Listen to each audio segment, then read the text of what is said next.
'Cause every day I lose myself in it. This rides and games are making me so sad. Oh, I better go.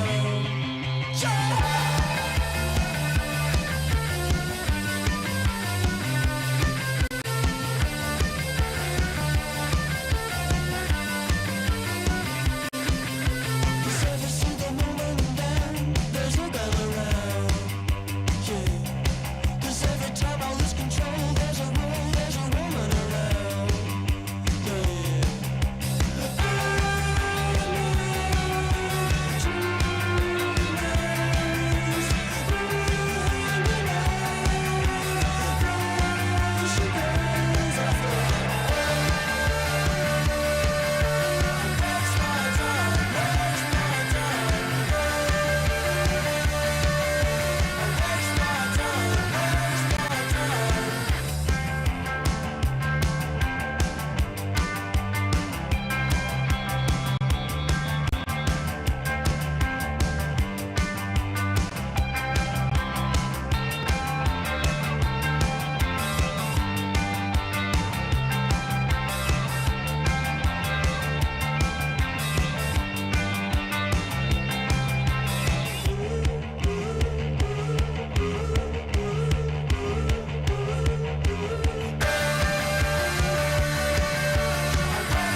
Step into the ring.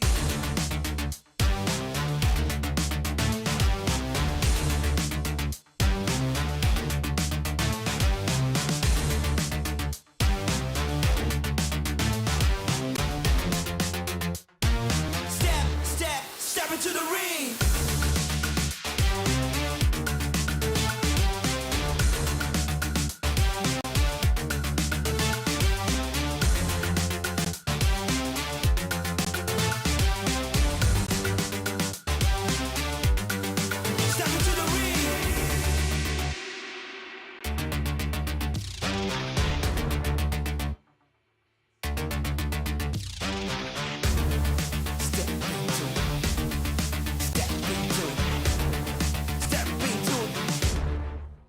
To the ring.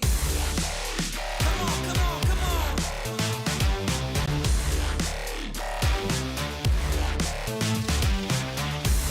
Let's go.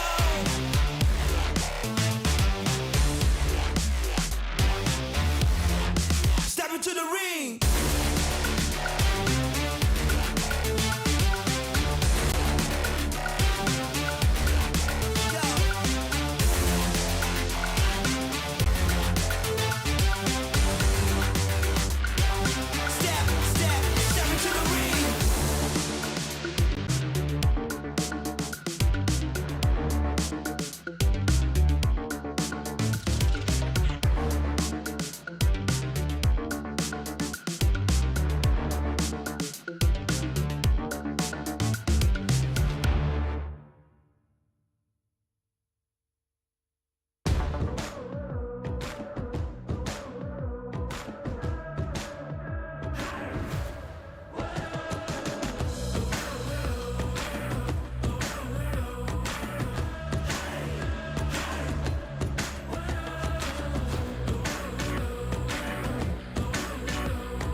fights and games are making me so sad. Oh, I better go.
PUBG Mobile Venom.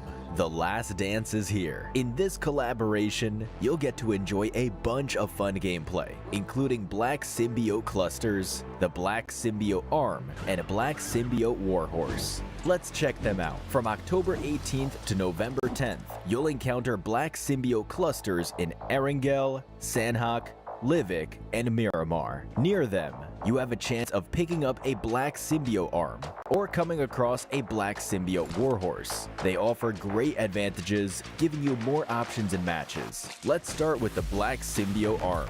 With it, you can aim at buildings, the ground, trees, or other fixed landmarks to get around faster and reach your destination. If you aim at a moving target instead, such as an airdrop crate or even another player, it will pull the target towards you, so you can always be on the offense. To travel long distances swiftly, use the Black Symbiote Arm to anchor to the ground and hurtle yourself forward. You'll be covering ground in no time. Furthermore, the Black Symbiote Arm can transform any regular horse or Bloodfire Warhorse you come across into a Black Symbiote Warhorse. Mount the Black Symbiote Warhorse, and you'll find yourself wielding a Black Symbiote Lance, which can be used to deal close-range attacks from atop the horse. At the same time, you can toss the Black Symbiote Lance to ensnare targets within a reasonable distance. While it doesn't do much damage, it's effective for restricting enemy movement, which provides a great battle advantage. Oh,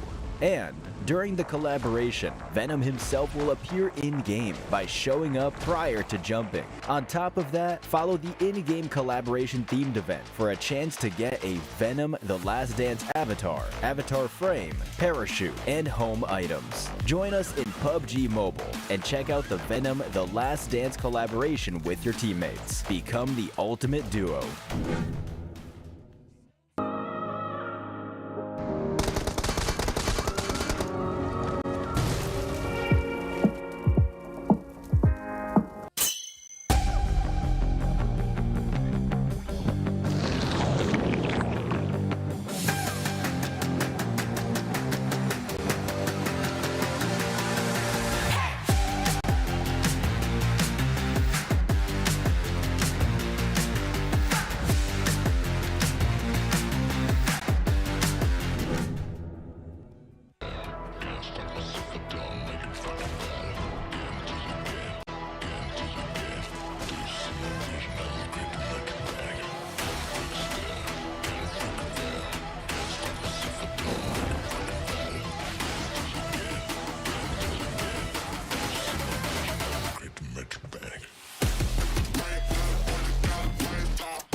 change. Chasing the wind, no matter what it takes. You be the one, I'll be the next. Where do we go?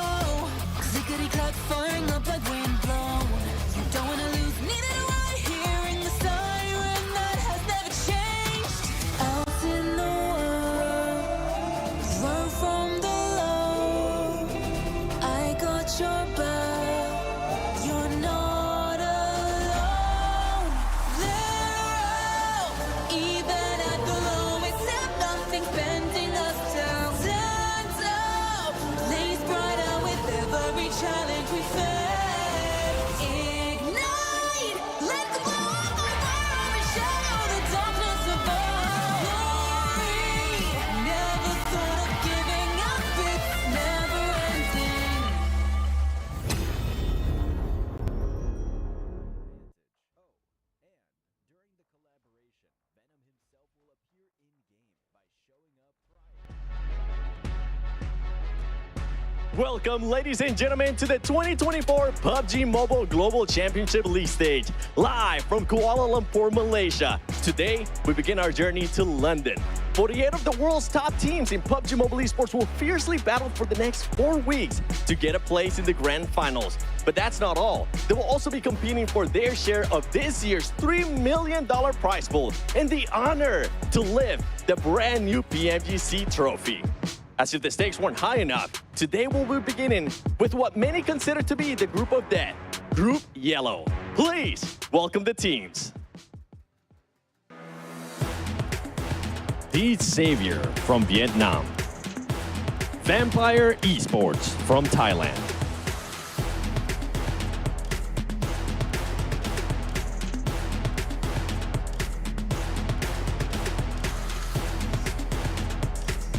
Twisted Minds from Iraq.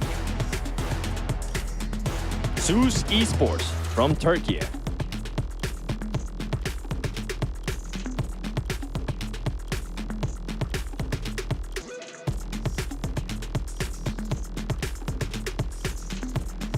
The Muerte from Kazakhstan. And Hura Esports from Nepal.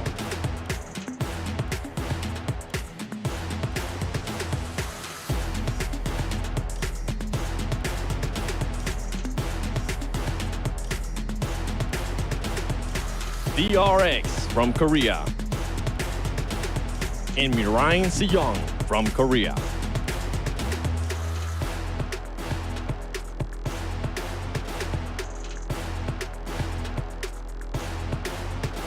Regan's Gaming from China.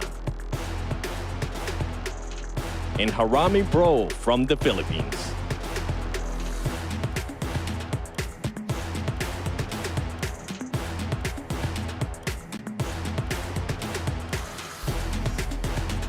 Loops Esports from Brazil. And Inco Gaming from America.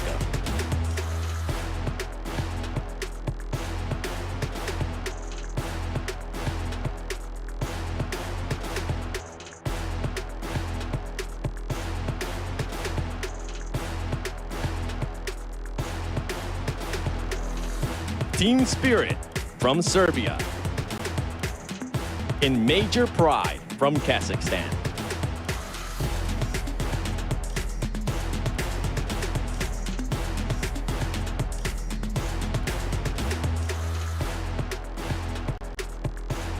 Bigatron Knights from Indonesia. Alpha 7 Esports from Brazil.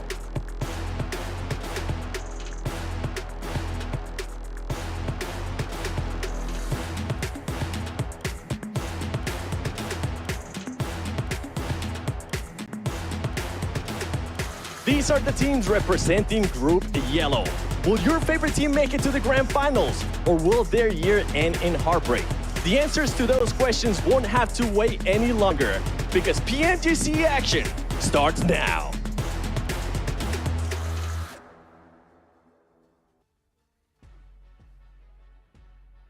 Well, Seven, it's always heartbreak whenever you're not here with us on the show, but at least you're there on the stage, making the stage look even bigger with your stature. I'm your host, Jason Kaplan, joined by two amazing gentlemen who'll be walking us through all of the weeks here, starting off with Group Yellow. We got Hot Jukes, we got Max Man. Max, good to see you back once again. I feel like we're kind of matching, if you know what I mean, with our lovely friends on our faces, but today's gonna be an exciting first day. No, it's gonna be super exciting, Jason. It's been a while since the CSA watch parties, but we got the best teams in the world right here for PMGC, and we're getting ready to crown the champion. There's gonna be a long time until we get there, but the adventure starts now, so I'm excited. Hell yeah. The adventure, Hot Jukes. I mean, I already know who you're looking at, since you and Seven are so similar. Alpha 7, obviously the big talking point when it comes to this group, but man, looking at the event overall, you've got to be excited for what's to come. Oh man, I'm so stoked. I mean, Alpha 7, they won the last big global tournament. They finally broke that curse, you know, and I think they're trying to be the team to repeat in this situation. $3 million is on the line. They hired Seven himself to protect it personally, you know, so you know every single dollar is going to be accounted for.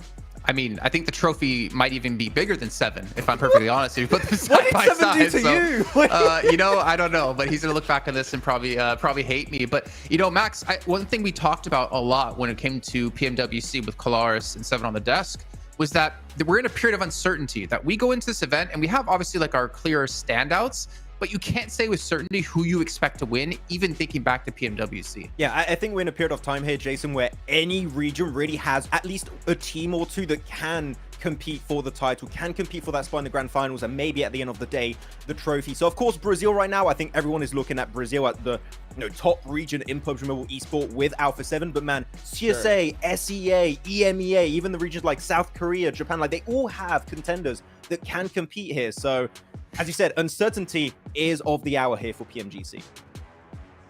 We'll take a look here at the teams that will be participating. If you guys haven't actually checked out who's all playing, you can see what regions they're qualifying from. And one region we have to talk about in particular here is kind of SEA, because they are bringing in so many top dogs, so many teams overall. And even, Max, if I'm not mistaken, you said a certain player out there thinks SEA is the strongest region in PUBG Mobile at the moment. Yeah, Coops. I mean, if you look in terms of numbers here, I mean, no, Avengers Assemble, when you get all of the SEA teams going into PMGC. Here, Jukes, you have so many squads, but really, you have a few teams that do stand out. I'm looking at Dig Xavier, I'm looking at Vampire. These teams that have played so well previously in global events, Jukes, that for SEA, I would say currently are the top contenders of that region. I mean, yeah, I mean, everyone, before we even started the show, right, we were kind of asked the question, which do we think is the group of death? And I think it is Group Yellow. This one. I mean, look at this. I mean, this is ridiculous. I mean, you got all the top dogs from Brazil coming in here. You got SEA in the mix as well. I mean, I honestly think it's kind of Alpha 7 versus the world at this point, right? Whoa, I mean, whoa. I'm going to say it. day I'm going to one. say it, right? We expect, Calm down. listen, we expect big things from all these other teams, because honestly, I think it's either going to be Alpha 7 or somebody we don't even expect. That's kind of the vibe I'm getting here, Jason. Okay. I mean, I think that a team we don't expect is perfectly fitting, considering how we've seen things change up. I mean, for instance, DRX, Max, you had them as one of your team's top 3 from this group. They were, for me, one of the biggest surprises when it came to PMWC, because we expected D plus Kia to be the standout team from Korea. Yeah, and that was the first time we saw that roster. Of course, some players did play globally before, but like that roster, that was the first time playing globally at PMWC. And I gotta say, Jason, they impressed me from the get-go. There were still some little adaptations that I think they should be trying to attempt to make going into PMGC, which is especially focusing a bit more on eliminations. But when it comes to rotations alone, this is clearly a standout team. And with the year they had in PMPS, Jason, that have been just completely dominating the Korean scene, now I think the next stage for them is going to be to perform globally, and this is the time to do it. Definitely. And as we can see, obviously, where all the teams came from, we can see how they've been allocated into these different groups as well. And like we mentioned before, we're going to be kicking things off with Group Yellow, which is already insanely stacked here. There's a couple of names in there, besides the likes of Alpha 7s, that do have a pretty decent chance from what we've seen regionally. But I'm going to throw it out there right now to you, Jukes. Dark Horse, Group Yellow, who is it? Dark Horse. Dark Horse. Group Yellow. I guess I'm gonna say Eco Gaming, baby. Come on, right? Let's go. I mean, Juancho, the man, the myth, the 11. I'm gonna just keep on saying it. In my heart, I think this is the best player in the world, baby. Come on, North America, it's our time to shine. If I don't put it out there, guys, it ain't gonna happen. You know what I'm saying? I gotta do it. You got to put it out there in the universe, or else it's not going to get picked up and potentially run with. But if our schedule for you guys at home, you can see we're kicking off things with Group Yellow this week, Group Red to follow up, and Group Green thereafter. And you do notice at the end, we have a survival stage and a last chance. So we'll get into that in a little bit of time here, but it's good to keep in mind of what groups you want to watch and when to tune in. Max, Dark Horse, Group Yellow. Dark Horse Group Yellow. You know what? I can't go my top 3 predictions. That doesn't really work here, but I would like to go for... I would like to go BTR. I want to see them play more aggressive. I got some theories. We'll talk about them a little bit more in depth later on. But BTR, I got some reasons as to why I want to see them do well. I don't feel like we're back in, 2020, Jason. So yeah, BTR. Okay, well, you can see the format of how it's going to work. And all you really need to know here from all this crazy graphic is top 3 teams from each group will advance directly to the Grand Finals. Teams in 4th through 11th will have to play out in the survival stage, where you have to be in top 16 to make it into last chance, where there's only going to be 6 more teams to come through. So there's not many slots. We have the best teams in the world here going head to head. Honestly, it's anyone's game, and the thing is, it doesn't really become easier. At least in the groups, you do have that safety net of you don't have to qualify for the first time, but every team out there is hungry. And speaking of hunger, Hot Jukes, $3 million. Everyone wants a bite of that prize pool. That's a big number right there. $3 million on the line. I mean, this is the quintessential peak of PUBG Mobile esports. I mean, yeah, Alpha 7 on PMWC, that is unbelievably massive. This is the other show, right? I mean, right at the end of the year, it really all comes down to this. Yeah, and honestly, you can't really come into this event completely prepared because there's so many wild things that can happen. So many different regions bringing in their own playstyle, Max, that whatever might be comfortable for you when it came to your region, it might not work for you when on the global stage. Well, Jason, after PMWC, I think we can all somewhat agree Edge is not the way. That's true. Edge meta Yeah, it's crazy. is good when you got feeder teams, right, Jukes? But when you have all of these incredibly stacked teams that sure have different playstyles, but when it comes down to it, they can frag out. If they take a 4-on-4 fight, it's almost a 50-50 split between all the squads. Center is the way if you want to go really far. It's been proven by Alpha 7 back in PMWC. So if you're Edge, you might be having to or speed up your rotates a bit or completely change the way you approach your strategy here. For sure. I mean, I want to see development big time because that was proven in the last tournament. I mean, Alpha 7, I think the reason why they won the whole thing was because they played Edge for so long. So when they were stuck in those positions, more often than not, they figured out a way to kind of get out of there and still put points on the board. But when they decided to just, hey, let's no longer do this, it's too risky, let's just play center. Yeah, man, I mean, they just destroyed everybody. So yeah, I mean, definitely central play style is going to be the way unless somebody proves us something different here in this tournament. Well, let's start to focus on a couple of teams here, Max. If I were to throw it to you with one team to talk about in particular, who would you want to bring to light here for everyone at home?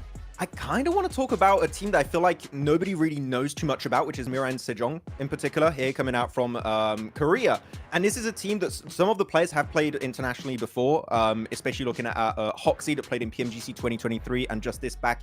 He's played actually since 2018 in Star Challenge, Jason. So he's an absolute OG for MSJ. But this is a team that really has been ramping up the entire season locally in PMPS.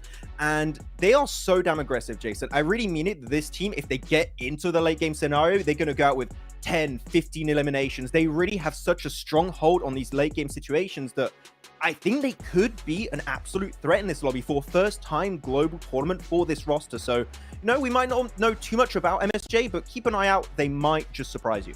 Okay, well, Hot Chicks, I know you're talking a lot about Inca, but before we can hop into that, you got to take a look at how our matches will be played out today, our battlegrounds for you guys at home. We got Sanhok coming up first, followed up by 3 Erangels and 2 Miramars. And if you're not familiar, this is how we've been kind of doing things over in CSA. I don't actually remember if EMEA runs the exact same order as well, but I know we have different PMSLs where things are a little bit different. Like, right, Hot Chicks, you're coming from Americans where you have double point days.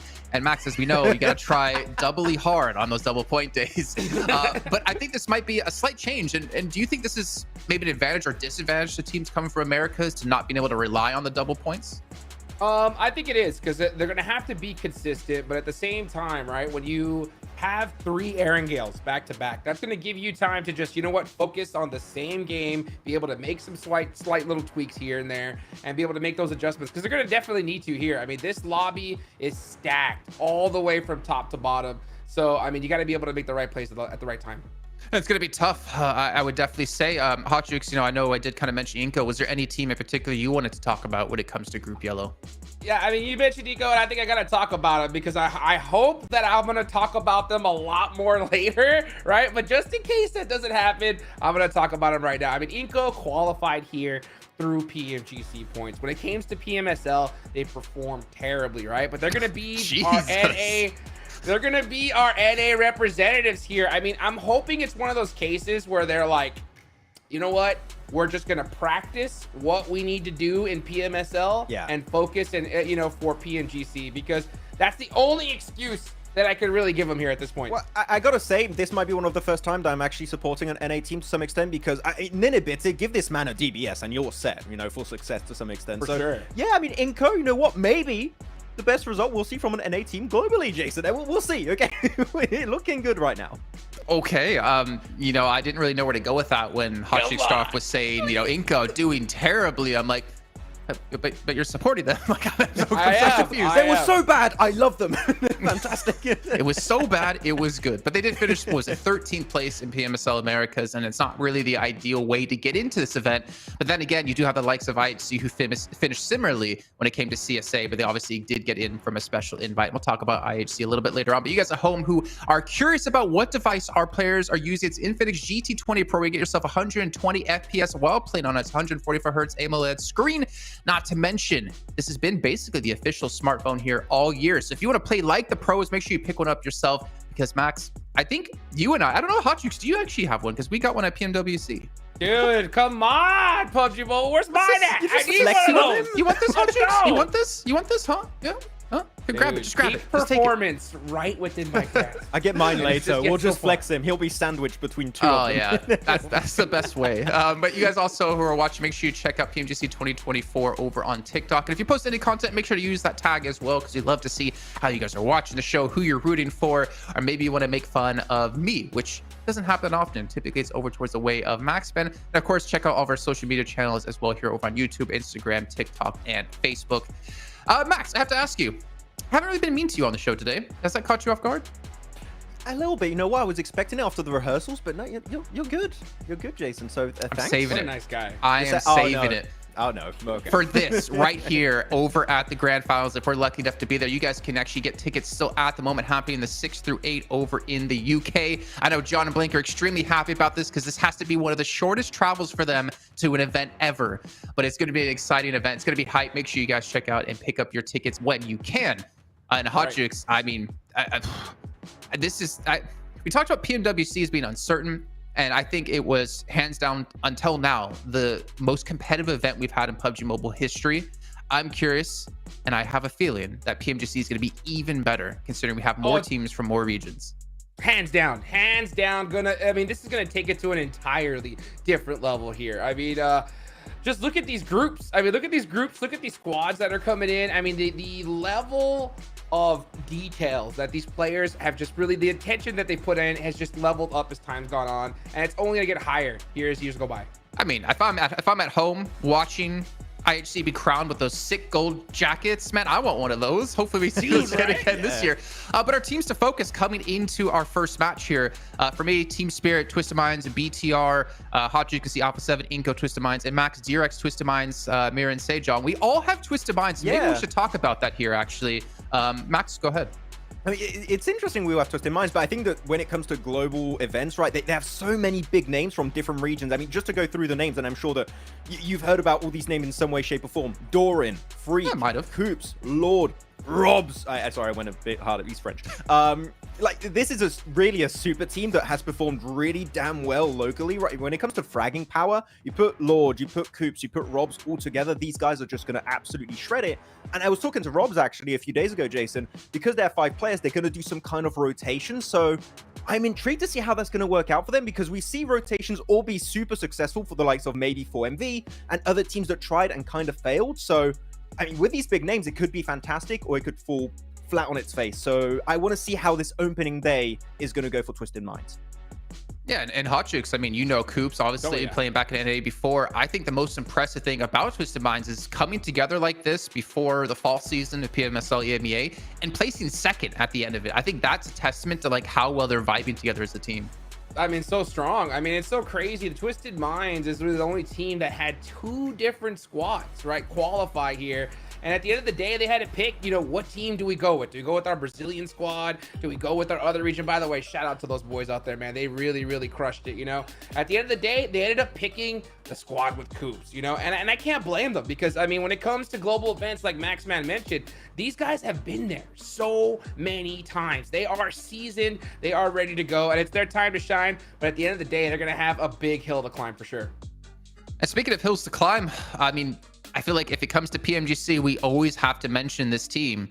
Team Spirit, I have them at one of my teams to watch, and I'll kind of explain why. I feel like we just don't know what kind of team we get out of Kitsune and Co. Sometimes they do extremely well. Sometimes they're a big letdown. Thinking back to PMWC, they've obviously massively leveled up since then with their victory being the champions of EMEA Fall. Yeah. But Max, like, I just really don't know what roster we're going to get. I know the highs they can have, but we also know the lows they can have. And that's the thing that makes it so hard to know how they're going to perform. Look, we know fragging power wise, like you got Effect, you got Nomi, you got Matic. You're looking good. Like you can take on this lobby to some extent, okay? I just want to see, Jason, Hotrix, are we going to see Kitsune make it past the 10-minute mark in the end? If he does, I'm telling you, we're up for success. But no, for real, I think that ever since the addition of Matic, which is weird to say, just rejoin the team now, but I think they could look really good, and I think that they took a really big L at PMWC. If there's any time they're going to wholly rethink their strat when it comes to global events, I think this is going to be the time. So no, day one can be a bit weird, but I do want to see them make it through, maybe through the survival stage. I think top 3 is going to be rough in this group, Jukes. I don't know how you feel about it, but dude, I feel like there's potential there for Team Spirit to go far. Let's put it this way, man. When I was at PMWC, I saw Kitsune like leave the game within 5 minutes all day long, right? But at the end of the day, dude, I just would see him just with sunglasses on, soaking up some Saudi Arabian sun, you know? Like, you know, just having not a worry in the world. And that just shows confidence because he's like, you know what? I'm going to come back at PMGC, Jason. I think that's what he was thinking the whole time, right? I think there was definitely like a slight rebuilding period for them, obviously bringing in Matic, and obviously before then Kitsune joining the team. And then we also saw Naomi end up leaving. I think they definitely have the potential. And again, Kitsune, I think he's, I don't know, I feel like he's like definitely one of the smartest in-game leaders. Like I feel like he has a really good understanding of what his team can and can't do. It's just about moving those pieces correctly. But one team here we're going to have to mention, as we can see on the screen, Team Vampire, man. If we're talking about, we have been mean to them quite heavily, I'd say, before PMWC, because they always do well when it comes to international events, at least when it's invitationals, but they suck regionally. They come out as the champions of PMSL SEA Fall, and they performed really well at PMWC. Max, I think we're seeing a completely different Vampire, and I want to support them because they finally start to look good now in all aspects. Yeah, we want to see them be more than just PMWI back-to-back champions, right? I want to see them actually do well at a PMGC. And I think Tony K in particular, Jason, tried to prove you wrong. You're like, Tony K, no, not doing too great locally. And he's like, no, I'm going to be MVP. Sit down, Jason. We're going to make it happen. So yeah, I mean, Vampire, I gotta say, in particular, are playing a lot more aggressive, which is what I like. They're ready to suffocate teams out in the blue. I've watched a few of their games in SCA. They are just a jack of all trades. They are a very by-the-book team, but in a good way. They can play aggressive, they can play passive, wide rotates, quick rotates, edge, center. Their adaptability is second to none. And I feel like in a lobby like this, when you're kind of going in the unknown because you got all these clashes of metas from different regions, Vampire Esports team really could have a magnificent start here on the first day. It's Halloween too. It's Spooky Day. It's Vampire Esports. Let's get it. It's great. I always expect you to come in with a wig today, Max, actually. Nothing can hide this hairline. Well, I didn't say that. But Hotchicks, obviously, in your opinion, you know, what's the biggest ability a team should be able to have when you go from playing locally to global like this? We only have a minute left until we get into the first game, but adaptation for me is one of the big things that stands out. Yeah, for sure. I mean, the big thing when it comes to a tournament like this, especially off the rip, is, you know, these teams kind of coming together and having a good idea of where they're going to drop, right? That's going to be number one. So off the rip, we may see a hot drop or two. It's possible for a team that's just like, no, like we're going to take this spot no matter what happens. So if you can avoid that situation, I think you're going to be in a really, really good position. Can we bring you over to talk to some teams in CSA? CSA, man, hot drop Picado every single time with Stalwart, which we will see obviously in a later group. But yeah, very good point. Hot drops, I think you definitely want to avoid those early on, though they might happen. But it is a 4-day event, right? So you do have the time and the ability to have some bad initial matches. But it looks like, ladies and gentlemen, we are right around the corner from kicking off the first match of Group Yellow, the PUBG Mobile Global Championship 2024. Going to be over on Sanhok. Going to be brought to you by our two lovely casters of John Allen and Blink.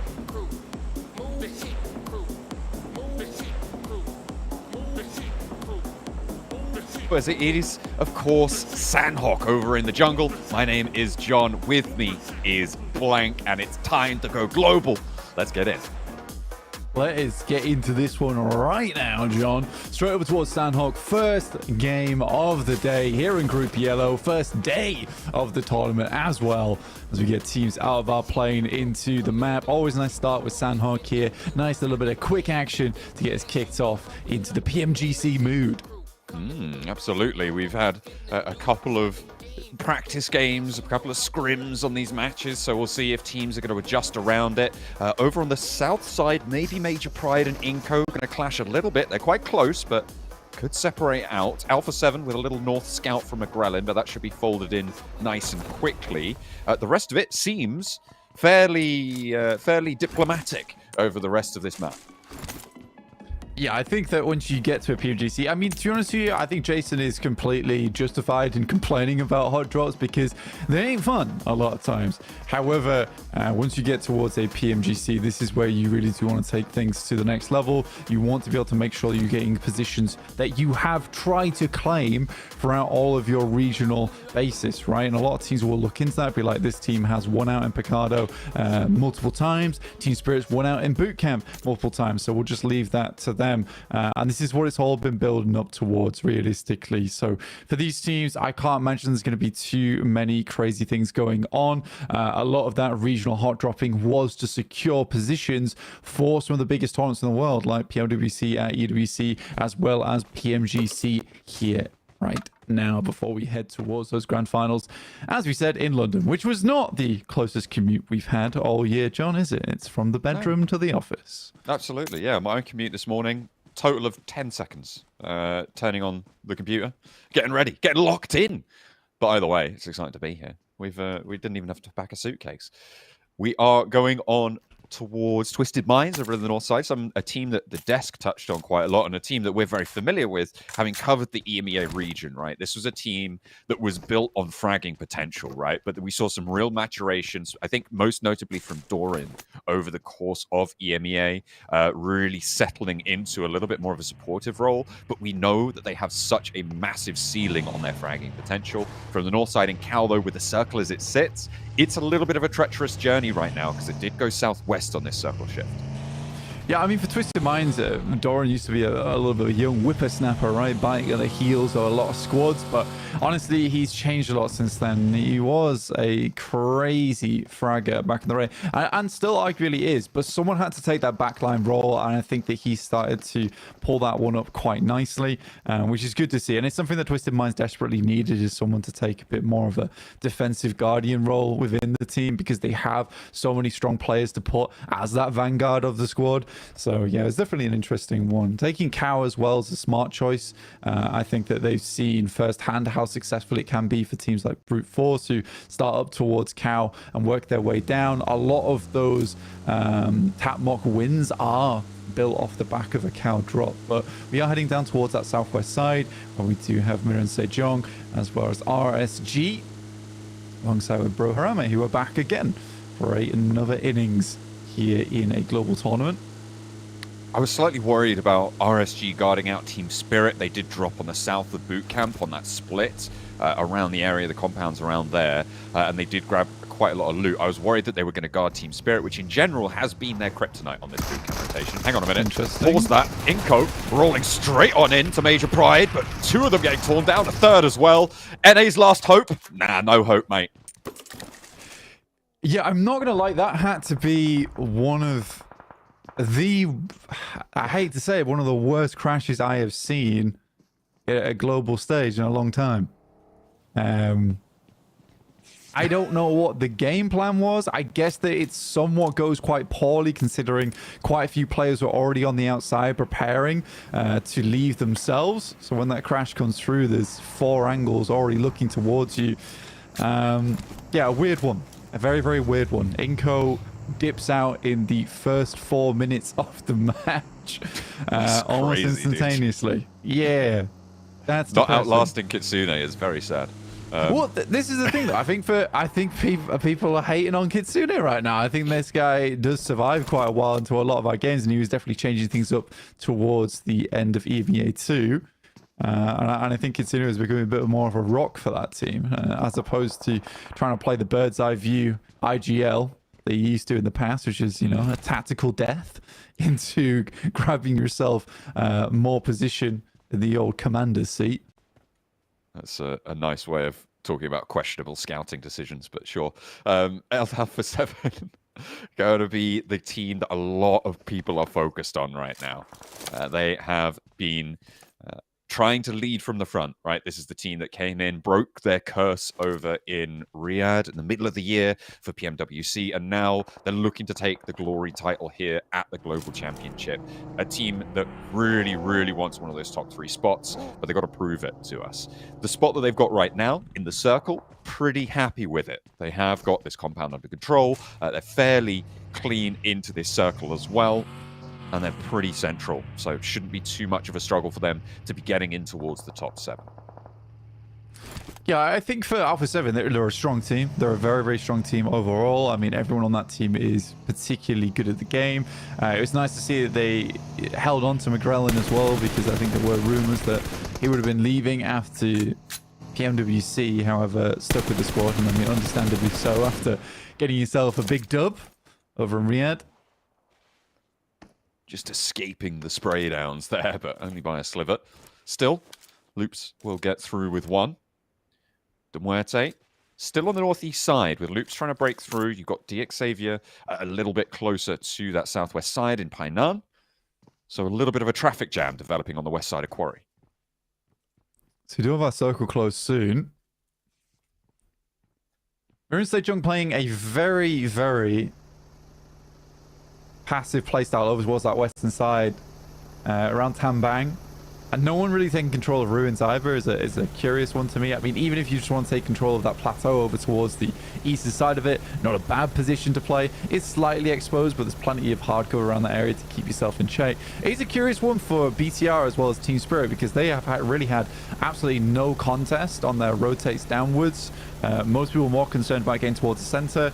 The desk was talking about what makes for a good team coming into a global tournament like this, and they said adaptation, but there is a little bit more that can be said about that, because it's a question of understanding the playstyles from multiple regions.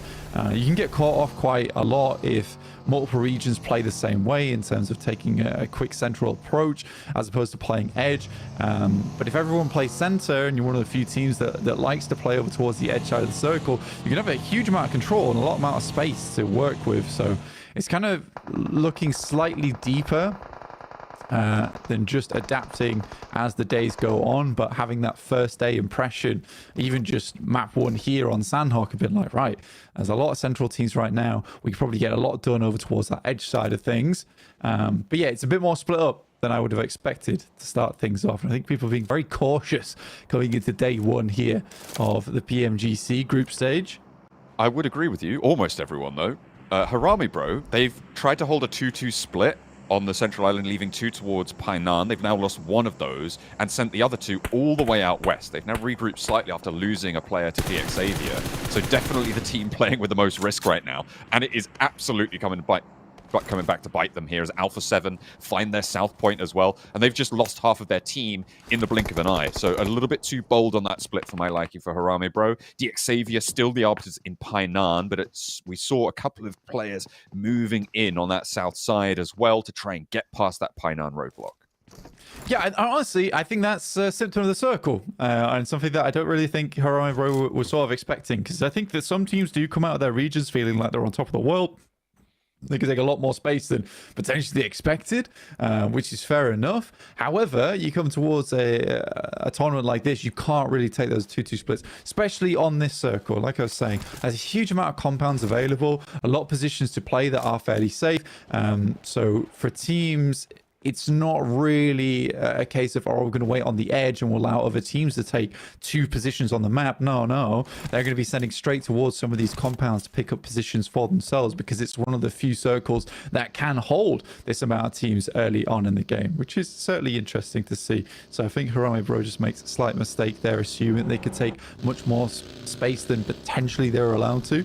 A lot of foliage on our screens here, John. Yeah, so needs a little bit of a trim, that one. I'll get the gardeners on it. We'll send them on through.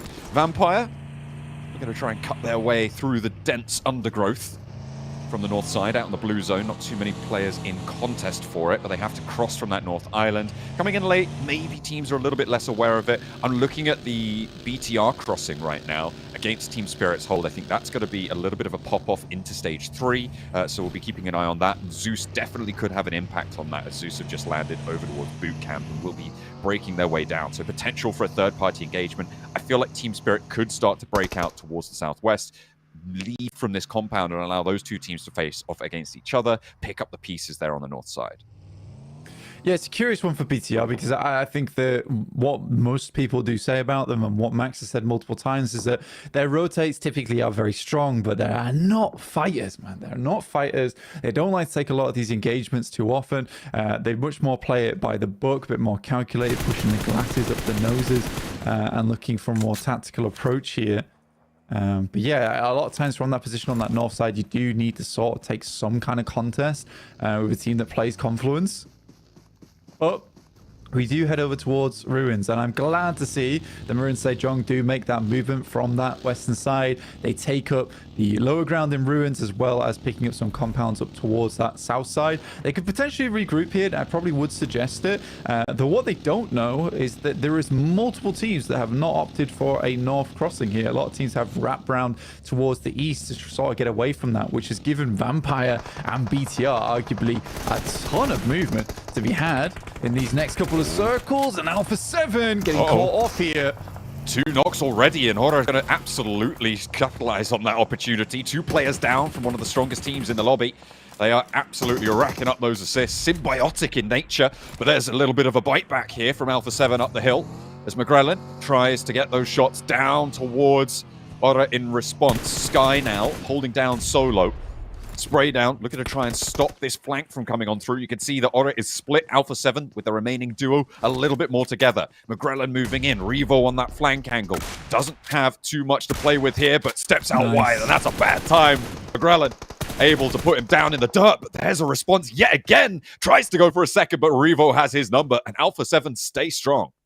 Yeah, incredibly smart move there from Alpha 7. You love to see it. I mean, this is what makes them a championship team, right? Because in that situation, they get the high ground. They see they're all exposed out in the open. Instead of just sending off in the distance, they think to themselves, the vehicle's exploded. They're all near it. Got to be 2 at least low. So they quickly capitalize on 2 of those elims and then have the confidence to push back down the hill using that high ground advantage. Revo, even with the wide swing, trusting in his teammate McGrellan to pick up that elim over towards the left-hand side of that compound. So yeah, really, really well played, Alpha 7 there. Always making the best out of a bad situation is something you actually have to do, especially on Sanhok, where things can go south pretty quick. DXavier have been very controlling over this east side. First in Painan, they transition out to the west side. You can see they have this hilltop now almost fully under control. A little bit of an incursion happening from De Muerte, but that's fairly easily handled, it seems. Still, you got Foops, man, out in the off angle there, and Tresley down the hill for De Muerte. But DXavier, they're unfazed right now, moisturized, flourishing in their lane. Yeah, I think for DXavier, probably one of the most improved teams over multiple years. They used to be not a team that I was the massive fan of, and I'm not afraid to admit that either. Used to be a lot of circle look that got them towards the end style of these tournaments. But yeah, they've just improved so much. I mean, Levi's extremely good fragger. Paragym, one of the best naders in the world. It's really, really nice to see. You know, I'm so happy to see a team stay together, even throughout the bad times, and just be like, let's let's make this work. And with Vedette being moved into the team now, potentially he's going to bring something a little bit extra to the squad as well. Well, is it going to be... Well, my dark horse pick for this group is Zeus. I feel like they've definitely got legs here, coming into this one as almost a full rookie roster. And looking to put on a show here at PMGC. If you can take down Paragin with a taste of his own medicine, the nades could find some impact here, but Darkin gives their position away a little bit, and now DXavier are into another fight. Another attempt to take this hilltop away. But that nade, ooh, just goes a little bit long on Maniac. Paragin now behind the rock has got that backup coming in through. But it's not going to connect with the nade yet again. Hang on, don't take that back. Almost immediately going down. Has to back up, has to go for some healing, but Zeus are being taken down on the off angle. Nothing really they can do about it. Those sprays looking good, but DXavier eating rounds as well as Tresley from Demuerte finds the off angle at the back. Yeah, for Zeus, it's going to be a complete reset on this fight, though. And they know they need to get moving. Right side, they're outside of the blue, so they need to get inwards. DXavier, though, it is Lamborghini to look behind over towards Demuerte. Tresley just sending those nades over the top, looking to finish off Levi's, who makes a quick crawl out towards the south here. Yeah, very, very well done to Demuerte to try and pick up some elims off the back of that one. But again, both teams here, Zeus as well as DXavier, unwilling to go down without a fight, so immediately get their reset on board. And you're right, for Zeus, they are an unbelievable rookie team coming into PMGC. Very, very strong. And I think the best thing about them is they're not afraid to take these engagements. They just really aren't nailing these shots over towards DXavier right now, because they didn't let that get to them, especially in PMSL EMEA. They were like, yes, we are a new team, but we're ready to tango with some of the best. A thorn in the side. Tresley, Demuerte, able to do so much damage, draw so much attention from DXavier, and Zeus look to amputate half the roster. An excellent capitalization, a lack of fear, and it's panned out well for them. Two players from Bro up the hill. DXavier now on the back foot against Tresley. That is looking nasty for them. Hopefully, they're going to be able to push in from the east side, but all eyes on MSJ here in the middle of this map, in this hold-up compound. They have a lot of power here in the middle of this one to control the west, north, and south. Yeah, Muru Sejong's rotation so far been very clean and sort of what I would expect from a squad like them as well. I mean, Korean squads typically in the past have had some very, very darn good rotations. Sometimes the firepower is a little bit lacking on their side, but rotations, they at least have those down to a T. And it was a nice rotate, you know, scouting out ruins and immediately moving up towards this compound. Not always the easiest to hold either, because there is potential of crashes onto at least one side of it, as it is split up by a roadside here. Team Spirit, on the other hand, struggling a little bit as Matic will go down. They pitched up over towards ruins central wise. I think it's a gamble. It's a gamble from Team Spirit, so I don't think they're going to be too unhappy with this game not going their way. They always knew that it was going to be super difficult getting out from ruins in the first place. Hey, never count out a Team Spirit duo, right? That's something I've learned probably the hard way, as have other teams in the lobby. But RSJ, yeah, they've got them trapped. I feel like maybe this is an exception to that. But still, you never know. Could be something special. Unlikely, though, as there's the spray down onto effect. Now it's just the one player. Kitsune, last to stay alive for Team Spirit. Nice stuff. But either way, hey, Vampire? Where do they come from? Jumping out, maybe a little bit of respite for Kitsune, but he isn't only going to take one. Maybe GZ up into the fight here. The DBS for Kitsune. He folds back behind this cliff face, but is going to get pressured in by the blue zone. They will be able to heal up, and RSJ should just be able to take this fight in hand. Kitsune, you're done for. Yeah, I mean, he's able to get at least one knock there, but it's a pretty tall task for him. I think for Vampire, they realized that, look, there's not much they could do over towards that western side. DRX had already done a bunch of damage towards them, so they just made the gamble on what they thought was a third party. It was actually just RSG cleaning up a weird circle. And for Major Pride, starting off the game with the 4 elims over towards Inco, they had a lot of movement to be had in terms of rotations because one of their direct competitors went out early. DRX being spotted out there by Lord. DRX Twisted Minds, they're down. Getting 3 players back up is imperative for DRX on this western side. Major Pride, they're on 8 elims now, obviously, as you said, with those 4 early. So they're having a great time now. I feel like RSJ may be overcommitted to guarding out Team Spirit. Obviously, it's great to remove that pressure, but now they've got a really tough transition ahead of them.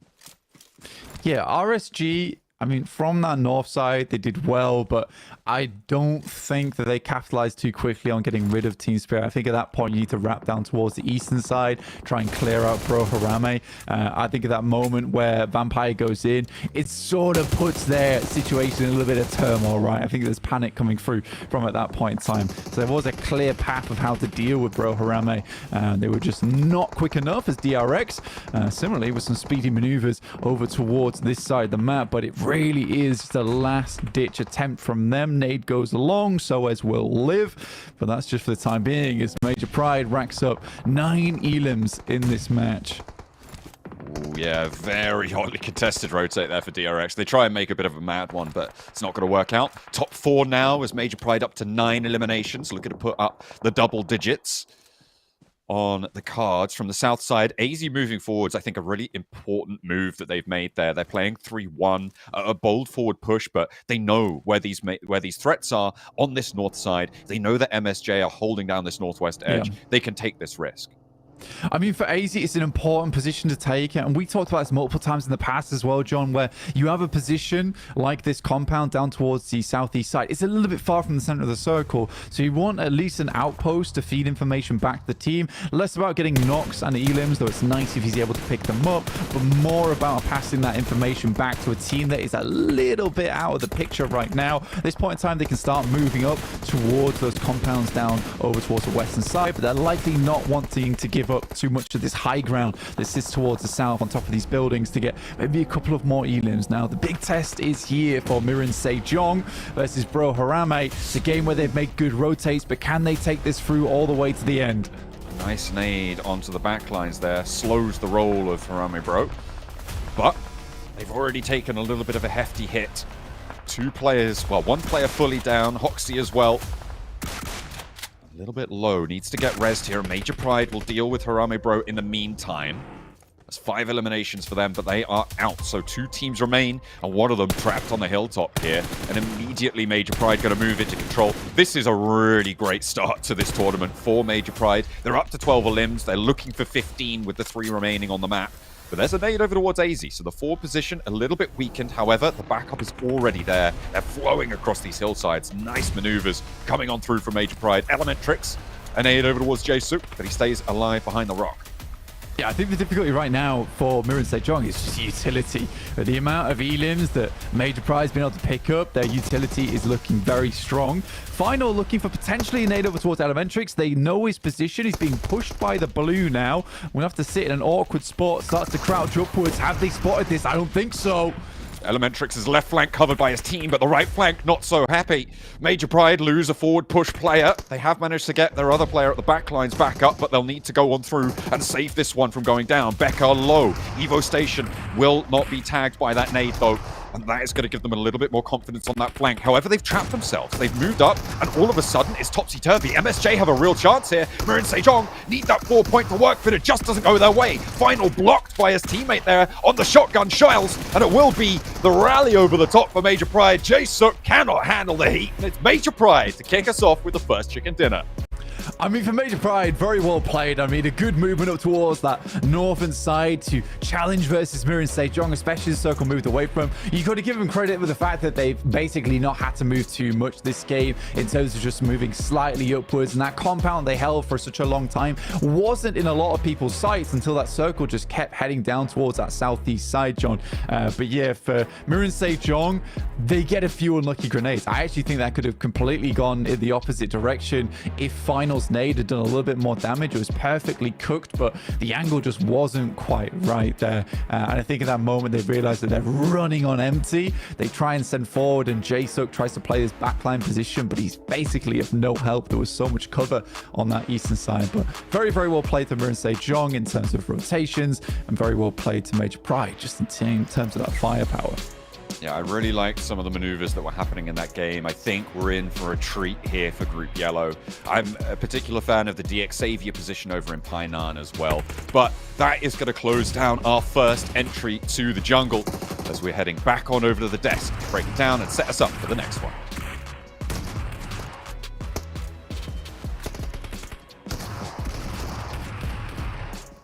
Well, the unexpected start is one way I'll talk about this match. Major Pride coming out with the first chicken dinner here of Group Yellow in the first day of the PUBG Mobile Global Championships League stage. Max, man, I gotta throw it straight to you. This, to me, was so damn unexpected because in CSA, Major Pride were a very big letdown when it came to the league stage. They came through 5th place in the finals, but for them to pull off this many eliminations as well here in match 1, day 1, that I think is a testament to how much they've been really focusing and improving in the offstage. Man, Becca also got 8 eliminations here. I mean, Jason, you were talking about it during the game too. Normally, they are a very big fan of these splits late game that kind of caused their demise at the end. Man, they stuck together so well. And of course, they had a little bit of circle luck, but they were just not overstepping their position whatsoever. They were lasering down teams who were trying to get relatively close to their spot. And I talked about it with you, Hodrix, at the end there too. The way they swarmed all the individual players of MSJ one by one without taking too big a risk really is what put the nail in the coffin of this game. So, man, I'm sold. Like, Major Pride, more of this, please. Let's go. Let's go. Take advantage of it. It's Sanhok. I mean, Sanhok, you never know what's going to happen. And if you get that opportunity, you got to take it. And they did. I mean, they land there on the south side near Camp Charlie. The zone goes in their direction and they just hold off the fire. I mean, 8 eliminations from Becca off the rip. You couldn't ask for a better start here, Jason.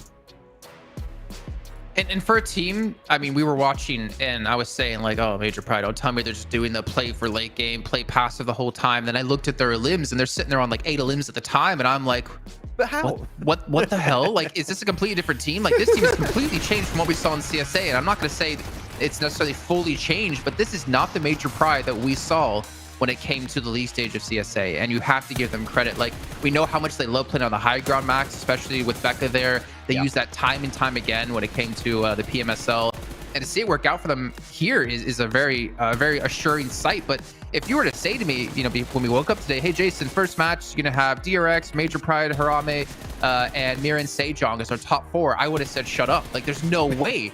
This is I think such an interesting start to this group. And now I know it is Sanhok, I will say, but man, I'm hyped for what Group Yellow has to offer. Yeah, I feel like the fact that underdog teams have performed in the first game, when we call it the group of death, because you got your Alpha 7s, you got your Vampires, all those big squad, right? It is already setting up a really good... Your Incos, who died right away. I was just about to say, but actually, talking about Major Pride, I don't remember, which team did they take that down first? Which squad was it? I don't know. I just saw it happen, and a tear shed so slow. Yeah. A tear just went down so slow whenever I saw Eco on the push, of course, towards Major Pride. I mean, let's be real. If they would have won that fight, maybe they win the game. You know what I'm saying? It was in the, like, game-winning area. So, like, definitely it could have, but it didn't. What do you have to say about it? No, okay, no. But it didn't. Yeah, it was tough. So let's maybe go into this, Max, as you point out while we're watching. Car usage late game on Sanhok, Miran Sejong. You wanted to talk about that. Yeah, it's rare. Normally you see a lot of people when you get towards the late section of the mid game saying, okay, let's just give up on the cars. We're going to do the rest by foot. But like Miran Sejong, without cars, they don't make it up that hill. They can't contest Harame Bro in the way they did at the late game without cars. And I'm not 100% sure, but I think they even took a knocked player, put him into the car, rolled him uphill, and then rezzed him. I'm not sure if I imagined that, but if that was the case, that was a great usage of the car to speed up that entire rotation. So, man, cars can be clutch in these scenarios. So, good usage from MSJ. Looking at the rest of the standings here, Hot Jukes, Inco going to be 16th with 0 points, BTR with 0 points. Team Spirit, I mean, we saw them holding such an awkward position where they were on the low ground compared to Reagan's Gaming, and then they really didn't have any bouncing off point from there. Going into Ruins, I think that Jukes, going in Ruins, it's great to hold it off as like the defensive position when you have to leave into a team that's playing the high ground like RSG. It's always going to be a tough time, man. Yeah, that's why we saw Amir Sejong leave Ruins, right? I mean, as soon as they realized the zone was going to go ahead and just, you know, southern up just a little bit more, they took off from it, and then Team Spirit took it. Yeah, I mean, Ruins is great if the zone does land there, but if it strays away from it, trying to get out of there is so difficult, like you mentioned, and that's why we saw them struggle. One thing, though, Jason, I got to look at, though, is Twisted Minds, right? They had that beautiful bow tape, and they got into a good position, but they weren't really able to capitalize off it, right? Yeah, they were able to avoid a lot of the fights on that Northwest Island, like we saw with BTR. They were holding back Vampire Esports, or we're looking to see if they wanted to gatekeep them. They avoid everything, but they didn't really get much off of that after the decent position that they were able to actually get to. So a little bit disappointing in terms of like how the rotation ended with their result, but I feel like, at least for me, Max, it's a good sign that they're being very aware about where the clear and smooth rotational paths are going to be. Yeah, with their drop and how the circle was going, I think that it's a good option. Unfortunately, when you bote, there's always going to be one issue, which is lack of information. So that's something you really can't negate when you're doing a rotation. So it was tough, didn't quite work out, but it shows that they are adapting to the lobby. Though, man, talking about Becca again, we talked about their position this game, right, Hodgix? But playing the rooftop, as long as Becca actually did, not only enabled him to set up his team for success to get stronger positions, but it enabled him to like just pop off, get 8 eliminations, over 1,000 damage. Rooftops in the late game, if you don't have off angles that can threaten your spot, are so impactful. So good on Becca to use that spot as long as he actually could.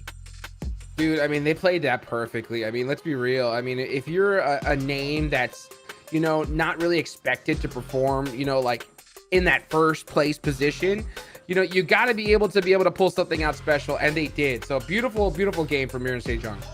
I also wanted to give credit to Harami Bro, because we saw them get aggressive against Reagan's Gaming after their like kind of skirmish with Team Spirit towards Ruins, and I kind of respect that as well, because Harami Bro didn't qualify from your normal PMSL SCA, right? They're not necessarily playing against the best teams of the region, yet they're playing like they have the confidence of the best team from the region, making very smart strategic plays. So I really had to give him a shout out there, Max, because you have to respect when teams go for plays like that, because it was probably the right move to make in that situation. I don't know, Jason, if I would say confidence, more like very opportunistic. They're like, you're weakened, 3 eliminations, maybe. Push. Of course, all the teams are trying to leave the Ruins area, and especially the southern hill like area of Ruins. You see teams are wounded, you see the elimination feed light up, you're going to send it to clear that entire high ground position. It was a very good play, but it's not enough for me to be like, oh yeah, I'm on the Harami Bro hype train. I need to a bit more, but it's a good little start. It's a good little avant-bouche, you know? It's great. Yeah. Sorry, can you say that in English? No. What about BTR, the Bigatron Knights, Hot Jukes? We saw them. They were kind of gatekeeping Vampire a little bit, but they did make the smart macro play to transition towards Trifecta and kind of like gain a lot of information there, and also, more importantly, more rotational paths for them to go through. I mean, I think that was the best option they had. I mean, they land on that, you know, on that northeastern island. When it comes to Sanhok, they're just hoping the zone goes there, right? If the zone goes to that island, they're going to have a monster game. If it doesn't, they're going to just try to put up any kind of points they did. And they did. So, I mean, they got 3 more Erangels coming up next. I think they're just going to shake it off and just get back to work. Okay. Shake it off. Maybe like Alpha 7, Max, we saw them go in a head-to-head clash against Aura Esports, which I didn't expect to see any sort of fight like that happening. They did lose, I believe, 2 off the back of that one. Alpha 7, not to say that Hot Jukes started to curse some teams, but, you know, it's not looking too good so far. Hey, it's not me. I'll take it. You know? Nobody's blaming me yet. That's a win. McGrellin able to clutch, actually, with a DBS, able to keep the team alive a little bit longer, nice. But with how the rotation was going, they were trying to go for a wide wrap, which I would say Hot Jukes is a respectable play when you only have 2 players trying to just survive at that point. Unfortunately, they send it right into Major Pride, which, as we saw, had a game-winning position. So if there was no one there, maybe it goes out their way. But as we saw, a 2-man crash onto Major Pride is just not going to work out. But it's the first game. It's a Sanhok 2. We know they're really good when it comes to Miramar and Erangel. So let them cook. They'll be good. Yeah. Young Taisho. Yeah, for sure. I mean, what's your expectations? All the way over there near Lamb Campine. Yeah. Going into Erangel coming up next, as we have back-to-back Erangels, Hot Jukes. What's your kind of expectations here for these teams and how it potentially could play out?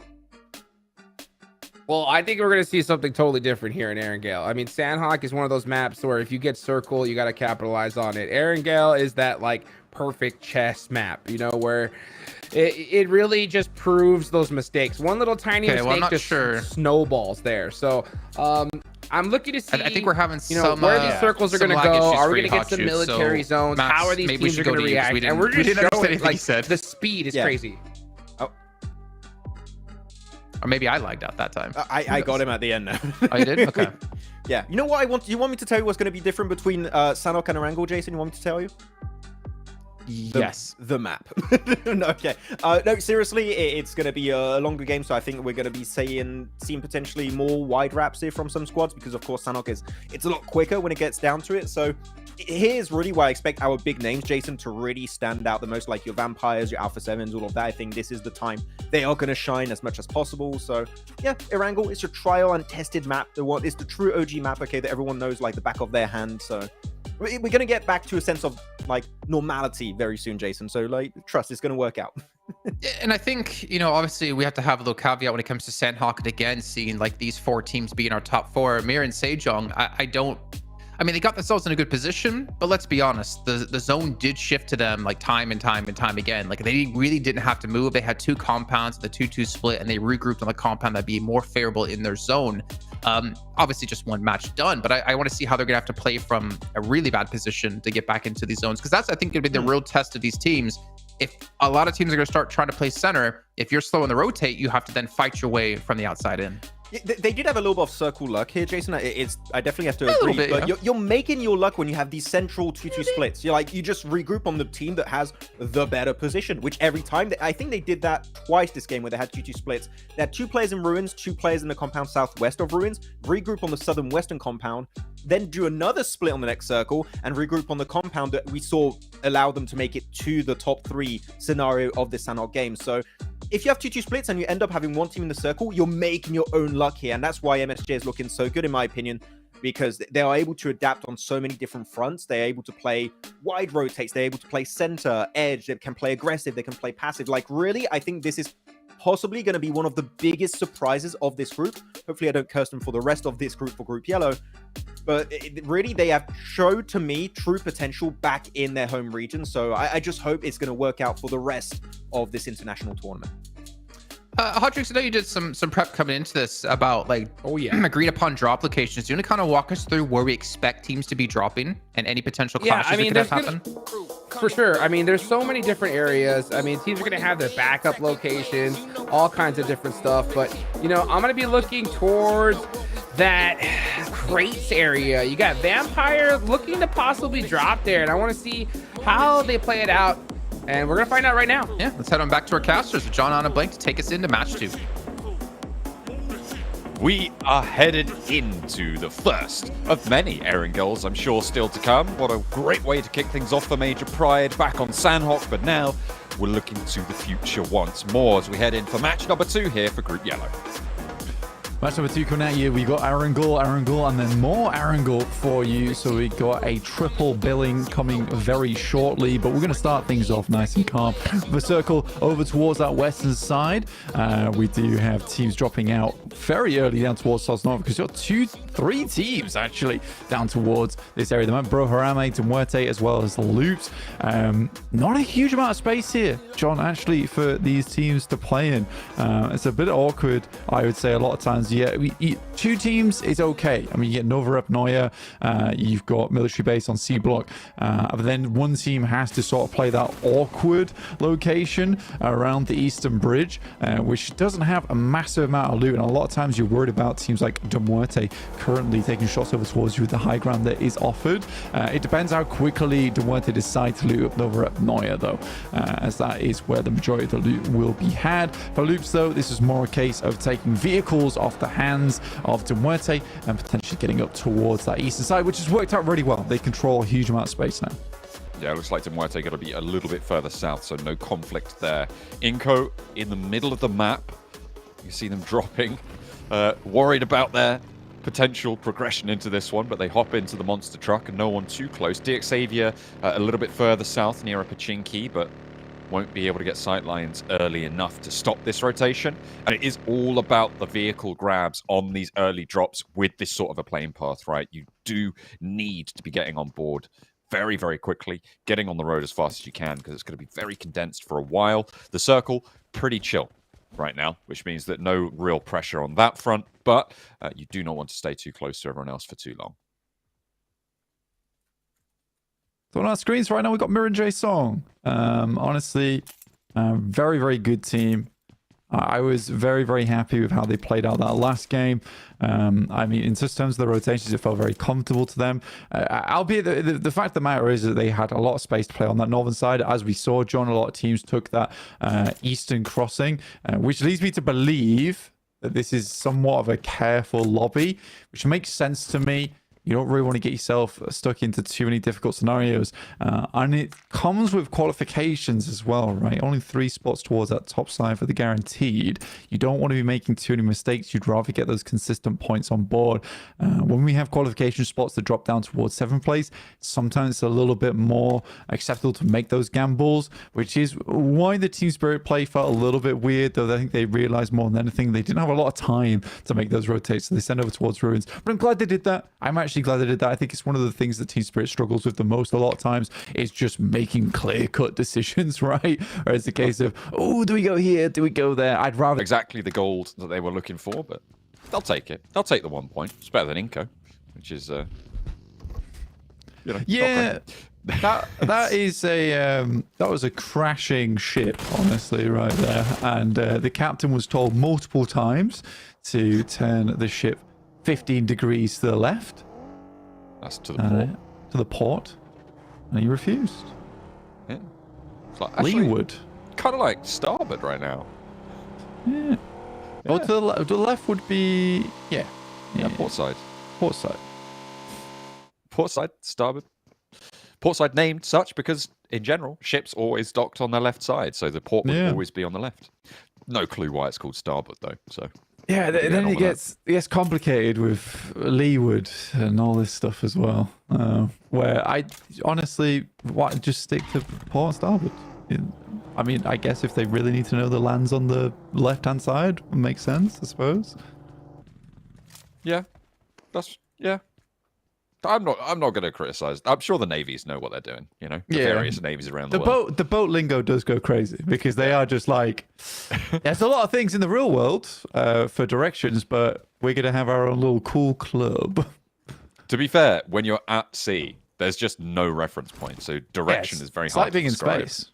It's exactly like that. It's the same thing. It's the space of the land. It's the space of land. That's right. That's what I've always said. And we have it's unexplored. I think it's 98.7% unexplored. Is that the actual statistic? That's pretty spooky. Yeah. How much sea is unexplored? Probably and then I'll get back to the game. Of it. Yeah. We've got to figure this out. Over 80%. That's a lot. Yeah. I reckon more percentage of space hasn't been explored though. So some people say 95. I'm pretty sure it's around about 98% though. I think that's the actual statistic. I've explored it. I bet you have. You're a dolphin. Yeah, that's me. You're the dolphin of the land. I'm the dolphin of the land. And so we're going to dive back on into this match. Tails are flipping. Twisted Minds on board on the west side. Sorry, on the port side. You just have to experience the terror of the ocean really quickly. It is Halloween after all. It's Lovecraftian. Yeah. Oh, we could do so much for that, but we're not because we're at PMGC, so we got to talk about these teams.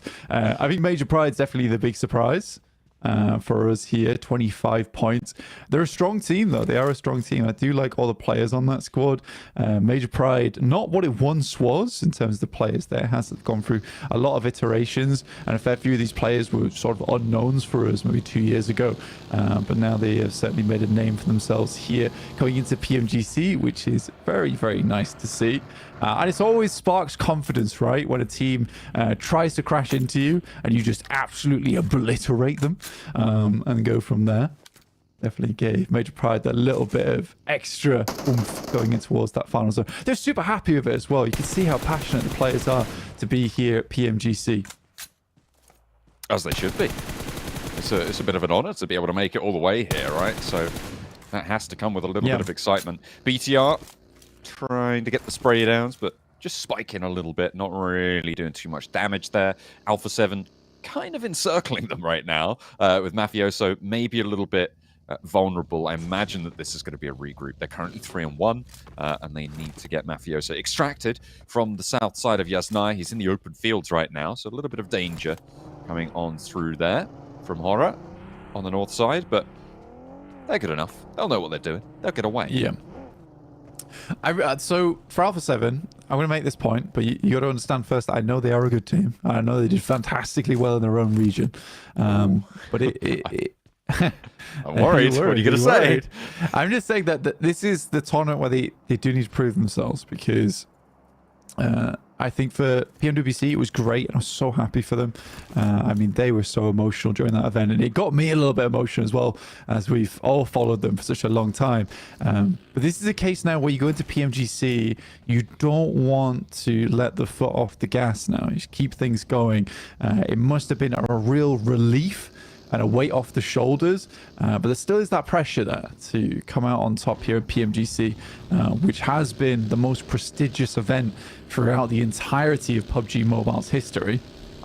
And we've seen multiple teams in the past over various different esports. You know, you get that win and then suddenly fall off. I mean, S2G is actually a great example of that here in PUBG Mobile, because they fell off the radar as soon as they were able to take it home for Turkey. Kind of weren't able to do anything after that, even though I think when they did win PUBG Mobile, and I hope you'd agree with me, John, here, but I think that they were definitely the best team in the world then. Yeah, I mean, they took that title, right, and went back in towards the next year to defend their title in Turkey itself, and just crumbled. Really did not. Yeah, they absolutely did crumble on their home ground, which was unfortunate, but that is how it happens, right? You cannot let up, and that's playing back into your point. I suppose it makes sense because that's the point you're making, right? For Alpha 7. Yeah. See if they can keep things going. Vampire maybe with a cut across DXavier, but instead they slice on through this hold. DXavier gets through, and Vampire, not a word to say about it. Yeah, difficult cross actually for DXavier a lot of times across this field, so you want to go as quickly as possible. Paragon takes a couple of tags, and Major Pride going completely the opposite direction to them as Evo Station sends through. Definitely getting some scouting on board. I mean, they have a fairly secure position up towards Potato Hill, so they can play around that very nicely. It is also nice because if you are one of those folks that only tunes in for PMGC every year, welcome to the greatest tournament of PUBG Mobile in the world. But also, we had a change towards our league system throughout the entirety of the year. We now go through PMSLs, so a lot of our PMPLs have been cut now. In fact, completely cut. And we only have PMSLs, which means slots are more limited. So you're only seeing right now the best players, and it has really changed the performance in every single region. Every single region has been so close, so action packed. So this should be, if I am not mistaken, probably the most competitive PMGC of all time. Before, we used to get some teams being able to slip in towards PMGC, and although they definitely earned that spot, they were maybe not the right team to be at PMGC at that time. This time around, I think everyone who's made it to each individual group here absolutely deserves that spot. And it's not going to be easy. It's not going to be easy to be up towards those top three. It's definitely a hotly contested spot. Group Yellow, a real tough place to try and make your mark as well. It's only the top three that get that direct invite to London. Sure, it's a short commute for me, but for these teams, it has been a long journey. We'll see if they can make that final step over the course of the next few days. Circle shifts central to Potato Hill. DXavier with a nice little hold there. Paragon out on a wide east flank. I wouldn't be too surprised to see him go back and rejoin with his team at this stage to try and hold the north side of Potato Hill. Vampire going to play on the east side of Pachinki Fields, which will hold down the west rotations for a lot of this map. Will be very difficult to make a maneuver on that west side. So expect the east side to be a little bit more free-flowing, but a little bit more flowing with blood as well. No Fear picks himself up first blood in this game. Towards Mir and Sejong. Unfortunate for them to lose a player so early. They are very much out in the open, and the moment Hora has incredible sightlines over towards them. I think Mir and Sejong is in a real tough spot, actually. And it's difficult to figure out where to go. It is also interesting that so many of our teams are over towards the eastern side of the map, particularly because this was such a western-leaning plane. And I think a lot of teams, again, you take that into account. You're getting more smart teams here. All of this regional bias going into this one in terms of who's going to make it through. Do we get our best teams over towards each individual group? And all these best teams understand that if you get a western-leaning plane path, you're likely going to have a more free side of the eastern side of the map. But it's working to the disadvantage of these squads making this assumption, because everyone's made the same kind of maneuver here. So it's now extremely packed over towards the season side. Teams like Vampire, who have a ton of veteran experience in these global tournaments, they just sat pretty on the western side.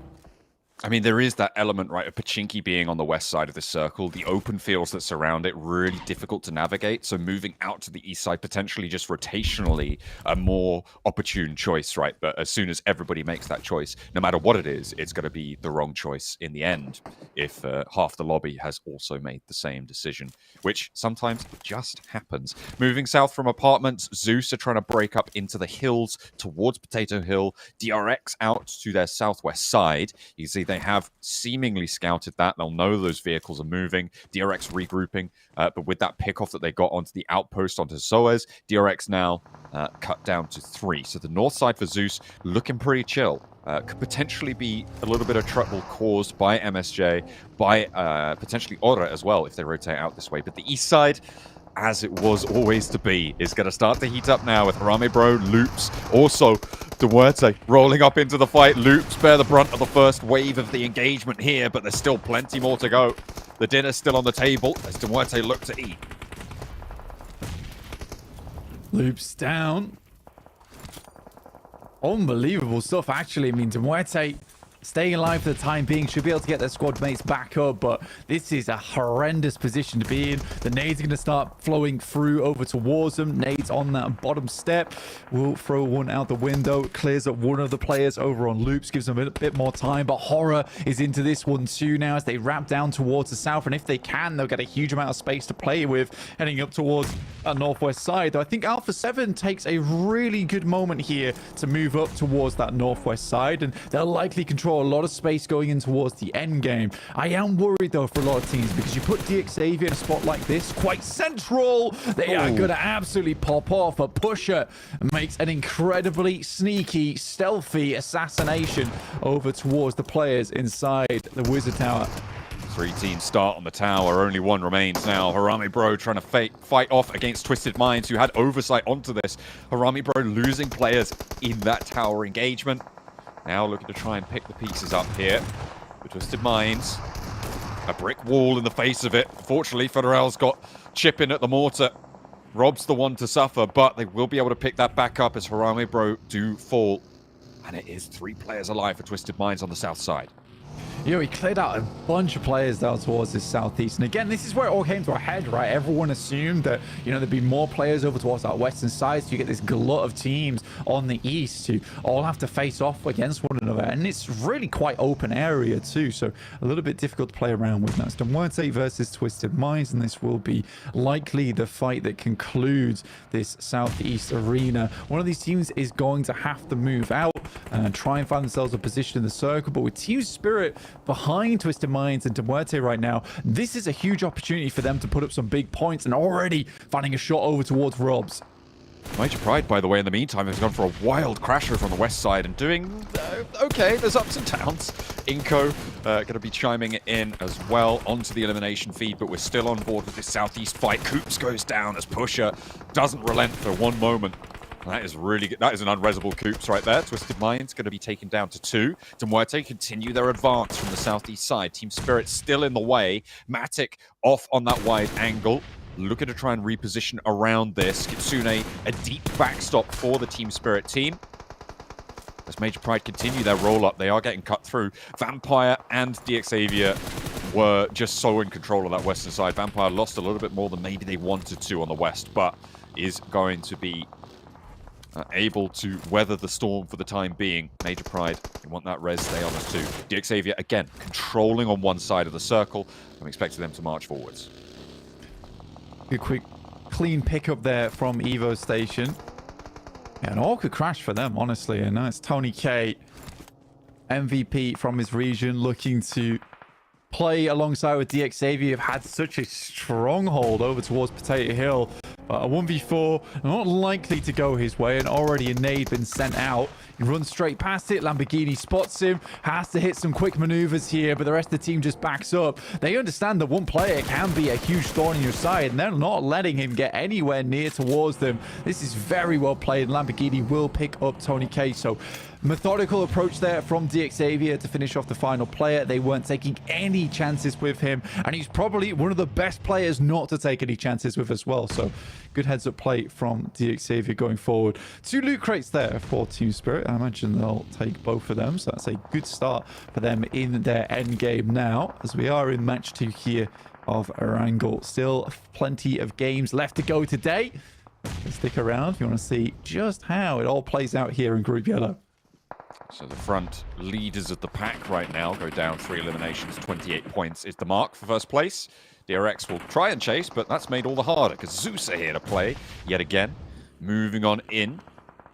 Another knock sent back over towards Kaitse. Hyunbin very, very low as Maniac bears down upon him, looking for the healing first. The Molotov will force them to go out wide, but there's off angles to worry about.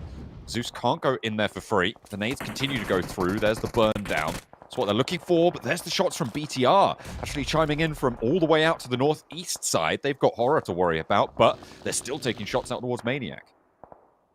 Yeah, I mean, for BTR, they've been so quiet. They're even quiet in that last game. They sort of faded away without too much contest on that north side where they actually had a decent approach inwards. Hyunbin finds himself a nice DBS shot. Doesn't immediately go down, so the threat is still in play. And with 2 players knocked right now for Zeus, they want to clean up this fight as quickly as possible. The nade will do the trick.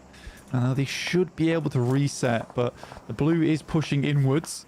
So they'll have to get a move on. Now, Inco, although they've got quite far into this game, they have been super passive, right? And it is a bit worrying because they went from an extremely aggressive play now back to their old antics of very much just holding one position on the map. PUBG Mobile has gone through various iterations over the years, but I think we're now in the era of high elims.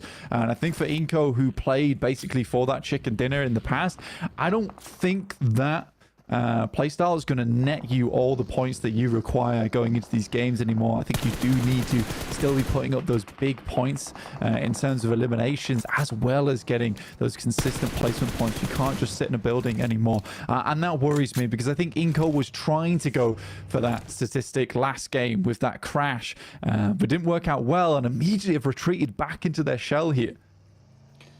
BTR have flexed out from this northeast side, and I feel like maybe a little bit too late to get involved. They could have done a lot more damage to Zeus had they made this move earlier, gotten ahead. But however, they have managed to put Genthos and Zuxi both ahead of the curve. Unfortunately, Rita's got their number. We'll be able to find that first point, look for the flow down, and this is a great start to this engagement for Zeus. Look at the angles they've got with these nades. That nade should do a lot of damage to BTR. Isn't going to quite tag on what they wanted. Goes a little bit short, unfortunately.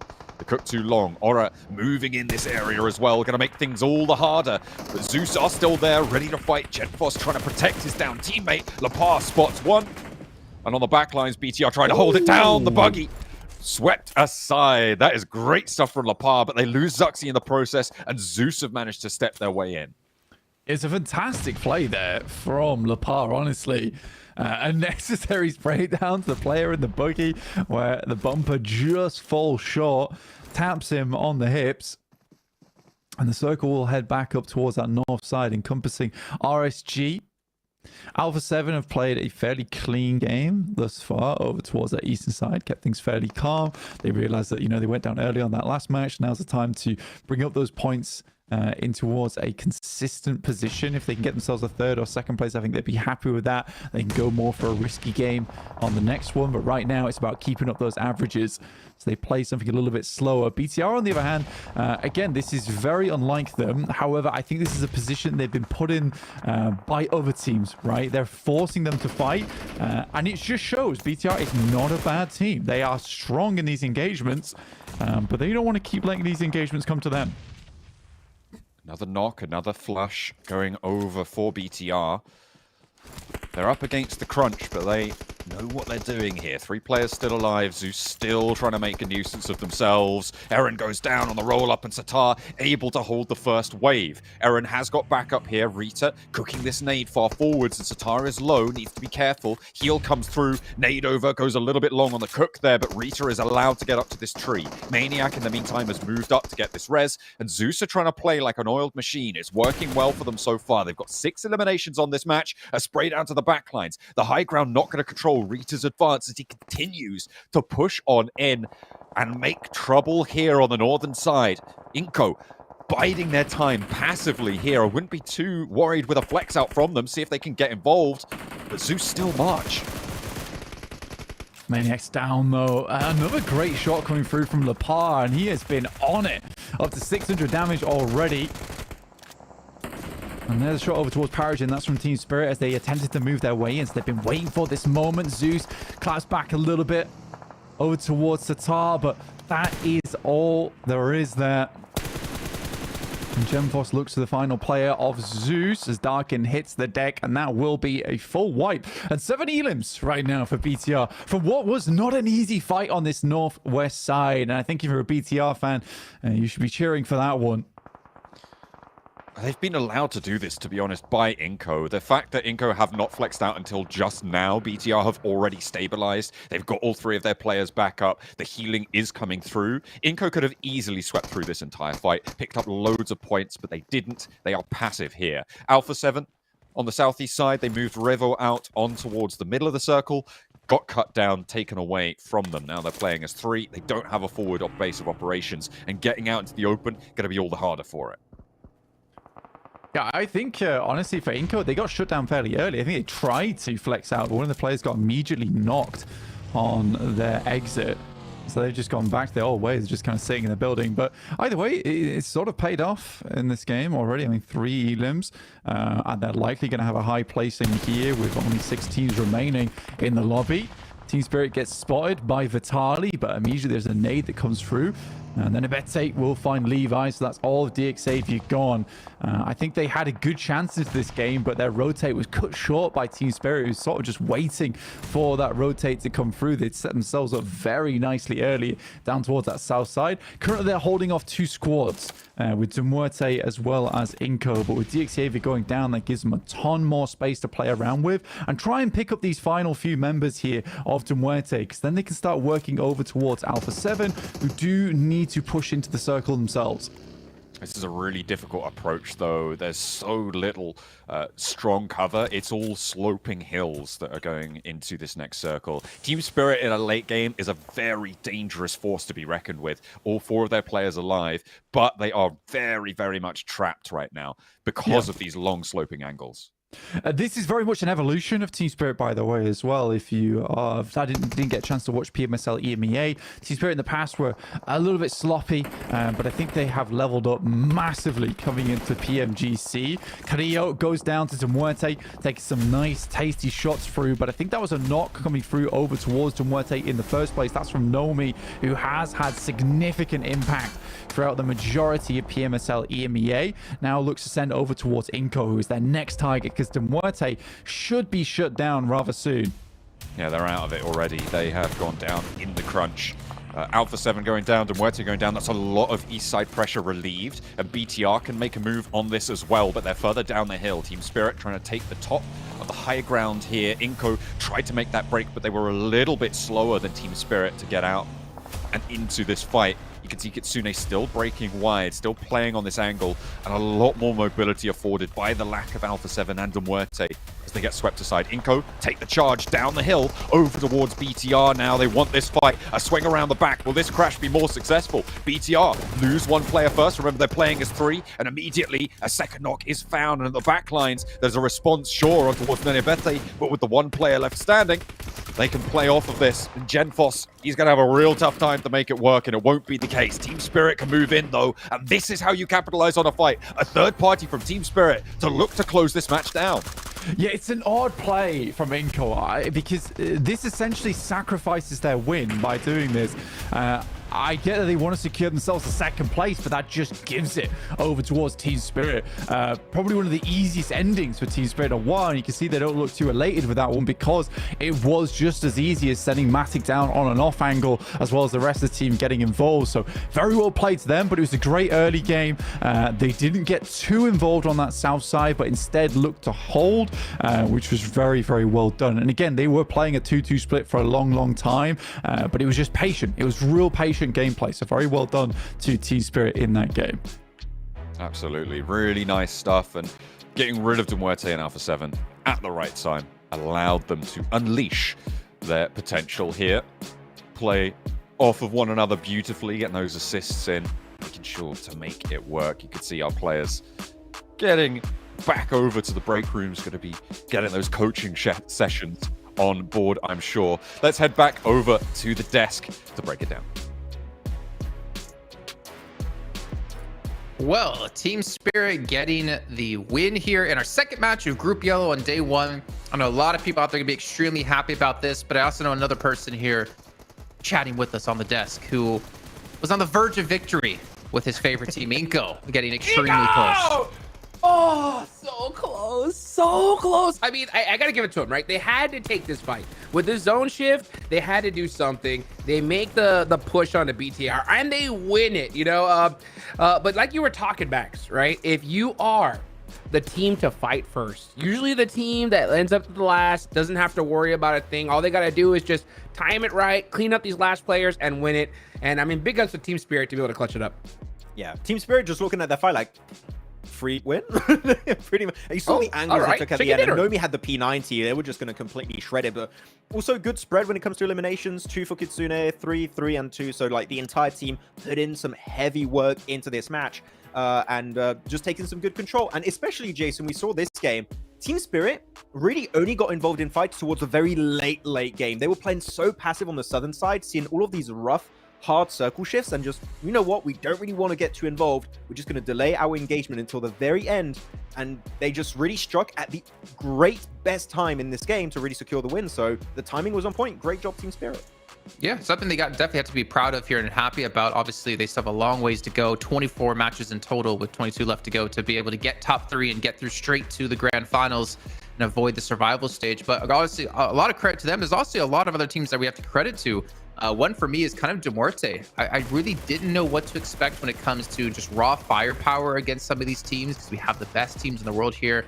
It's a big step up from CSA, but as we see here, like the fight over towards the Harry Potter Tower, they're able to fight loops, defend against Sarami Bro as well. Yeah, they did a really good job. It was actually a very funny moment there, because I think you had 4 teams involved in that Harry Potter fight you're mentioning here, Jason. And actually, you had this fight of Harame Bro versus Twisted Minds, and Demuerte seeing that, like, wait, that means we can leapfrog and actually get in circle and hold off Twisted Minds. And they do that, and by doing that move, they not only get a bunch of eliminations, they get one of the better positions in that entire southern area of the circle. So, man, Demuerte, really good approach. The circle later on down the line, Hodrix, as we saw, was not quite favorable to them, but they make a really good game out of really a tough situation, I would say. So, good on Demuerte. Dude, good on them, but also good on BTR, man. This team was going crazy this match, and it makes me happy to see it, because I mean, it's so crazy that we talked about dark horses at the top of the show. When I hear the word BTR as a dark horse, I'm kind of like, what? You know, because of just how powerful this name was such a long time ago. But now, I mean, they look to be in top tier form here right at the right time here, Max. I mean, look, you're saying BTR here, Hot Jukes. We have to say Lepar in particular was such a standout. I think, true. Jason, you mentioned at one point getting an insane shot on a play of Horror that was in the car, like just absolutely fantastic shots coming out from Lepar. And yeah, I said they were a great team when it comes to rotations. I wanted to see eliminations coming out on board. They got 9 elims. Big win also for BTR this game. Yeah, very big indeed, considering they were on 0 points at the end of the first match here. So getting 9 elims as well is going to be very important for them. But a couple of other teams we do have to mention as well. Alpha 7, Max, you were talking about it. They were on the eastern side of the zone, and we should maybe even talk about the plane path combined with the zone shifts. Alpha 7 getting kind of lucky with their compound still being in the zone.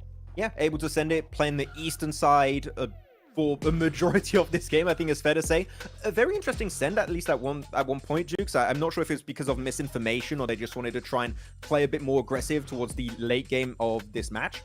But sending Revo into Demuerte with very minimal information was a bit weird to me, I would have to say. So not sure what was happening there for Alpha 7. Yeah, I mean, those that were trying to do some kind of 3-1 split, but unfortunately Revo just got caught out. I mean, that's some of the decisions you have to make as an IGL. You know, sometimes you try to pull out something a little bit special and it doesn't work, you know, but it's still early in this tournament, so I think they have a little bit of room to kind of make some of those decisions. But at the end of the day, you know, when there's so much at stake, usually playing conservative is the better route here, Jason. Well, I mean, taking a look at Alpha 7, I'd say in the past, we would see them in situations like this get super aggressive just because it's the Alpha 7 style. Like, we know they can contend and beat basically anyone in a fair, you know, 4-on-4 team fight. But to see them kind of be more reserved and realize, okay, we got to play the compound that we have. It's the best play to make in this situation because they're playing for the win. I think it's a good sign to how Alpha 7 mentally are approaching this event here. But we see our MVP Nomi. I'm actually really happy to see this, Max. Like, we're talking about EMEA, and Nomi for me is one of the first players to really bring around successfully that kind of 1-3 style to play these off angles, but do it well. Whereas someone else on his team didn't have too good of experience back in G Gladiators. No, Nomi is clearly an MVP contender for this group, right? I think we can all agree on that. He just knew also in this game, Jason, he wanted to use that P90, be just like, no, I got to hold on to it. I just got to wait for the late game to try and secure the win, which ended up working great for him at the end. So look, good plays at the end of the day for Team Spirit and playing passive on the southern side until the very end of this match. Though looking at the utility players, Foopsman. The Foopsening was happening in this game, Jason. All of the smokes that were used in a Harry Potter building fight allowed them to create an escape route to, then as we said earlier, leapfrog ahead of Twisted Minds. So, man, Foopsman, he's always there, lingering, waiting for his time to strike, and here really enabled his team to make that rotation ahead of Twisted Minds. Now take a look at the damage here. You can see Federales with 1,100 damage being done here in this last match, which is, again, for not to like downplay them at all, but like when you're not playing like the PMSL of SCA, you're not playing against the best teams consistently, like day in, day out. To see them already have such a strong start here in Group Yellow really gives me vibes of what Coops was saying of SCA being the strongest region. Of course, he was stationed there, Major Pride with 1,000 damage as well. Yeah, look at the smokes used. It's so crazy to watch. I mean, the intensity and just 2 games already. We've only seen 2 matches, but the speed is at another level here at PMGC, and it just goes to show that all these teams, I mean, they deserve to be here, because I think if they get the right position, they're going to take full advantage of it. I was looking at some of the player stats also. I think we just saw Becca also have another game with over 1,000 damage. That's 2 games in a row, by the way, for Becca. So, like, he is being impactful, even in games where we didn't really see too much from Major Pride this game. He's still a part of the equation, and currently, as we can see, Jason, in first place, 28 points. Of course, this second game was a bit tougher for them, but it still brings some eliminations on board. So, they're always there, part of the conversation, and so far, holding strong. Yeah, give them a little of a buffer, right? It is a 4-day long event. We said at the top of the show, you still have the ability to mess up or not perform so well in some of these matches and still hold on relatively highly. I mean, they had 25 points, so they got 3 eliminations in this last game. Team Spirit to get a big step up as they get second place. But let's be honest, we're going to see teams go from very low to very high off the back of 1 win alone. And speaking of like lows and highs here, Hora, the push that you spotted, Max, into, was it 4 teams? Bigatron, Zeus, Inko, and Reagan's Gaming. I mean, do they feel like they could fight all 4 of those teams at once? Look, it's just Hora took the cursor of the difficulty of this game and just like, we want it hardcore. and really just you're sending it in the position where you have minimal information and you just go to the center of 4 teams. It's not going to work out for you, Hora. I think at that point, you may be better off pushing onto Reagan's right now on the northern eastern edge, which is the kind of situation, you know, where teams are located. But no, they send it between 4 teams, and as we saw, Jason, Lepar was ready for that push, so he just completely melted them down. So good play from them, not from Hora. Yeah, unfortunate for them. Maybe Hot Juice can throw this to you. With only 2 matches being played so far, has there been any big surprises in your eyes from either teams or players individually? I mean, I think the big surprise, I mean, it's not really a surprise. Yeah, I was about to say, no, Eco should have won that game. No, at the end of the day, I think it just goes to show that just how beautiful this game has developed. You know what I'm saying? It's crazy to watch at this level, because before, back in the day, you'd have like 4 or 5 top squads, and then everybody else would kind of just look a cut below the rest. But here it just goes to show that this entire lobby is just stacked top to bottom. I mean, whoever gets the good position, they're gonna just frag out of their minds, and I don't know, it's just so good to see. What about you, Max? Because for me, I'm looking at the teams I expected to be weak, not being weak. I actually want to talk about teams we expected to be strong not being so strong. Xavier and Vampire. I want to kind of like flip it. They at the bottom of the rankings. Of course, it's 2 games. You already said it, Jason. Like, it's 2 games out of all the matches. There's still a lot of like room for them to come back, but there are 2 teams that I think you had both of them in your top 3. I have Vampire in my top 3. It's a bit of a rougher start for them, so you know, they've not been happy. Yeah, sure. I wonder how they say in Indonesian. We'll have to see. But yeah, they need a bit of a comeback here because they've been silent so far today. Yeah, and I'm not going to really judge any team too harshly just yet with 2 matches being played. I think that's kind of the story of what we're trying to get across here. But it is cool to see that the teams, like, if you're talking about the teams we expect to do well, not doing well, like for me, Major Pride, I know they've only have 1 victory, and of course the 3 points they got in match 2. But like that for me, I can't overstate how big of a change up that's been in my eyes from CSA. But then again, it's only been 2 matches. I want to see them continue this. Obviously, we saw Major Pride play in PMGC last year as well, but I don't really know how the rest of the day is going to play out, because I feel like every map we're going to see a different team stand up. Yeah, I would agree. Does Hot Jukes agree? well. He looks like he I agrees. agree. It's poor Hot Jukes. I He's agree. he's I agree over as well. I mean, Major in the Pride- US. 3 a.m., 4 a.m. for him. I don't know how he does it. Hey, you know what? It is 7 a.m. now, baby. My eyes are open and ready to go. And Major Pride have been delivering some major pain today already. And it's good to see here. I mean, yeah, it has only been 2 matches. I think we're going to see some of the big names start popping off anytime soon now. But I always give like kind of like the Hot Jukes excuse card. I always punch it for 1 game, right? For at least the game number 1 of the tournament. Because you kind of got to shake off the nerves, kind of get ready and settled in. Yeah. But I mean, we already played 2, so that's already been punched. We're good to go. I think from here on out, it's just, you gotta give it all you got. I mean, especially when you're looking at these type of tournaments, right, Juice? And you were a professional player back in the day, so I'm sure you know that, like, day one, it's a learning day, right, when it comes down to it. So teams, maybe, if they had a bad start today, like, you know what went wrong, back to VOD review. And I think tomorrow, as we typically say, Jason, on all these events, day 2 is the true day 1 of these global tournaments. So, like, tomorrow, we'll see how things are really going to go down. But today is just a little bit of a taste and an opportunity for maybe teams who don't really look at too much to perform on these global tournaments to actually stand out and surprise us, just like, for example, your Major Pride. So we'll see if they're going to get punished tomorrow, if they can keep that hype train going. Who had the mention of Hot Jukes being a pro player back in the day on their bingo card? Well, I mean, we pretty much just give that as a center spot because that's going to be free for everyone out there. But I do want to maybe talk about Twisted Minds, because whenever I think of like Coops in particular, I always think back to Enigma Galaxy, and I always think back to him being like the spearhead of the team and the one to kind of go off and like create opportunities for his roster. But it seems like Twisted Mind, I'm kind of really enjoying the way they're rotating and kind of their decision making so far. Obviously, not netting them too many points, but it seems like Coops doesn't have to be that kind of player at the moment to, all right, guys, let me just like make the fights happen. Let me go win these fights, 1v3, 1v4, like we saw previously. It seems like he has support. Yeah, it's not like on Enigma Galaxy for sure. He's able to play around this team a little bit more because all of the team is just top tier fraggers from different regions like Dorian, Robs, etc. Yeah. I do think looking back on this game though, and I don't know if you would agree on this, Hot Jukes, I think they maybe got a little bit tunnel visioned on their fight versus Harame Bro and forgot about Demuerte. They're able to leapfrog their position. So maybe just looking at the overarching situation they're in and maybe understanding this fight doesn't make too much sense at this current moment. Maybe we should try and like reposition and let that fight be for the time being. I think could be a good positive for their future games at least. Yeah, for sure. I think they're making the right decisions for sure. I mean, I think they're ending up in bad spots, but they're finding a way to be able to make opportunities. And I'm going to go back to that Sanhok game, right? That Botate was gorgeous, right? They were able to make it to a good solid spot in the circle. Unfortunately, they didn't capitalize off of it the way we wanted to see it, right? But we're seeing those decisions made. So if they're able to get those executions just dialed in, I mean, that's what it comes down to. At the end of the day, sometimes you got it that 50-50, right? You either go left or you go right. And sometimes both of them don't work out. I think that's kind of like what happened here in this last game. I think once they get a good spot under their belt, they're going to put up some serious points. But it's good to see them get active when they're not gifted those zones. You know what I'm saying?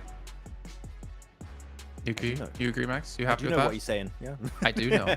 I think I feel like we've had as well, albeit only 2 matches being played, some pretty like not easy zones, but some pretty like kind of normal zones. We haven't seen anything too crazy, and I kind of want to see those start to come out. Yeah. Some very heavy shifts, some very like water heavy zones as well, because I want to see these teams pushed. I don't want to see some normal laid back PUBG Mobile esports here. I want to see teams tested and tried, because if you want to be the world champ, if you want to flare up here, you got to be able to bring it down in the most difficult of times. And it's really going to test the team's true grit if they can make something happen from that. I think it's like a once wise man said, pressure makes diamonds here, Jason. And that is really what we're working here with in PMGC. That pressure is going to make these teams into absolutely beautiful diamonds. Though one thing I want to talk about a little bit before we head into our next Erangel is going to be Deke Xavier. I feel like as a team here... Who? I mean, so far, yeah, kind of. Like Deke Xavier are trying to play edge, and we talked about it. Edge here, Hot Jukes, is like it's rough when it comes to these global tournaments when you don't have those feeder teams to carve your way out in the edge of these circles. Deke Xavier have been attempting to do that 2 games back to back now, And as we've seen, it's not been so successful. So are they going to keep doing that or maybe adapt? I'm not too sure. Man, I'm gonna be real. I don't know if they're attempting it. I think that they're forced to do it, kind of like the way these past 2 matches have gone. Maybe, So yeah. I mean, hopefully they're able to. What's my man Yeah, smelling? hopefully they're able to make some adjustments. Yeah. You know what? I don't know. It's getting Some ready for the smelling game. salts or You know what I'm something. saying? Getting all hyped up, going for cooking. his big PR here. Tight. Yes. We can take a look at our top 4 fighters at the moment when it comes to Noxer. DRX, who's been a little bit quiet. The big surprise at PMWC. Obviously not too much data to talk about them just yet, but it's nice to be able to see, again, go into lobbies like this, they can compete. Seeing, Harami bro up there as well, Demorte, Bigatron. Like these are not necessarily the 4 names I expected to be here before the day started. Yeah, as we said, currently the teams that were looking the weakest in this region, in this group, should I say, are looking to impress. So I'm happy about that. It's cool to see some different names up at the top of the tables. I do think we're going to have a bit of a flip eventually throughout this group, but yeah, DRX, I want to see them continue trying to get those eliminations. They're struggling when it comes to placement points, but they are getting elims, which is a bit of an opposite from PMWC, so hopefully they can stay on that track. Okay, we're taking a look at the teams here as we're getting moments away from getting into our 3rd match, which of course will be on Erangel once again. We still have 2 Erangels left, followed by 2 Miramars as well. And of course, today, tomorrow, and the next 2 days thereafter will be completely Group Yellow until we do finish things off and find out who our 3 teams will be. After these 2 matches being played here, Hot Jukes, you want to change potentially who was in your top 3? I'm thinking about it, to be honest. No, I'm not changing anybody. I mean, Inco Gaming, baby, 2nd Oh my place in the God. last game. Stop. Let's go. I mean, we are starting on the right train here, Max. I'm not on that Inco train. You're not getting me on that Inco train. Hey, like, it's going to need a lot dude. more than this. Toot. Get on the train, bro. Get it while it's hot, because I'm going to tell you what, I'm investing early. You know, one thing, Jason, we talk about a wise man. A wise man once talked about the most important factor when it comes to PUBG Mobile esports. You know what that is, Jason? $20 and the power of it. It's momentum, okay? Right? Who has the most momentum going into this next game? Well, you know what? Unfortunately, we can't check in the momentum meter here today to see how things are really playing out. But you know what? $20 can get teams to do something crazy. We got even more than $20 on the line here. We got $3 million on the line. So that can make you do, I can't do the math off the top of my head. That's a lot of 20s, Andy. Just imagine you get your prize money cashed out in 20s and you're just walking around like, oh, hey, can I get an upgrade at my hotel? How's this $20 treating you? You'd be unstoppable. Unstoppable indeed. I can just in my head hear Kalaris just squirming and raging hearing this $20 conversation once again. That would be as we 150,000 $20, by the way. Wow, that's a lot bills. of 20s. Yeah, that's a lot of 20s. That can take you far. That's a lot of upgrades, man. Yeah. And you know what, dude? Hopefully we see these teams upgrade here in this next match, because it's the 2nd Erangel of the day, bro. And you know what? It's time to get active here, Jason. Yeah, so let's throw it back over to our commentators once again, and they know the power of $20. John Allen and Blink. We are all about the power of the $20 bill here over on jeez, apparently out of nowhere, seemingly. We're into match 3, the 2nd of our triple bill of Erangel. We are about to cross the halfway mark on the day, and the playing path a little bit more chill than the first time around, blank from Stalber down to Ferry Pit.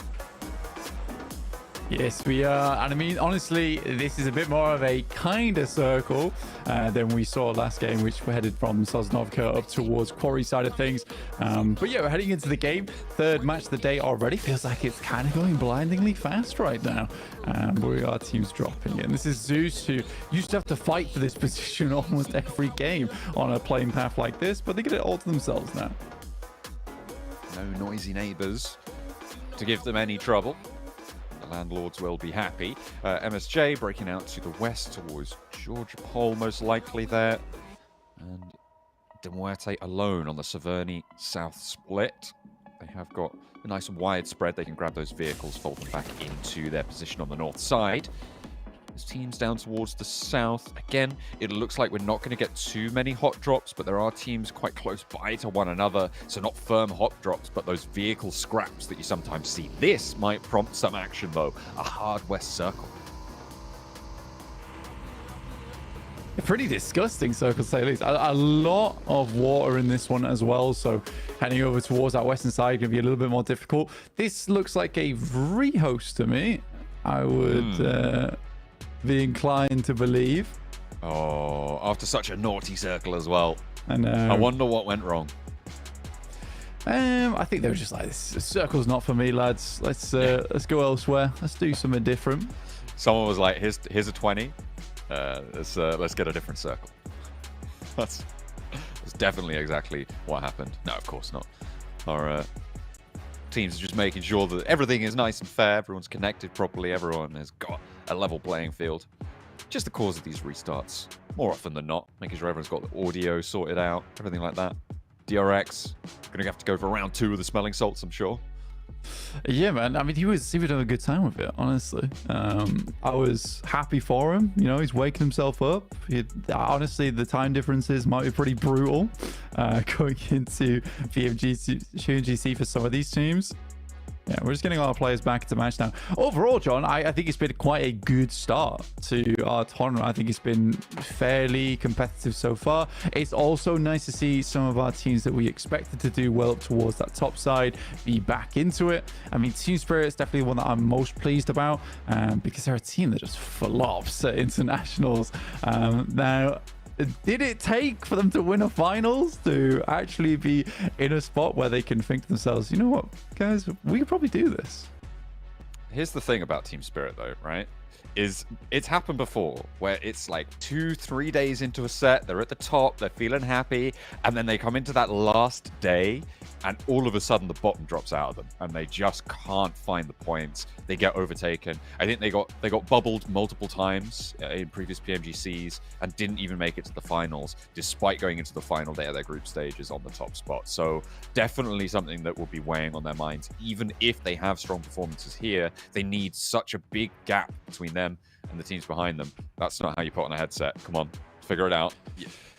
That's definitely wrong. Something's going wrong. Someone check. Someone check on DXavier because that is not right. Is that Cyclops right now? Dude, I you can't believe the laser beam. No.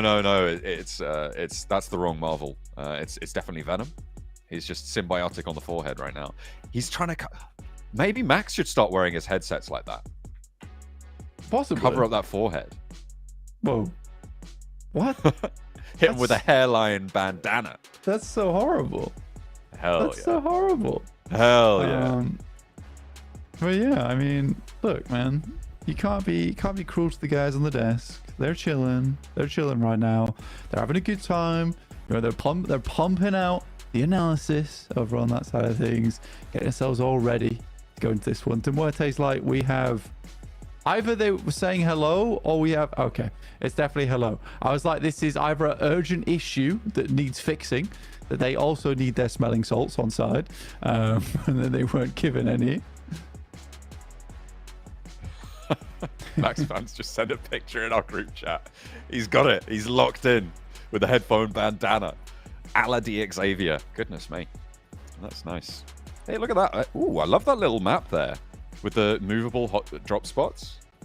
I like that. That's looking clean for BTR. Well, you know, it's a team that's been around for a while. They know how to do their drop spots, dude. They know how to do their drop spots. I mean, most of these teams understand now. I think my favorite moment out of most of the PMSLs was the last game of Erangel. And I think it was Virtus Pro, but Icy ripped up the Erangel drop spots. He was like, we're done with it. I'm getting out. And he ripped up the map. And I was like, that's kind of a cool way to finish off one of the maps from your games. You know, you put it behind you and move on to the next event. Twisted Minds on our screens, though. And this is one we've talked about a lot, John, actually. I think that there are very, very strong teams. I mean, Coops and Law just have this undeniable teamwork together, right? I think that they're very much working hand in hand a lot of times as that front line. And Rob's, I think, although Robs is a great player, he's such a good player, I think he's the only one on the team that kind of feels like a bit of a mismatch with them. Needs to figure out his position within it, because this is not me saying that Robs is a bad player. I just don't know where he fits in the team at the moment, because a lot of times he is that frontliner, but I think you've already got such a strong pair with both Coops and Lord is that where does Robs really fit into that dynamic? It's difficult, of course, like especially when you've come through a pretty struggling season and you've done really well back in EMEA, right? Coming and having to readapt with this new style roster. They found something that worked for them, obviously, back in EMEA, but here maybe could be a little bit more troublesome. So I hope our teams are getting ready to lock in on the match because, oh no, I'm not seeing headsets on heads. This is bad news, Blank. Yeah, it's taken a while to get us back into this. Well, that's fine. That's fine. We're good to wait. We can chill here for a little bit, John, whilst we get ourselves situated and sorted. We've also turned the lights off in the studio because we're all going home now, actually. Yeah, yes. We're ending the day right here. I'm just joking. I'm just joking. Stay. Whoa. Don't leave. Don't leave us. That was just a Halloween trick. It's a BTR prank. BTR Whoa, prank. real bandana. Not headphone bandana. I like it. He's got it. He knows what's going on. That's right. I don't think the hair really works with it. That's not being mean. I think if maybe pulled the bandana back a bit, it could be a little bit better. That's fair. There's Aaron. You just want everyone to go for the Nomi hairband. I do, yeah. There's Aaron on your left, possibly the greatest player on Zeus right now. Very, very young player as well, but he has definitely shown off his skills so far. Which I've been really pleased to see. I mean, yeah, Nomi used to be that guy where he was so young yet so proficient at the game. I just have to see new talent break into the scene.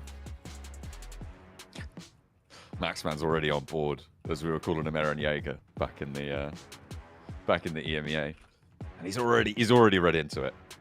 He loves a bit of anime, does our Maxman. Maybe we'll have to get a couple of players named after some One Piece characters, and then he'll be even happier. Yeah, I think you will. Everyone's kind of like having this meditation a little bit, other than these guys. They are chilling. Yeah, well, he's been passing around the smelling salts, so of course they are. Yeah. Oh, they're pointing. Is this one of those, like, who's the most likely to, I don't know, die first in a match? All pointing. Whoa. That's mean. What do you mean by that? Maybe he's like, I don't know. Point the coolest guy on our squad. Who's the most likely to win the most points? Yeah, could be that. Both equally likely.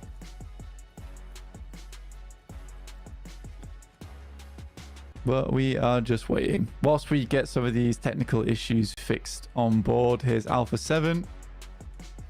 Still fairly happy with themselves. I mean, they should be as well because they are a strong team with one of the coolest jerseys around with the holographic on side. That's right. Secret rare Alpha 7. Yeah. Very cool. You love to see it. Looking a bit like cut opal there. I mean, I really like the holographic style on that. Yeah, I know. You know what really is always so curious to me? Because Revo is such a calm guy a lot of times. You know, he's super locked in when he's in game. But what's Coops doing? Coops is chilling. He's like frozen in time. What's going on? Put that elbow down. I don't know what he is doing. Is that a knee up?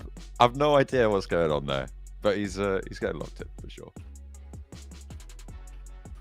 But yeah, for Revo, it was cool for me because he's such a calm guy and a lot of times he's quite locked in, pretty serious. But I think he was the most emotional out of all of them at PMGC when they got that win. And I was very pleased to see that. And I mean, you know, you've got to let out some of that emotion sometimes. You can't always be locked in. And it felt like he'd been holding all that in for that big moment. So yeah, again, for Revo, back to his old antics of super serious, the DBS maestro in the game. This looks like game time. It kind of might be. You know, it could be. We don't know yet. We'll have to wait and see. Oh, there's a countdown. Blank. That usually means there's a game about to start. The question is, prank, trick, or treat? Probably prank. You think prank? You think not real game? You think fake game?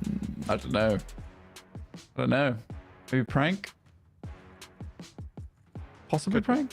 Who knows? Could be. I mean, it's one of the options. 10 seconds. We'll find out. There's a few options to be had here. Lights are blue this time. Currently, What does that mean? Blue I don't for let's go. Blue for map, this one. Erangel will be back on up, and we are jamming out in the plane once more as we head over. And again, the plane path fairly chill on that south side, going up towards Severny, a little bit to the west, but overall is going to be really quite nice. Breaking out to the east, not going to be too hard. Of course, with the straightness of this plane path, it means there's a lot of those vehicle spawns available on the east side of this one, and it won't be super hotly contested. Let's get in for match number 3. Exactly, John. Let's jump right into it. We have this plane path that you already mentioned before. Very fair. No one's really unhappy with this one. Teams getting out down towards the south side. Bro Harame already dropping towards military base. BTR, I think it was sort of interesting, right, when we watched them play, because once they were put in that deadly scenario, it felt like they really switched on, were able to get some good elims going. Mostly helped out by the fact that Lepar was on point during those couple of engagements, but they were holding on. I mean, three teams versus one essentially at one point. So for BTI, it was definitely interesting to see that, you know, they have it in them. They're not a slouch of a team, and that's exactly why they belong here at the PMGC. But it was just a little bit odd to me that they don't take that same kind of firepower to other squads and try and create openings, because that is becoming more and more of the norm here in a lot of our PUBG Mobile games. Is you have to expose that space for yourself by cutting away through the lobby, which often means taking fights with other teams because they're not likely to give up strong positions in the map. And again, we get to that point now where a lot of teams are quite comfortable at finding a central position. And if you are on the side of the map like DRX is right now, where they have complete control over towards Gatka, they're likely going to have a strong position towards the beginning of the game. But if you're a team like Loops, you're going to have to spearhead that approach towards them. If you want to get that strong position, you have to take it off them. So you can't just rely on circles all the time. Definitely not something that you can look to be a mainstay of your performance. Over on the north side, you see BTR around that Rozhok area. Zeus moving a little bit further north, and they're going to find a little bit of a scrappy loot, I think, all things considered. Not going to be super happy with this. The circle, it's not as dramatic as the first time around we went into match 3, but this time it is still on that southwest side, going to be centering up to the east of Quarry, around those Gak fields, west side of the Chinky. And so Zeus, nearer to Stalber, going to have quite a long way to go if they want to get into, well, they're going to have to want to get into this next circle, right? Major Pride with Inko close by, but that's just a vehicle pilfering going on, a scouting mission for Inko. They'll fold back. Yeah, I think if you Alpha 7 looking at this one right now up towards North George, easy rotates past Mir and Sejong down towards the south side of the map on the western rotate on the coastal side. And I think that that does open up options for Zeus as well in Stalber, if you think about it, in the sense that for the Muerte, they're likely going to make a push over towards Box Compound, play from there. So Zeus has this pretty confirmed approach over towards the northwest side of the map and just passing along that coastal side to get into the circle. So I don't think they mind too much heading over towards Stalber and getting very looted up. Not only that they have quite a few sight lines to look down and maybe get a lay of the land before they start pushing out. It's really Vampire that I've got most of my eyes on here. Most of them. I only have 2, so that would be 1, I guess.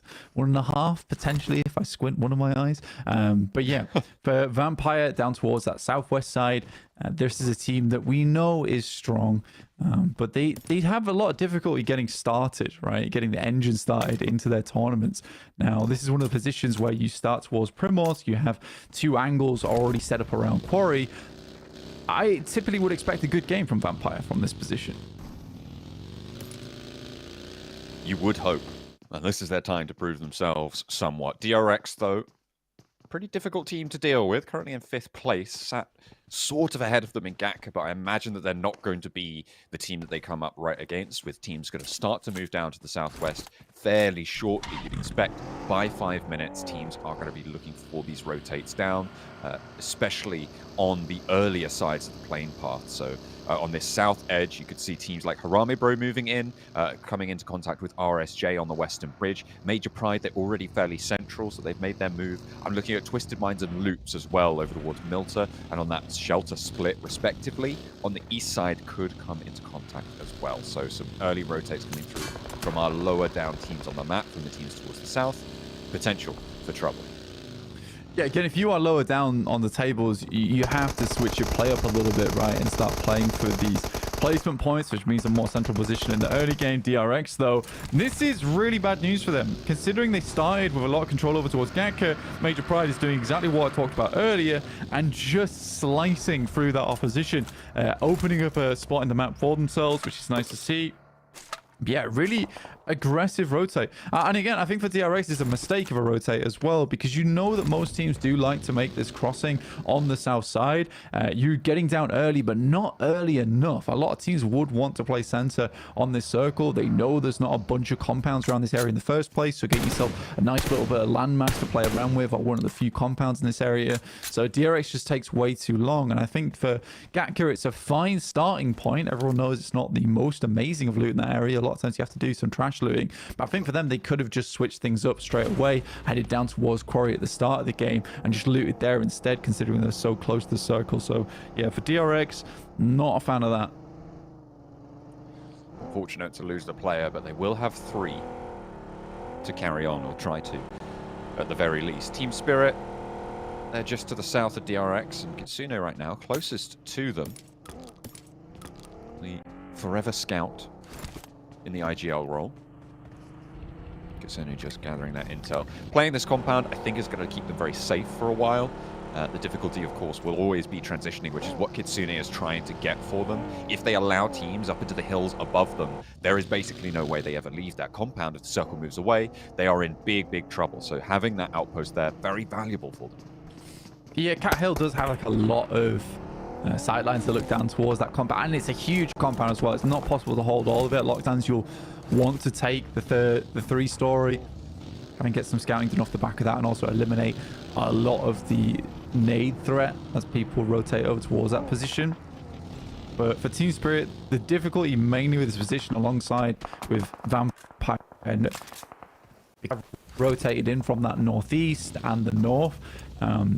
You're caged right now, and if a nasty hard shift on the circle goes up towards the north side, you make your way through a lot of teams to get into a good position. Luckily for Vampire as well as Team Spirit, potentially DRX as well if you want to look at them, because this circle was so far down towards the south, it's assumed that the next circle isn't going to head too far away from Quarry, so it is more of a thought out decision as opposed to one out of necessity of needing a spot in the circle. I don't mind it too much for those squads. Major Pride marauding around close to the Vampires. Open terrain, so staying on the move. A nice little That's a double spray down for them. Oh, hang on a minute. Where did that come from? Across the way, they found Muerte trying to get a little bit froggy with it. That is not great news for Muerte. Some great shots from Evo Station. Popped both the players out the vehicle. I don't know if they were rotating in together or it was a case of just a double spray down. Either way, impressive from Evo Station on that side of things.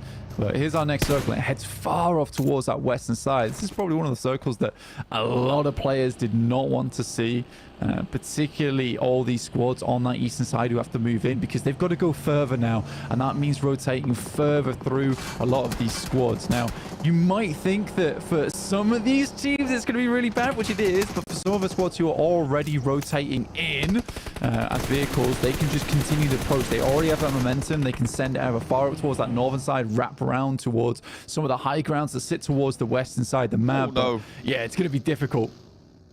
Okay, Twisted Minds do not stop off. There's a knock over towards Inco. Another player goes very, very low. That slows them down. But the two teams that ran alongside Inco actually just going to leave them to get these reses, allow them to be behind and play for the center.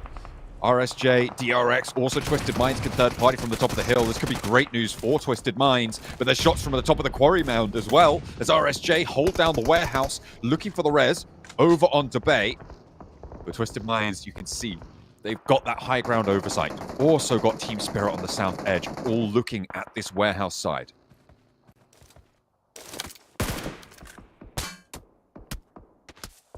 Whew. I mean, yeah. He's super exposed here. I mean, for Nomi, this is a nice position to take control over towards the warehouses on the south side. But I think that T-Spirit needs to realize at this point in time that there is a huge amount of squads that just entered in from that eastern area. Okay, trying to line up the shot. I genuinely think that for Nomi, he's kind of far behind. I think it'd be difficult for the rest of the team to actually pick him up. They're going to send a vehicle up that way, but they'll need smokes galore, and the cover's not amazing for the revive either. See if they can get that one back into the fold, because Nomi, one of the MVP candidates here in Group Yellow. Very powerful force on Team Spirit as well, so not someone you want to lose too lightly. Effect trying to make that dash across, but you can see close by is Pusher, the rest of the Muerte as well. That's not good news for Aura, losing a player to a self-burn. And a second as well. Have Aura just gone down? I think they might have, well, lost most of their players anyway. Effect dashing across. There's that smoke cover you were talking about. A lot of pressure from some bullets, but he's going to try and make it. It's a really difficult decision, honestly, for them. Maniac goes down. Nice couple of shots there coming through on the DBS. But a good bit of clapback, and that will be the final player finished up there for Aura. Really just holds his angle. Respect to him. But yeah, for Team Spirit, I think that a lot of times in the past, they would have maybe just given up on Nomi there. But I think they've realized that they're not in the most horrible position, especially on a rotate on the south side. They could win this game, so getting Nomi up is pretty essential. It's going to be getting yourself out of there. So it starts on the res. I've got a little bit of time to do this as more and more squads start to come on through. Kitsune has to be very much on the money here. Doesn't want to peek too much and get knocked, but would like to have some influence of extracting his teammates on that plateau. BTR moving in the hill south of Gatka, with Major Pride occupying the compound that sits in the saddle between those two hills, sits in that dip. It's a very difficult position to move away from now. So BTR kind of trapped here on the high ground. They'll be safe for quite a while, though. Not too many teams looking to contest it. Loops may look for a wide rotate up towards the north side and contest this position, but that is probably about at least a minute away, and we'll see if that does come on through, and they could always just go straight on in. So Loop's the major threat right now to BTR. Major Pride going to stop them from moving too much forwards.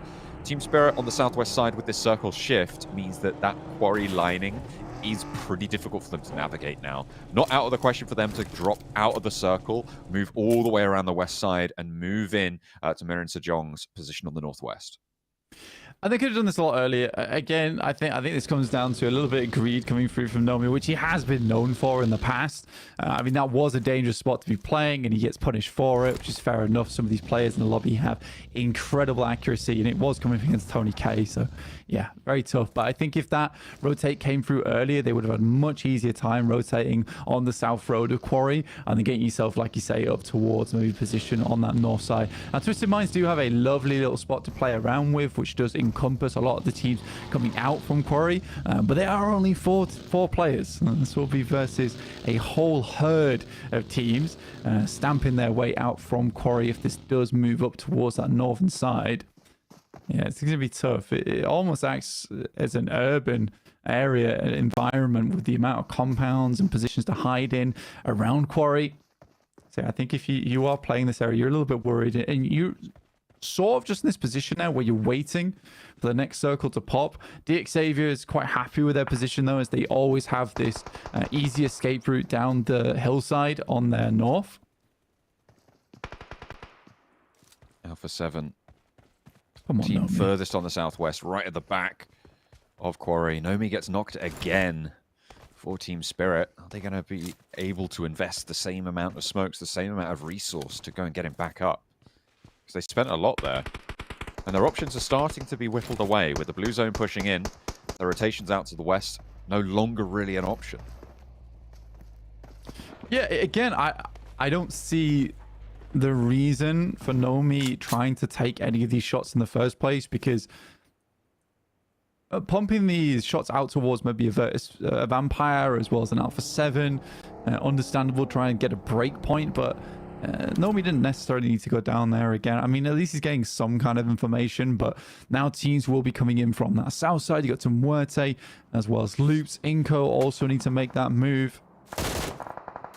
It's tough. And again, yeah, this is the position they were stuck in. It's a question of whether they didn't even have the smokes to escape from this area. I think Kitsune likely will have to smoke their exit at this rate. He's got 4 in the pocket, so we'll have a little bit of cover.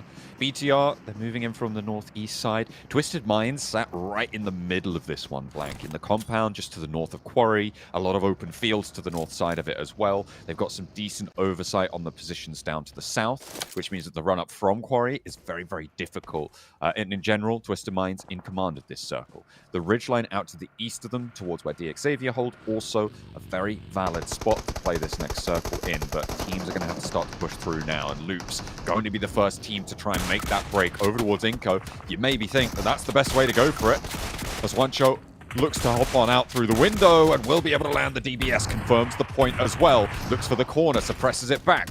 A nice spray down as Loops coming a cropper against Inco here. And it's a real tough time, but there is answers. There is a conversation being had in this firefight, but it just leaves Nenebete with one player to worry about down below. And potentially more across the way, because in comes BTR.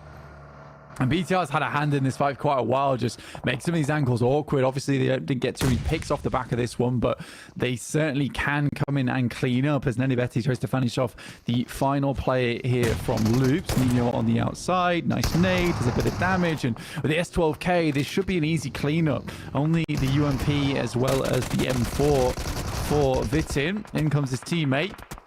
Ooh, nice shot, but is immediately crossfired there with the off angle. Nino able to keep Loops alive here. Inco fall. Bigatron in the meantime up the top of the hill are going to have complete control over this run out though. It's going to be impossible for Loops to get out of here if BTR look to try and hold it.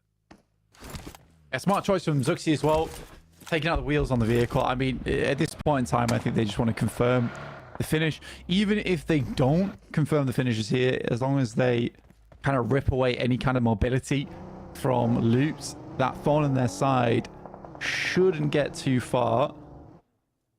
Nino with a back wheel missing here as well. I think it's going to be slow. Smoke train already in play. A slight gap in it, and Lepar's going to try and take advantage of that. We'll spot the roll across so slow and sluggish. Lepar can't quite find the angle through the trees. Finally, a little bit of a clearing in the forest, but the slowest approach you've ever seen as Loops draw short and get to cover. Will they be able to stay alive for too much longer? Because BTR still have the ankles. A nice hop across the open ground, but straight into the waiting arms of Harami Bro. They need a knock. They need something more. And Harami Bro not stopping Vitinho, going over on in. There it is. That's the nade. That's the shutdown, and Loops fall. Yeah, Loops lived for about a minute longer than they absolutely should have. I mean, Lepar, I mean, look, he was waiting for him to pass through the gap in the smoke, and he set themselves up for that way. But if he wasn't going to take shots then, why not set yourself up on the hillside in front there so you have a better angle instead of desperately dashing over in that direction? So yeah, for BTR, waiting so long to set up for 2 eliminations, it all goes awry there at the end. So a lot of time invested for basically nothing. I was a little bit unimpressed by that one. At least they might be able to find some elims here, John. Twisted Minds still holding their central position, clocking the scout from Alpha 7. Carrillo not able to make his way through. BTR, I mean, they absolutely have prior position over this compound and just didn't need to commit to it, but losing the point, not playing the deal. Have to shift up to the northwest. It's Twisted Minds and DX Xavier for me in this next circle. That should have been a bit more of a connected spray, but finally they're not come through. Has to be helped out by Demuerte. It's hard to finish off. I don't know if that was stolen. Actually, it was from Tresley onto Muerte. BTR's not having a good time right now. All the plans that they laid down are getting torn to shreds. A lot of teams down towards our southeast side, and the circle did move far up towards that northwest, so quite a few squads do need to get a move on now. RSG just holding their own in their compound on that north side. It's a smart position to play, and Tatar's desperately tried for so long, and a double spray down from Federal. We'll find more on this when Team Spirit comes in. Federal has been unbelievable on these shots. And there's an answer, finally, from Team Spirit, but BTR may have just been given the eliminations that they kind of earned earlier on, all things safe to say. They're up to 3 elims, but unfortunately, they've only got 2 players left. Kitsune, last to stand, hops out, looks for the challenge. Zuxi, ready with it. But so was Kitsune. Unfortunately, the vehicle goes up in smoke, and that leaves Team Spirit destitute. 4 elims found this match, but nothing more. I couldn't understand the play. I mean, they were locked in for so long, but the blame is on Nomi there. Because the amount of times he got knocked really restricted them, because they were already making a move for that south road. By the time he got knocked, it slowed them down so much. They could have had a much better game off the back of that one. BTR, on the other hand, yes, they get those elims in hand, but realistically, they should be up to around about 10 elims in this situation.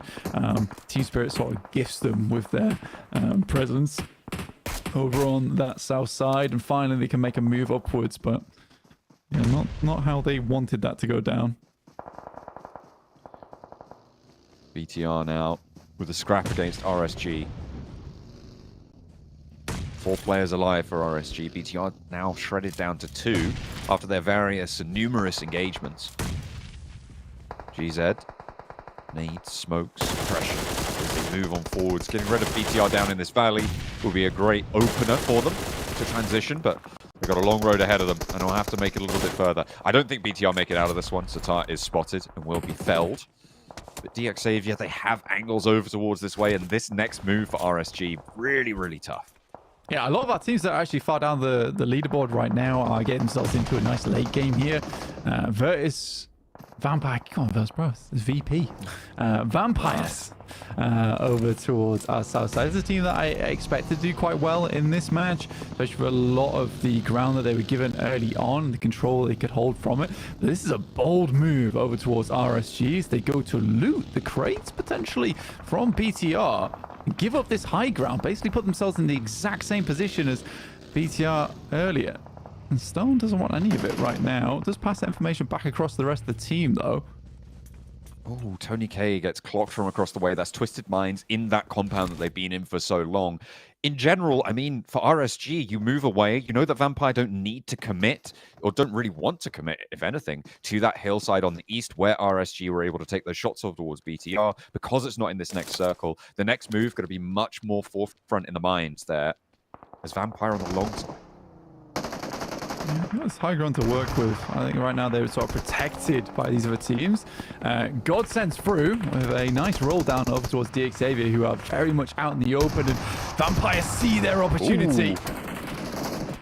Straight on in, and 2 players go down. DX Xavier looking to hold their shack. They've been here for a while again, but it's just the 1 player now standing. On the inside, cuts a 3rd away, and the Vampires are staked through the heart of their push. Finally able to find something, but Vampire only on Newsy left now, needs these reses, needs this healing. Twisted Mind's just about covered off by terrain. I mean, respect to Vampire. They saw an opportunity. They went to take it.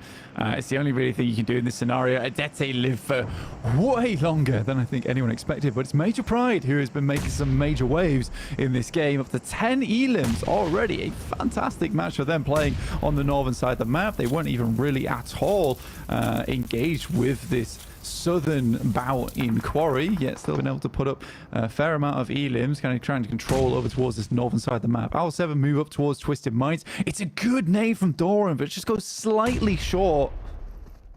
Oh, that bounces good, and it finds the knock. Rivo with the re-knock as well, and that second nade already on the cook. Mafioso lays it down beneath him, calls his shot. Rivo puts him down, and into the dirt he goes. Alpha 7 have been working these angles for a long time now, Blank. They approached, the knock went over towards Carrillo, but they were able to regroup, get that res, and Twisted Minds, as soon as their attention is drawn to Vampire, Alpha 7 read it. They move up, and they're on the ridgelines now. Yeah, again, this is where Team Spirit would have been if not for those early knocks. But again, for Doran, that was such a good nade, and it's on the typical position where you would crash anyway. It just doesn't go quite far enough, and these nades just going wide as Alpha 7 step round the McGrellin with some funky maneuvers for himself. Nade goes far, does find a little bit of damage over towards Mafioso, but now a test for Twisted Minds. It's all up to the Frenchman here. Rob's on the front line. Looking to hold off 2 players from Alpha 7. Revo and McGrellin up to the window now, playing pair fire maneuver. Creeping up onto the sofa, trying to hold those cheeky angles here. Rob's looking for an opening. Has got back up now as he looks for the shot on the doorframe, but it's just not going to work. Gets winged there, and Alpha 7 moving through. Surgical on their approach here, and immediately the player outside the door is handled. Only one on the back lines now. It's up to Lord. He's already taken low. Will find a little bit of spray, and in comes Vampire. A third party on the engagement. A really timely approach, and what a way to play for Newsy. A nade littering onto the open ground between the buildings. Lord given a little bit of a breather. I love that from Goose as well, just shutting the door on McGrellin, trying to open up a place where potentially Lord's able to find that Elim and confirm that knock and at least get them one more point in this game. One more point, sometimes that's all it is about. Carrillo moves off from his off angle, which was extremely influential during that fight. But yeah, a very well played to Alpha 7. I mean, they knew how to handle this, and it's not often you see Robs get taken down in 1v1 for shotgun, but Revo has time and time again proved himself to be the best DBSer in the entirety of the world, despite just how good Robs is on the shotgun. Nades from Major Pride. They are down to 2 players now. Their fight with Miramar Sejong on the north side has whittled them away. Becca, the next to fall, but Elementrix still has more to say. A knock over towards Stoned leaves Vampire a little bit the worse for wear, but Miramar Sejong finally put the final nail into the coffin and allow the Vampires to rise again. Lord now in a tough scenario. The pump shotty, all he's got left versus Alpha 7. 2 already down. Ravo on the outside. Damn, I mean, Lord really wasn't given a lot of chances to pop off when he was playing on Nigma Galaxy, but Twisted Minds has given him a whole new lease of life. But Mafioso on the off angle will put the final nail in the coffin there for Twisted Minds. However, he is the final player left alive here as Maroon J Song take advantage. We'll find Schweppes too from Vampires. Oh, potentially 8 eliminations here, John. Foxy behind the hay bales in a pivotal position. I feel like this can really only go one way. The cover that they've got, Alpha 7 with their last player on the outside, Vampire split down the hill, down the ridgeline with an impossible push ahead of them. I just don't think this goes any other way than MSJ. I mean, again, for the Korean squad, they have always been very good at rotates in particular. And again, just finding those openings, getting towards the end game. It really is just at the moment, at this stage of the game in match 3, we haven't seen too much test in terms of gun skill. But right now, they are proving very good as Hoxie instantly finds his mark. J-Suk as well on the back up there. Miran Sejong looking pretty good. Chicken dinner here. Vampire looking to try and change that tune. Wow. And Newsy connects. A nade immediately finds the flush from Schweppes. And Vampire still have a little bit more gas in the tank. They've just put themselves into the numbers advantage against the split MSJ. They have an opportunity here. A regroup comes in from Final. He's trying to move further down south, and Vampire don't have the angles to stop it. Oh, the Vampire's gone full ordnance. 16 nades. No smokes here either. Just fully committing to the nades in a field finish like this, which makes a lot of sense. And they took a huge amount of space to begin with, but a good shot from Final will find Schweppes, immediately followed up by J-Suk, but not able to knock Newsy. Ooh. That's bad news. Now into a 1v1. Stoned versus J-Suk here for the final circle as they move on in. Both teams looking to try and maybe regroup Final. No, Stone just wants to go it alone. He knows that this is his only opportunity to move forwards. Final moving in for this revive. A nade up to the stack, but not going to be close to Stoned here. Is it going to tag damage? A nade in response as well. That's disastrous. J-Suk low now. Stoned has another one to cook. Launching it forwards. This looks on the money. Right next to J-Suk and blasted away. It's Vampires staying alive right to the last moment. They find what they're looking for. I don't think I expected it, but they make it work. Stoned with the final blow. I mean, Stone's always been such a strong player, right? And I think that that is the difference between the two regions, right? It's just the aggressive nature of it. I think he pinpointed exactly what was going to happen there. The way that Miran J Song was playing throughout the majority of that game, quite defensive, right? You know, just setting up as a fortress with the shield in hand. And what does a protector do at the end of the day? Goes to res his teammate. Instead, Stoned opts to not even go near his teammate. They already have it pinged out where his squad member went down. You can't crawl too far, so he's the exact position on the nades, and honestly just fell straight into the trap of Stone. I think in that scenario he understands exactly what to do, and it's not to res his teammate, it's to get aggressive. Some timely pushes, some timely rotates as well.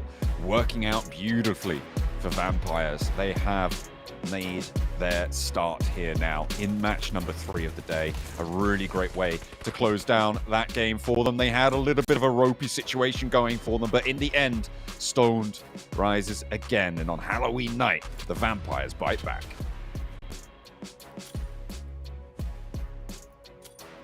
Bite back indeed, man. It's getting spooky here as the teams we expected to be dominating the group are kind of towards the bottom. I mean, Vampire, they get themselves a victory here, but for me, the real story, it's about Mir and Sejong. It's about Major Pride. 2 teams that I honestly didn't know what to expect coming into this event so far have been towards the top of the table. A fantastic performance out of those teams in particular, but of course, we got to give the credit to Vampire, holding on, getting themselves a couple of eliminations here, but closing out the game more importantly. Yeah, Vampire, they absolutely hated here, Hot Jukes, that rotation away from Quarry. That was really tough for them. But that third party they had onto D Xavier versus RSG was so key for them to get even access to the late game in the first place, Hot Jukes. The timing of Vampire was second to none and allows them to get in a possible game-winning scenario, which went down to nade. So Vampire, they're back on track, baby. Let's go.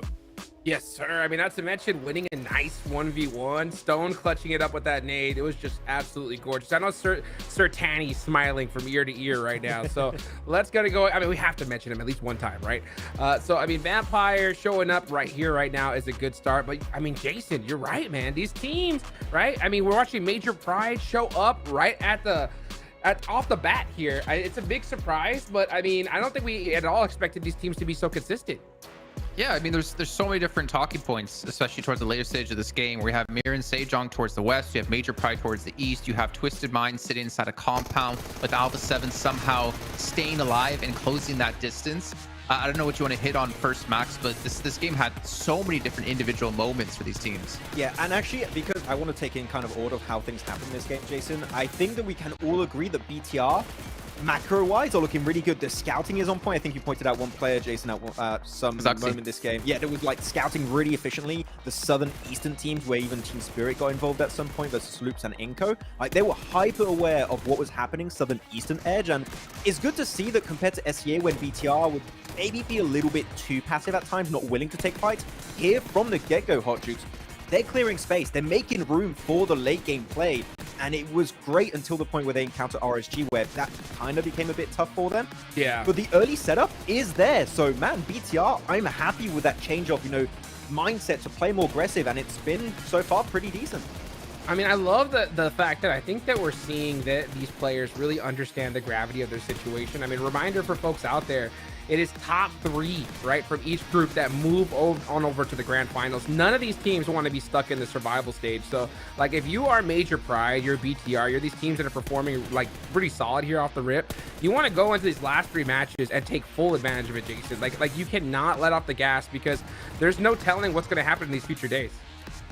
And no telling at all. And considering we went into this group, and I think the top 3 we currently have in our leaderboard, I think maybe Vampire is the only one we had on our list of being top 3 out of the end of the group here.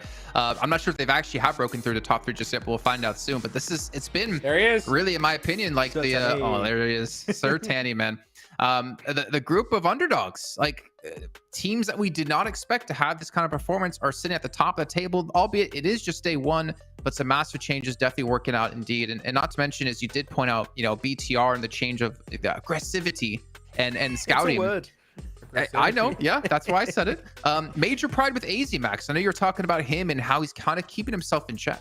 I feel like when we were in CSA, Jason, we would see some splits and they were like, we don't really care. Is their team was still going to split, and we'll see how it goes. Here, AZ, he got, I think, in a 50, 75 meter radius of one of the players of BTR. He instantly pedaled back to his team and went, okay, Cat Hill, this position over to the east is taken. Let's play up to the northeast, play that ridge on the road, and just third party from a distance, which as we saw versus the likes of Vampire, DX, RSG, was kind of impactful. So yeah, respect. They learned what respect is here, Jason, going into PMGC, which is the best time to do it. So yeah, good start from Major Pride, and I hope they can maintain this for the rest of this group.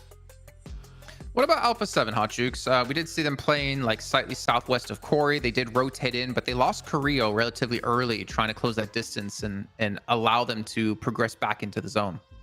I don't think Alpha 7's in a bad spot, if I'm being honest with you. I mean, I think that we see them and how they're playing. They're making some good, solid decisions. It's just not working out for them yet. But one thing when it comes to Alpha 7 is that they start downloading the update. That's what I call it, right? I mean, they just really get used to these teams. They start warming up to them. And then once they really, you know, get going and kind of get a good understanding of how this circle works, man, they're going to start, you know, coming out strong. So I'm not worried about them.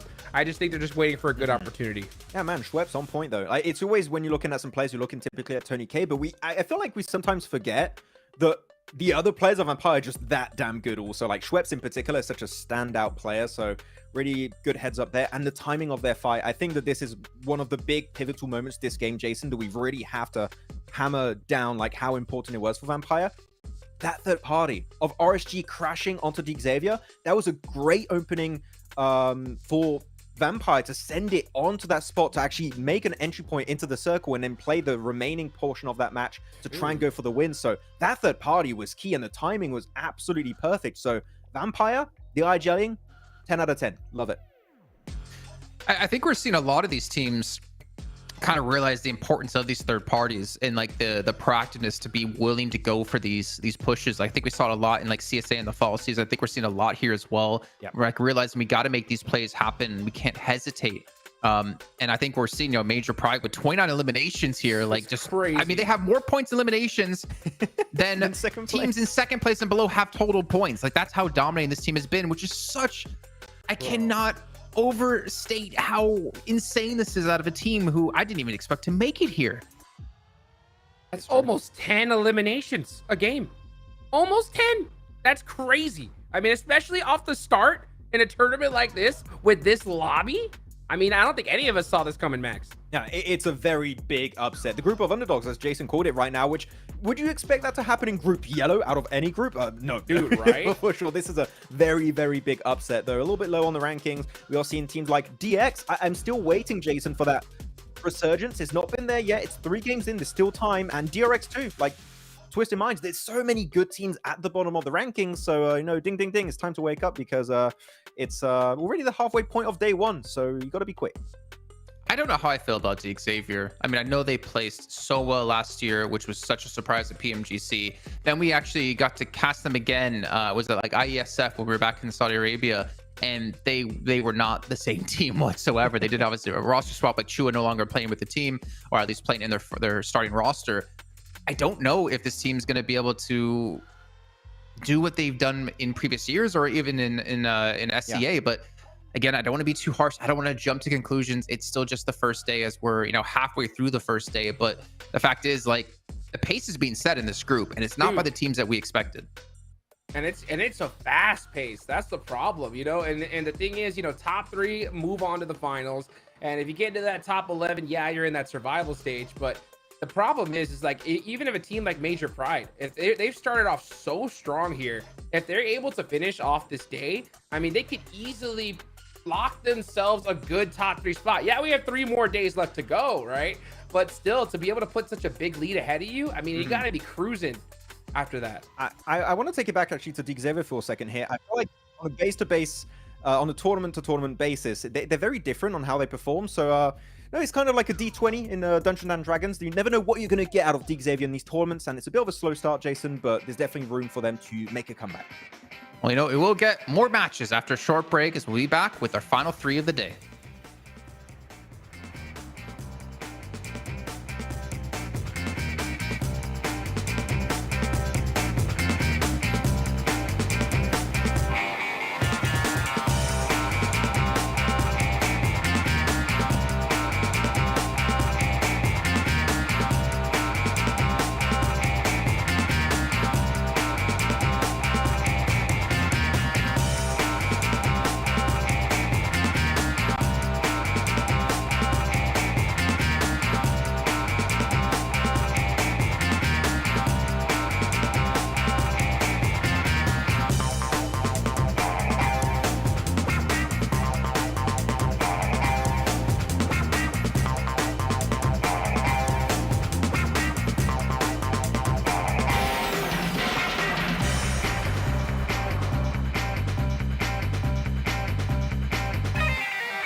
And we're back here at PMGC in day one of Group Yellows. We have passed the first halfway point here of the day.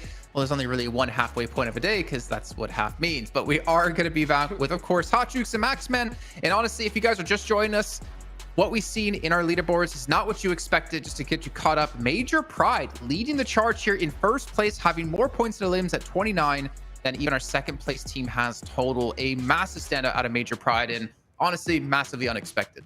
Yeah, a massive step up since CSA. Like, just as a whole, a big change of mentality when it comes down to this team. Like, being so much more respectful of teams around them, not willing to overstay when it comes to their splits. They're willing to regroup into positions to avoid fights and take fights that really matter, Jason, which I think is the big important factor for this team. They take fights that now make so much more sense to what we saw back in CSA. So, like, top 3 is still rough to hold that position until Sunday, but I feel like they could go the distance in this league stage. So, like, I'm definitely very happy with Major Pride here. Well, Hot Jukes, if we're talking about Major Pride doing well from CSA, since that's where Max and I cover, let's talk about your Americas teams in Inco. Eco Gaming, baby. Top 3. We're this close, dude. We are this The absolute close, copium. right? Oh my god. Dude. Hey, one thing NA is known for when it comes to PUBG Mobile is copium, okay? That is correct. That is correct. You know what? I mean, it's tough to watch. I mean, we saw them right off the rip in this tournament just do a big full send into Major Pride and got shut down immediately. And it's so crazy to watch because, I mean, these teams that, you know, we didn't expect are performing like crazy. And when that happens, it just makes it so much more difficult for those middle of the pack teams, because you know the teams that are like so veteran are going to only get better as time goes on here, right? And now you got the underdog teams performing off the rip. It's going to take a big bounce back game, I think, right here and right now to just feel good. Because remember, it's only 4 days for this group. We're talking veteran teams, man. What about Alpha 7? Even them have had an underperformance so far.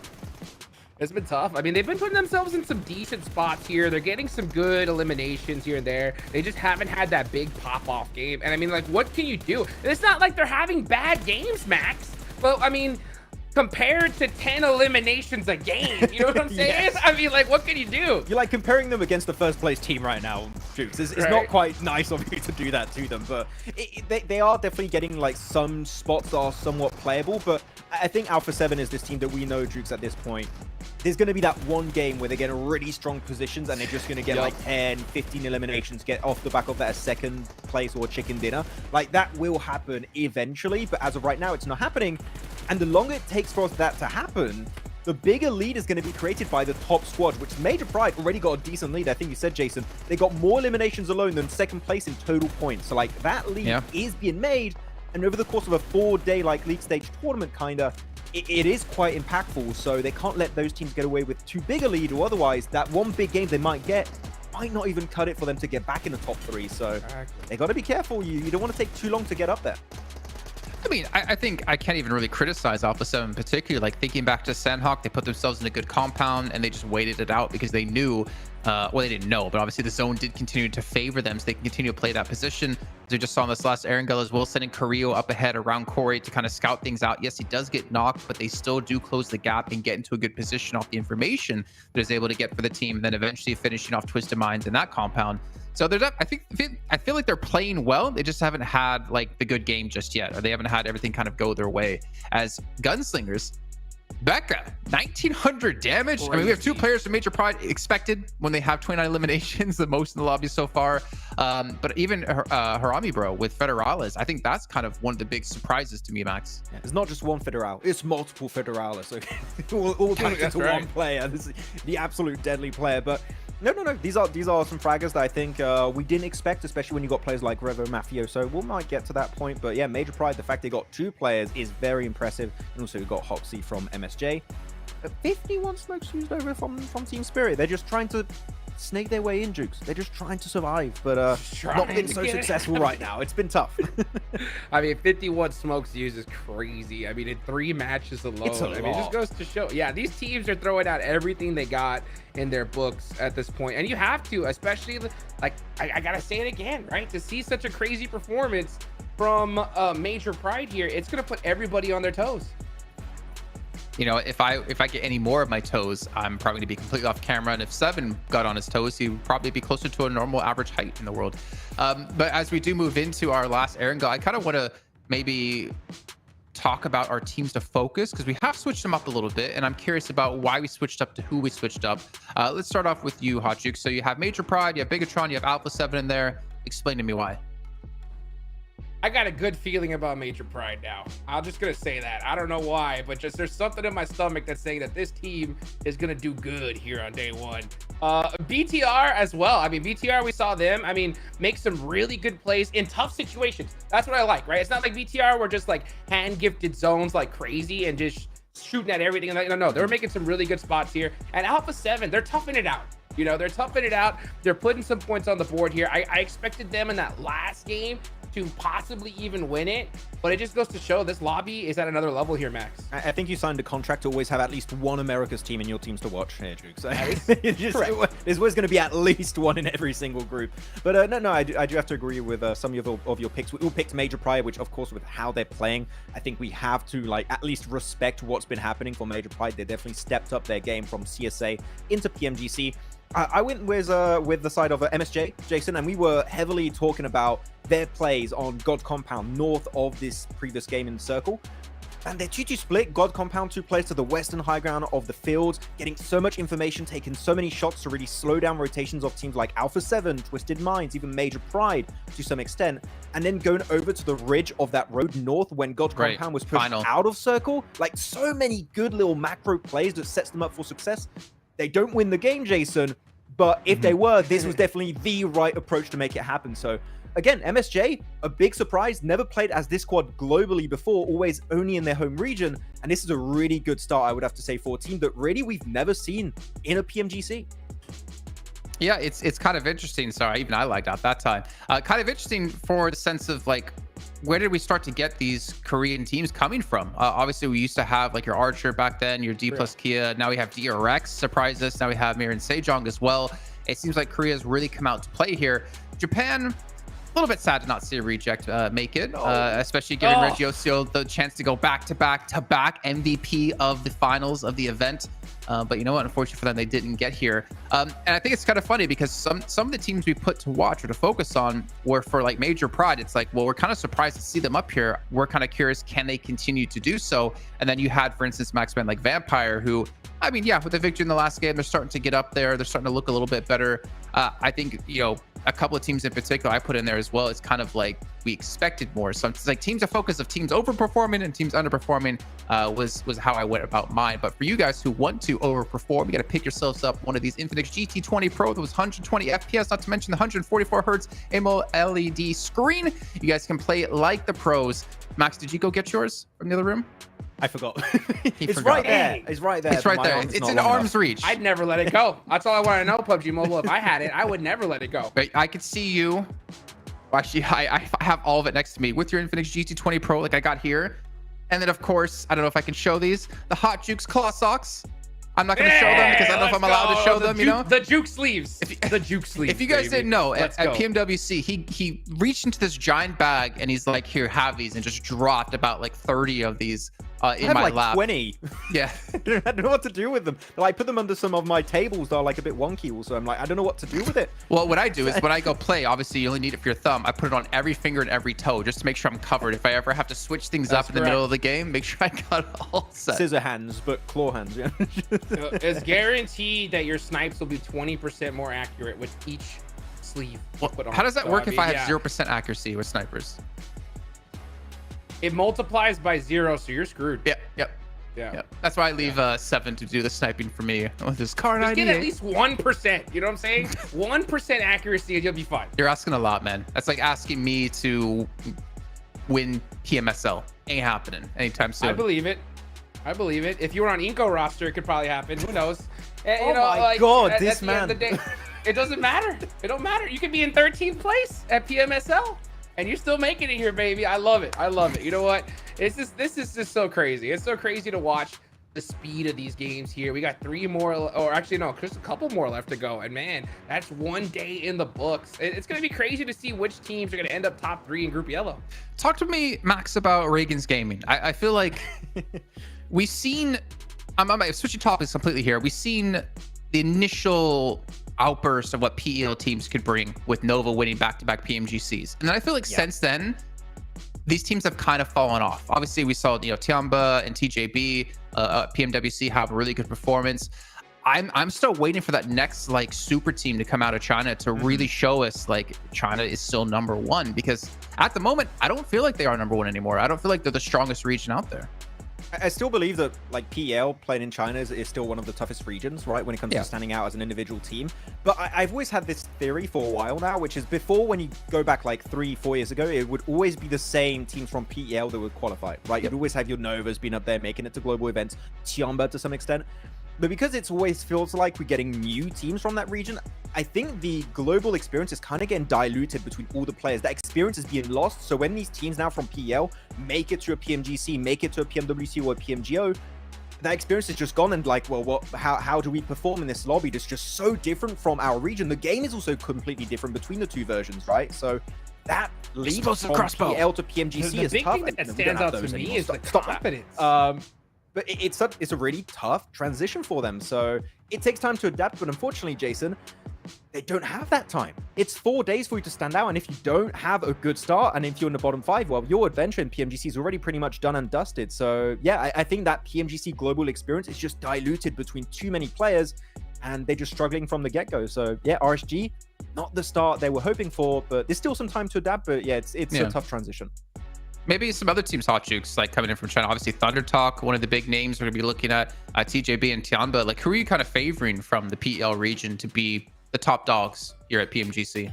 I mean, I'm going to automatically just think Tiamba. I think Tiamba has a ton of potential as a roster in general. One thing I love about these teams is, I was just kind of mentioning it a little earlier, is the confidence we're seeing from them, right? They're going into this tournament here. They're not afraid to execute. They're not afraid to pull that aggression trigger when it matters. They're playing their game. That's my favorite thing, because, you can see a lot of teams when they get to this big stage, the hands start shaking a little bit, and that gyro is a little less accurate. But it just goes to show, like Major Pride came in this, and if they find an opportunity, they're not just gonna walk through that door. They're gonna just kick it down. You know what I'm saying?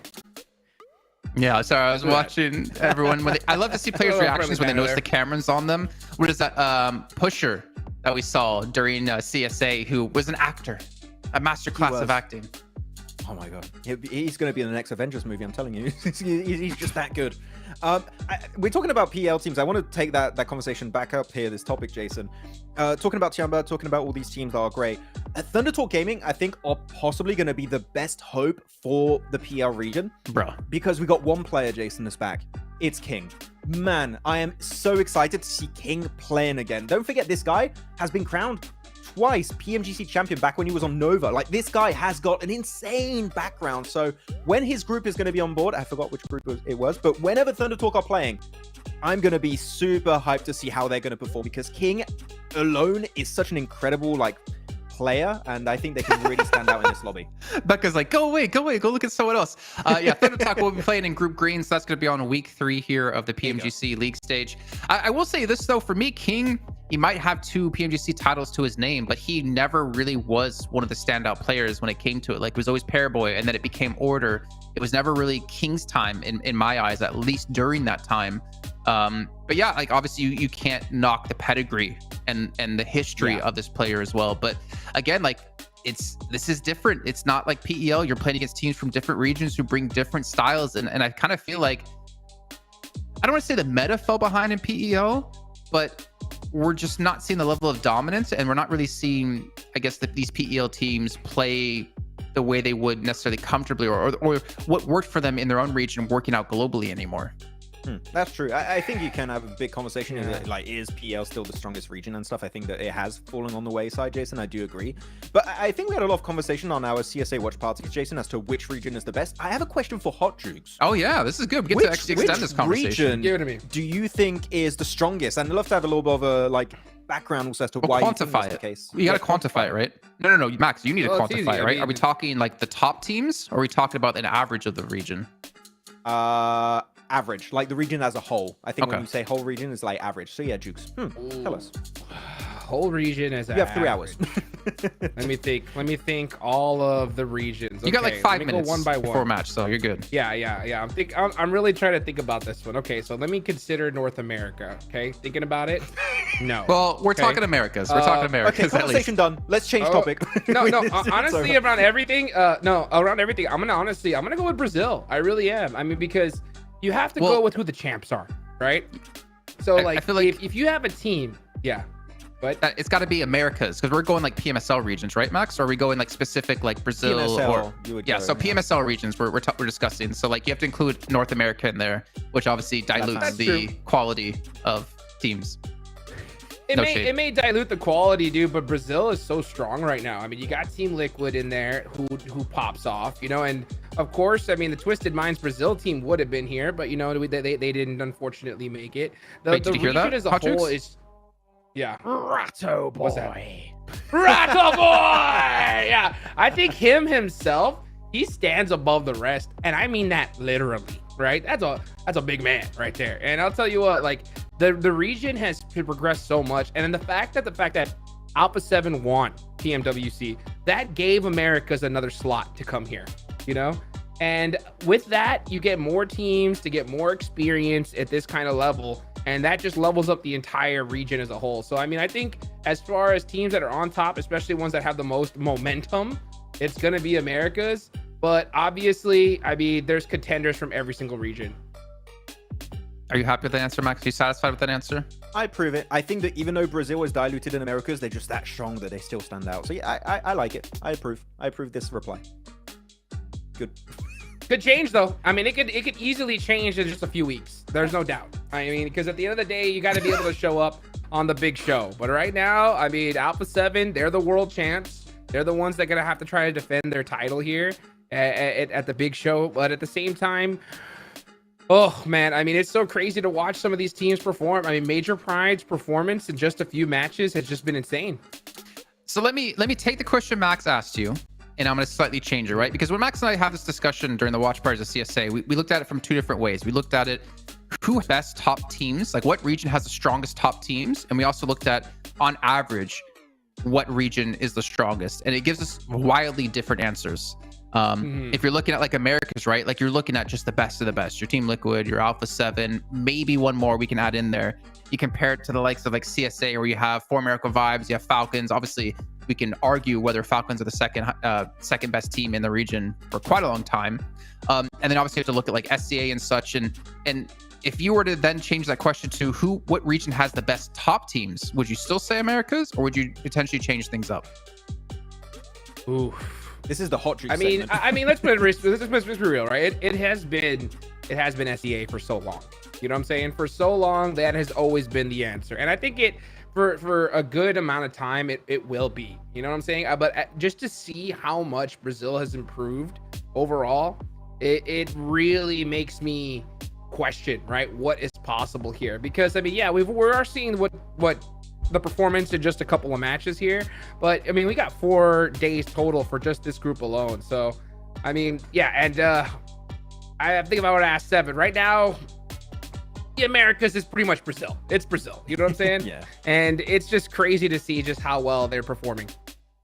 I think one thing I'm kind of surprised about, Max, if you think about this in terms of the infrastructure of these regions, PEL by far has the best infrastructure when it comes to PUBG Mobile. Yeah. I feel like SCA follows up second to that. And then from there, it gets, I actually wouldn't know which way I'd want to go with like CSA, Americas, and EMEA. But for like Brazil as a region, which I think it has a decent infrastructure, I don't think it's anywhere remotely as strong as SCA or PEL. The caliber of teams that Brazil puts out as a region is pretty damn nutty. Yeah, the conversion ratio from like your ecosystem into top players that can compete on the global stage is definitely for Brazil. Like Brazil wins that hands down. The fact you got teams like Alpha 7, Team Liquid, Twisted Minds, BR also, you got so many contenders that are looking so good. So yeah, I would say like in terms of total teams from Brazil, in terms of how many can compete, Brazil is definitely up there.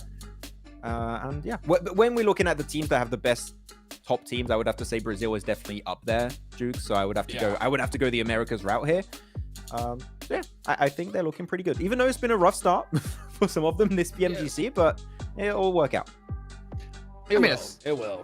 As Duke said before, right? Like, yeah, you might be able to do well on one day, but it's about what you do between in the time off. What do you come back to improve on day 2? What's the infrastructure of your team, the support group of having an analyst, a coach, etc. And the teams who are at the top right now, like we saw, think of Alliance, man, at PMWC. Group stage, damn, they destroyed everyone.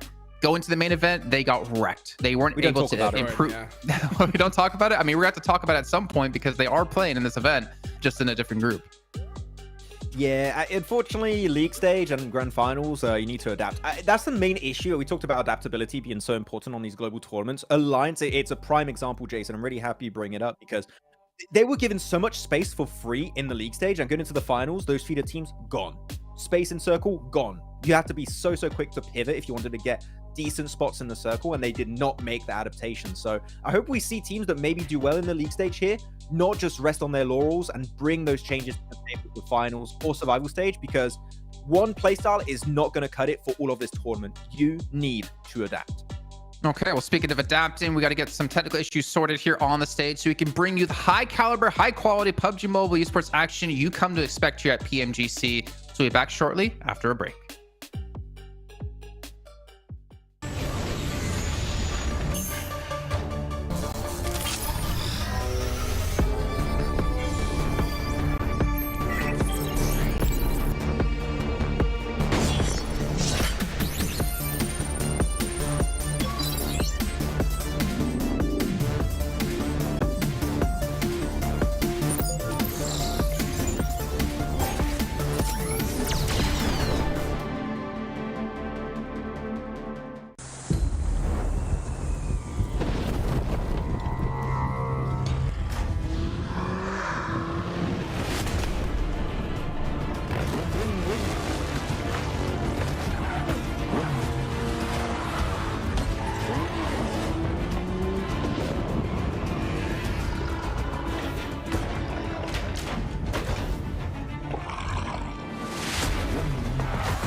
And we're back. I told you it was going to be a short break. Well, maybe I didn't say it was going to be a short break, but you guys knew at home it would be indeed, as it looks like the players will be ready to go here as we hop into our final Erangel momentarily. Now, Hot Jukes, do you have a question for Max and I? We're always asking you questions, but you never ask us questions. Okay. What place is Inko getting at the end of these 4 days? Oh my god, he maintains the agenda all day. the Inko agenda must go on. Are you getting paid per amount of times mentioning Inko? Is that in your contract? You gotta do it, bro. I gotta believe in the you gotta do it. You don't have to do anything. He gets 20 bucks North per American mention. team, dude. You gotta be able to. I gotta hang on to it until they're out of here. Wait, 20 bucks for Inko? No, it doesn't work for you, Max. Oh, no, Well, we do have 20 seconds left really quickly, since we aren't really doing predictions anymore. It looks like it here at PMGC, at least here in the league stage. Give me a quick prediction of who's going to win this next match, Hot Jukes. DRX. DRX. Okay, Max, who do you got? Yep. MSJ. MSJ. You know what? MSJ has been playing well. I kind of want to see Major Pride get a win under their belt here and continue to dominate this lobby. Again, I love to see when teams you don't expect are able to rise up and really show what they've got, and more importantly, mix things up and continue along that storyline of the uncertainty factor of what's currently going on in the PUBG Mobile scene. What's up, Jukes? Man, dude, I'm looking right now at the map feed, and I'm just waiting for this map to get started because, man, it's going to be a good one. For a second, I thought that player was rocking the DRX glove, but nope, this man is ready to go here. Dude, it's so crazy to watch every single game go by. We're going into another Erangel. Do you think these teams are going to be ready for Miramar coming around the corner, though, Max? I think they're going to be ready, but I think they need to focus on Erangel, Jukes, right? You'll think about Miramar when Miramar's here. One thing that's going to be interesting to see here, Jukes, and I think we kind of talked about it during the last 2 Erangels. Man, these circles on the 2 first Erangels of the day, like ping-ponging all over the place. They've been going left, to the right, to the left, to the right, and it's really making it hard for teams that were attempting to play edge. Center teams are having a field day. They were loving it. Twisted Minds, oh yeah, fantastic. More of that, please. Inco, same in the first Erangel. But it just makes it so tough if you're playing edge to make those adaptations. So many teams have been struggling, have been forced into taking these fights. So what I'm hoping for, Jukes, this time around is just give me like normal circles, please. Like just not all over the place, just like center circles and reward teams that do good rotates. An Inco circle, no, maybe not.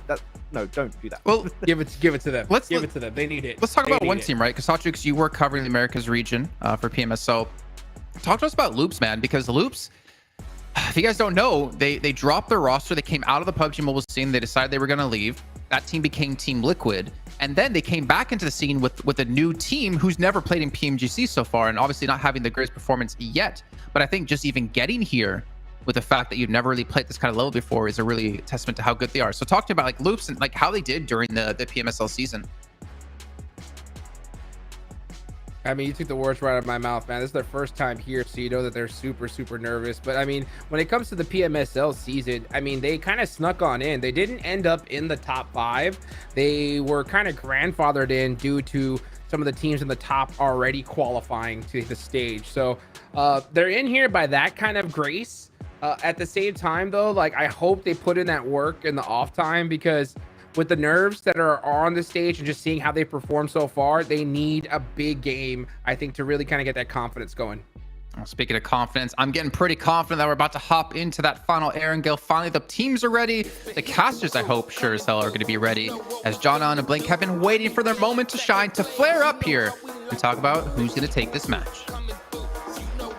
That is right. You guys over on the desk are stepping down. I'm moving up. It's time to put on a show here at the PMGC. We're going into our last Erangel of the day. Match 4 here before we head over towards our Miramars. We're heading from the western side to the east over on Milter Power. So this is the first playing path we've had on Erangel so far that's going across the map. So both north and south side very accessible. We can have a nice even split of players, so not have to worry about which side of the map is more open as opposed to the other, considering a lot of our teams here should be all over the place, dotted around, comfortable drop spots to begin with. Nice even distribution across this one. This is what we are looking to expect from this game. MSJ, the prediction coming through from Max, obviously completely reasonable to predict the team to win before you've even seen the drop spots, but they're isolated. They got South George. They're chilling right now. Nobody conflict on the horizon, but Alpha 7 potentially could give them trouble. What is this clump of teams over to the east of Rosov? What's going on there? Someone sort that out. I think it's because a fair few squads want to get up towards Severny, Yesnaya, Stalber, right? And I mean, Zeus is the team that didn't want to drop towards Stalber, so they head over towards western side of Gatkit. On our screens at the start, though, it is Inco coming against BTR in the early game. That is the fight that you looked at earlier on. By earlier on, I mean 30 seconds ago. Vitaly already takes a hit. Technically correct. Inco yet to take a knock, so have BTR.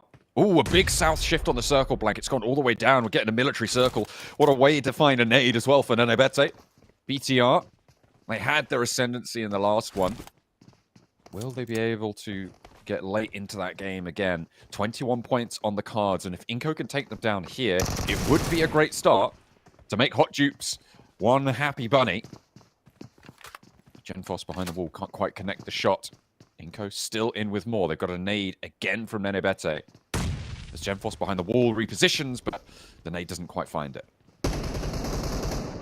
Yeah, Vitaly's already got a really strong spot here, and honestly been able to get up towards this position early on with 90 bullets in the magazine as well total on the AUG. That is very useful to have. Nenebete's in, great shot with the DBS, and no recompense found, but he's lost in the sauce as he moves into the kitchen. Oh no, they're throwing him into the pot and they're bubbling. It's boiling alive. The cauldron swirling around as BTR mixing up the perfect potion to take down Inko. Unfortunately, can't quite catch the heal there. And the last player from BTR still running away. Finally, Inko get the win on the fight, but Nenebete, the casualty there, didn't need to go down. Yeah, I think he had that moment of, I'm in, what do I do next? There seems to be a problem I'm having right I'm winning now. the fight! Whoa! What do I do?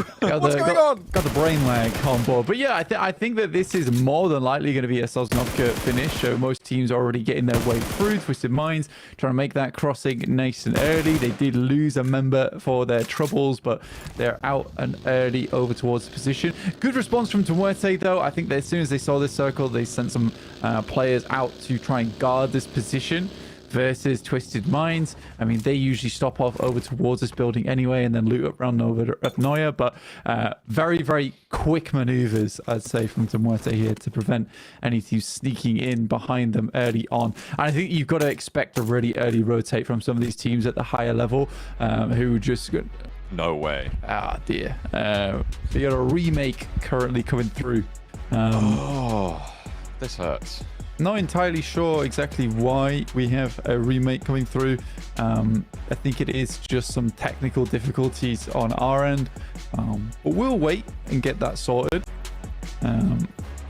Headphones already off though, so it looks like this might be a little while before we move into our next game. But yeah, unfortunate start. It was going to be a very cool game as well.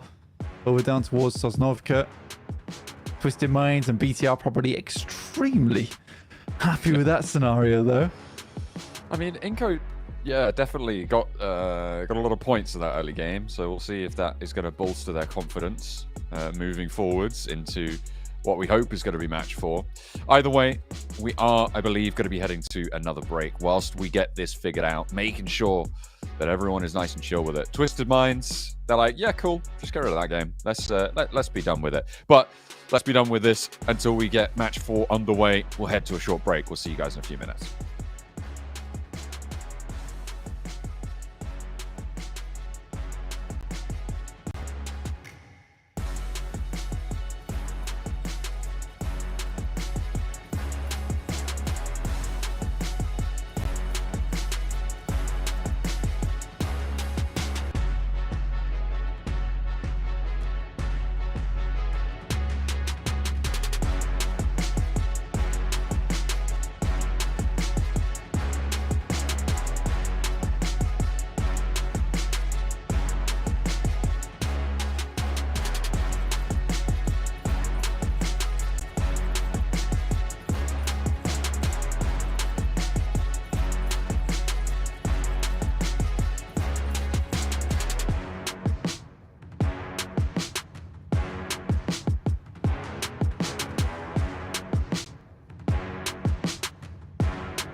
PUBG Mobile Venom. The last dance is here. In this collaboration, you'll get to enjoy a bunch of fun gameplay, including Black Symbiote Clusters, the Black Symbiote Arm, and a Black Symbiote Warhorse. Let's check them out. From October 18th to November 10th, you'll encounter Black Symbiote Clusters in Erangel, Sanhok, Livik, and Miramar. Near them, you have a chance of picking up a Black Symbiote Arm or coming across a Black Symbiote Warhorse. They offer great advantages, giving you more options in matches. Let's start with the Black Symbiote Arm. With it, you can aim at buildings, the ground, trees, or other fixed landmarks to get around faster and reach your destination. If you aim at a moving target instead, such as an airdrop crate or even another player, it will pull the target towards you, so you can always be on the offense. To travel long distances swiftly, use the Black Symbiote Arm to anchor to the ground and hurtle yourself forward. You'll be covering ground in no time. Furthermore, the Black Symbiote Arm can transform any regular horse or Bloodfire Warhorse you come across into a Black Symbiote Warhorse. Mount the Black Symbiote Warhorse, and you'll find yourself wielding a Black Symbiote Lance, which can be used to deal close-range attacks from atop the horse. At the same time, you can toss the Black Symbiote Lance to ensnare targets within a reasonable distance. While it doesn't do much damage, it's effective for restricting enemy movement, which provides a great battle advantage. Oh, and during the collaboration, Venom himself will appear in-game by showing up prior to jumping. On top of that, follow the in-game collaboration themed event for a chance to get a Venom The Last Dance avatar, avatar frame, parachute, and home items. Join us in PUBG Mobile and check out the Venom The Last Dance collaboration with your teammates. Become the ultimate duo.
Eu sei que muitos times querem nos desafiar, mas não é fácil. Grupo Amarelo, tenha cuidado. Alpha 7? I know they think they will dominate this group, but we are here to prove them wrong. We are going to give them a hard time. DRSले एकचोटि alpha 7लाई हराइ पनि सकेको र नेपालको लागि global स्टेजमा second पनि ल्याएर आएको तर योचोटि नेपालको लागि फोर स्पोर्ट्स ल्याउनेछ trophy. Kali ini, aku akan menjadi juara di PMGC tahun ini. Karena... I had questions. Na verdade, não achamos que outras equipes podem nos desafiar. Acho que nossos maiores rivais é a gente mesmo, porque a gente sabe que se a gente perder é só pra gente mesmo, mas a gente trabalhou muito e se Deus quiser vai ser campeão desse grupo. Os torneios que entramos, nós vencemos. E só falta o troféu da PMGC, e esse é indispensável. I think Alpha 7 is our biggest rivals. Don't be overconfident because we're playing in this group. 2 times I missed qualifying to the Grand Finals, but this year I will not. सबैलाई लागिरहेछ कि हामी group of डेथमा पऱ्यौँ भनेर. तिनीहरूलाई के थाहा छैन भन्दाखेरि हामी परेर यो ग्रुपलाई ग्रुप अफ डेथ भनिएको हो. हाम्रो योपालि एउटा मात्र लक्ष्य हो जुन चाहिँ DRS र अल्फा 7लाई बिट गर्न हो र नेपालको लागि जित ल्याउन हो. Aku bakal bilang itu Alpha 7. Pesan aku untuk mereka ya good luck, have fun aja sih. Aku udah sering lewatin namanya kegagalan, kekalahan, dan dari kekalahan itu akan ngebuat diri aku menjadi semakin lebih kuat. Kali ini aku akan menjadi juara di PMGC tahun ini. Karena London is red! The biggest opponent is Alpha 7. May the best win! I come, I see and I conquer. Nepal's warriors show no fear. Alpha 7, bring the battle.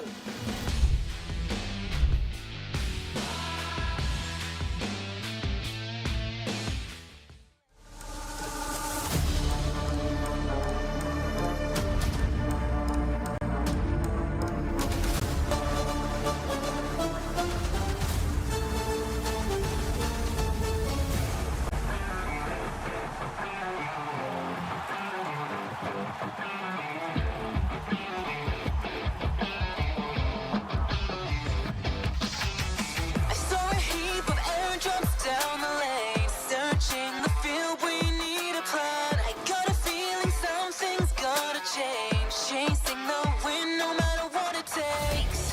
You be the one, I'll be the next. Where do we go? Clickety clack, firing up like wind blown. You don't wanna lose, neither do I. Hearing the siren that has never changed. Out in the world, run from the low. I got your back, you're not alone. There, even at the lowest step, nothing's bending us down. Stand up, blaze brighter with every challenge we face. Ignite, let the glow of our world overshadow the darkness of our glory. Never thought of giving up, it's never ending.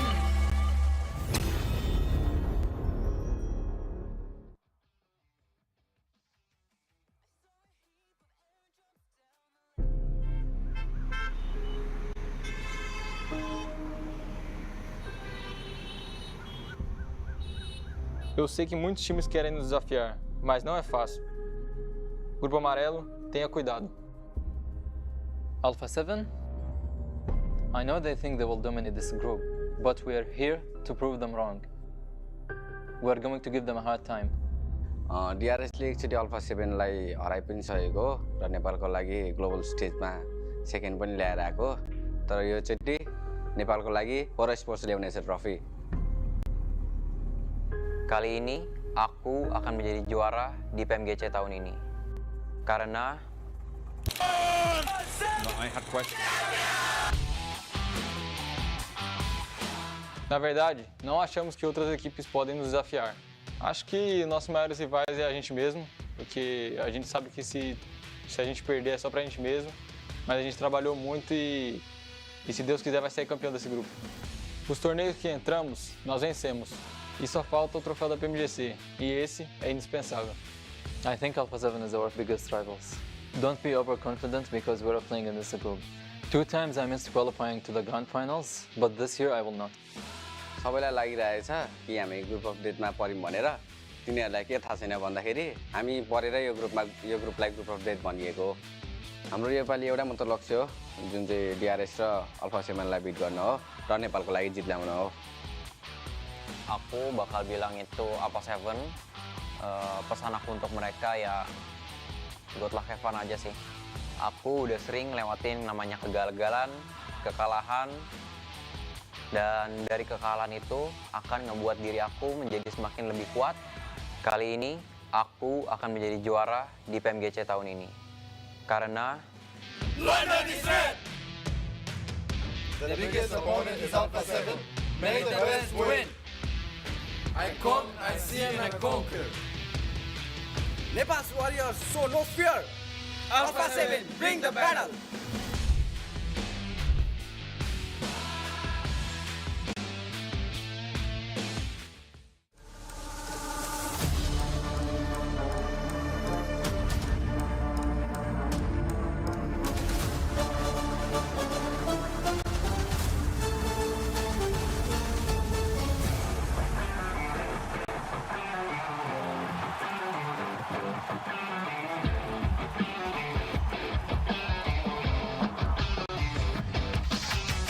I saw a heap of airdrops down the lane, searching the field. We need a plan. I got a feeling something's gotta change. Chasing the wind, no matter what it takes.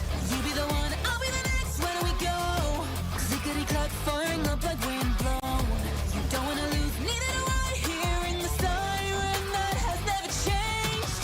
Out in the world, run from the low.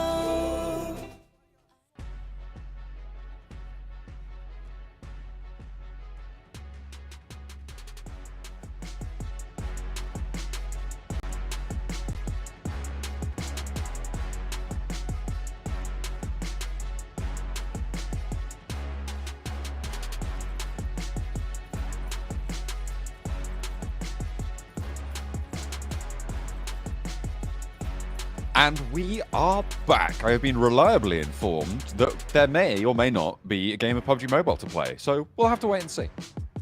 Yeah, we will. But right now, we're having a good time. We're chilling, and we're waiting for the match to start. Hopefully, it will start this time. I can't make you any promises, though, sadly, guys. But in 40 seconds, and maybe a couple minutes after that, we will know the truth. But yeah. At the moment, it's been a cool one so far in terms of the games we have seen.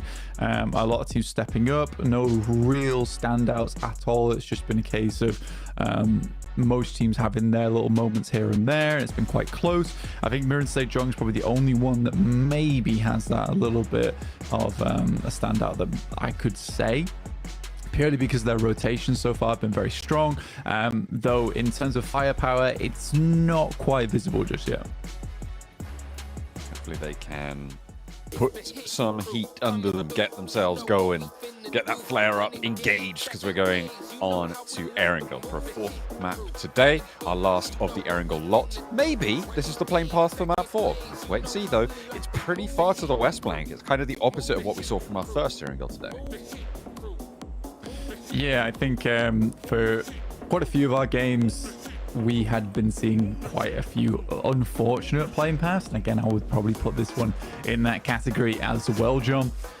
Over towards this western side doesn't really open up a lot of the east side of the map. So this is a complete flip on what I was talking about before, with the nice horizontal playing path giving a lot of options to teams. This time is going to shunt a lot of our squads over towards the west side of the map, opening up more space towards the east for those late game rotations. But that all depends on this next circle, because it might just lock everyone in a fairly close spot if we get a western circle on this one. MSJ again, South George. Could be more hotly contested than the last time around. but it looks like no one's really going to give them too much trouble out on the western side. Twisted Minds do have that coastal split drop. Zeus kind of in and amongst it. BTR breaking out. They're going to be pretty happy that this game got restarted in the end of it. Of course, going down early to a hot drop with Inko. Inko losing one of their players. But with the plane path as it sits, it's kind of unlikely that you are going to see them crash into one another. That was born from the fact that they were just going for that super hard hot drop. Here's another interesting circle. We had military last time around on the attempted start of the match, but this time we're going back down to the southwest peninsula.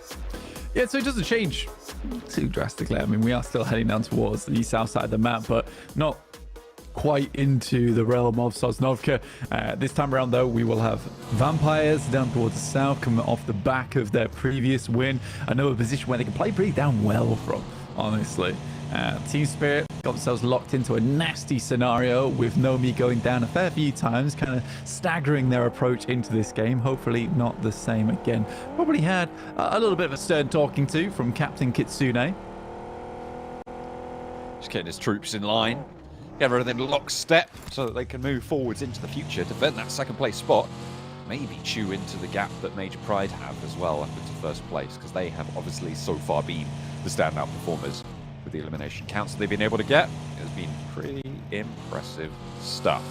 Team Spirit, they're grabbing those vehicles, breaking out along that coastal side over towards their farm split area. They're making sure that they've got enough loot on, because you can see right now Nomi prioritizing that vehicle, as is the accepted method of starting the matches here in PUBG Mobile. Just going to be heading on in, grabbing a bunch of loot, going back into the west side on the circle. Major Pride, we just talked about them, but we'll talk about a little bit more here. And I think that they have been kind of fortunate on a lot of their circles so far. Sanhok, where they got themselves the win, they were sort of out the action for quite a while. They didn't have the greatest position in terms of a central spot in the circle. However, the circle did keep moving down towards them and give the benefit of that high ground. And with AZ sending forward as well, give them a nice position to move up towards. Here's an interview. You have one of the best performances in PMSL CSA. You ended up in 5th place. How are you guys feeling in coming into PMGC? We're feeling great. Amazing be here. We. It's okay. I don't know how to say a lot. Just very cool. Every day we smile and walking here. I don't know. That's good. That's the attitude that you want to have, right? Especially coming into PMGC. Now we have played 3 matches. You guys were able to perform really well in Sanhok. How are you guys feeling now after those 3 matches and being one of the top teams in the leaderboard? Before the games, we have a lot of problems because we don't have playing on our spots. So we changed it 2 times because a new team from China take our new spots. So we should play on new spots for us, but zones and our team play help us, and we playing good now. So we will try do the same next and more. All right. Well, hey, it's working. I appreciate your time. It was Station from Major Pride. Back to you guys. Hey, thank you very much, Seven. A little bit of insight there between the matches into Major Pride's position. Obviously having to adjust and doing so very well, Blank. Right now they are around that ruins area on the split, moving further southwest towards Gatka. Yeah. I actually want to touch on them. Seven interrupted us with an actual interview with the players, but yeah. It pops out like a little interview goblin. But yeah, I think for Major Pride, they certainly have had positions on the map where they haven't really had to fight too much and kind of can capitalize off the back of some of these straggler teams coming outward. And so that has assisted them towards this 42-point margin. I'm still curious to see how they'll play out the rest of Group Yellow. Although they do have a nice buffer to start with, I'm not entirely convinced yet. I do know a lot of the players on that team, and although they are good, I wouldn't currently put them at the caliber that they're currently playing, and maybe they've just been practicing real hard. You know, like they were saying in the interview, they've just been really ready for this tournament. But yeah, I'll need potentially a couple of days play to realistically lock down what I truly think of Major Pride. I mean, it's interesting, right? Because we heard what he said about having to adjust the drop spots, adjust a couple of rotational paths, and that is very interesting to me because it means that other teams won't have the research on what they're planning to do, right? It means that they won't have been able to download the strats that they were playing, and so what they're doing is maybe unexpected, which is potentially what has allowed them to gather up so many of these elimination points because they've been just completely throwing caution to the wind and changing up what they're doing. So perhaps that plays in. So you're right. Definitely once teams look and analyze what Major Pride have been doing so far today, they will turn around and immediately clap them back. We'll have to wait and see if that is to be the case. I think a few teams sort of taking a different approach this time. And you know what I really like? I do like the adjustment from DRX. Because from that last game, we saw them instantaneously take a heavy rotate down towards that south side with little to no care as they'd waited quite a while into the game. It was around about this similar moment in the match, about 5-6 minutes.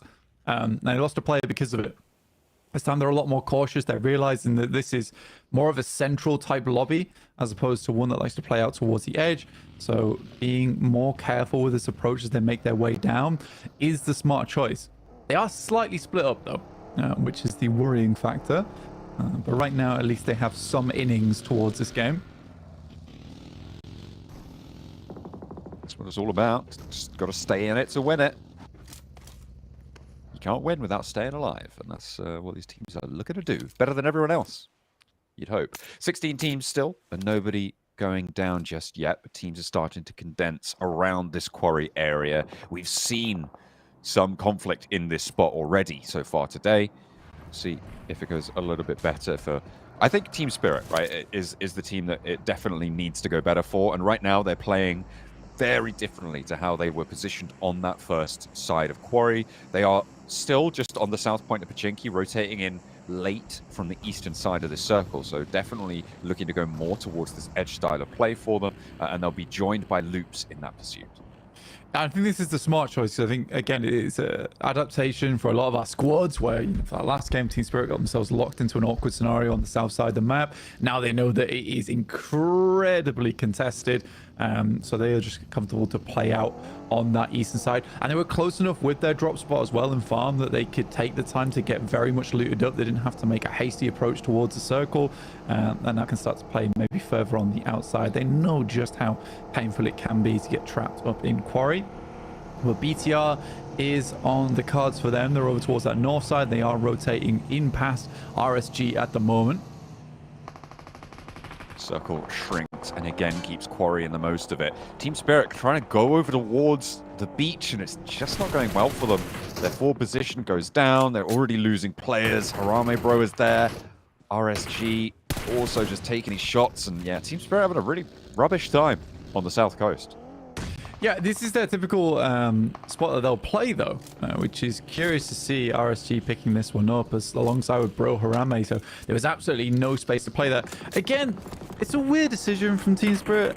They knew they were late into the circle. I think at this point in time, you just play a slow game over towards that northern side.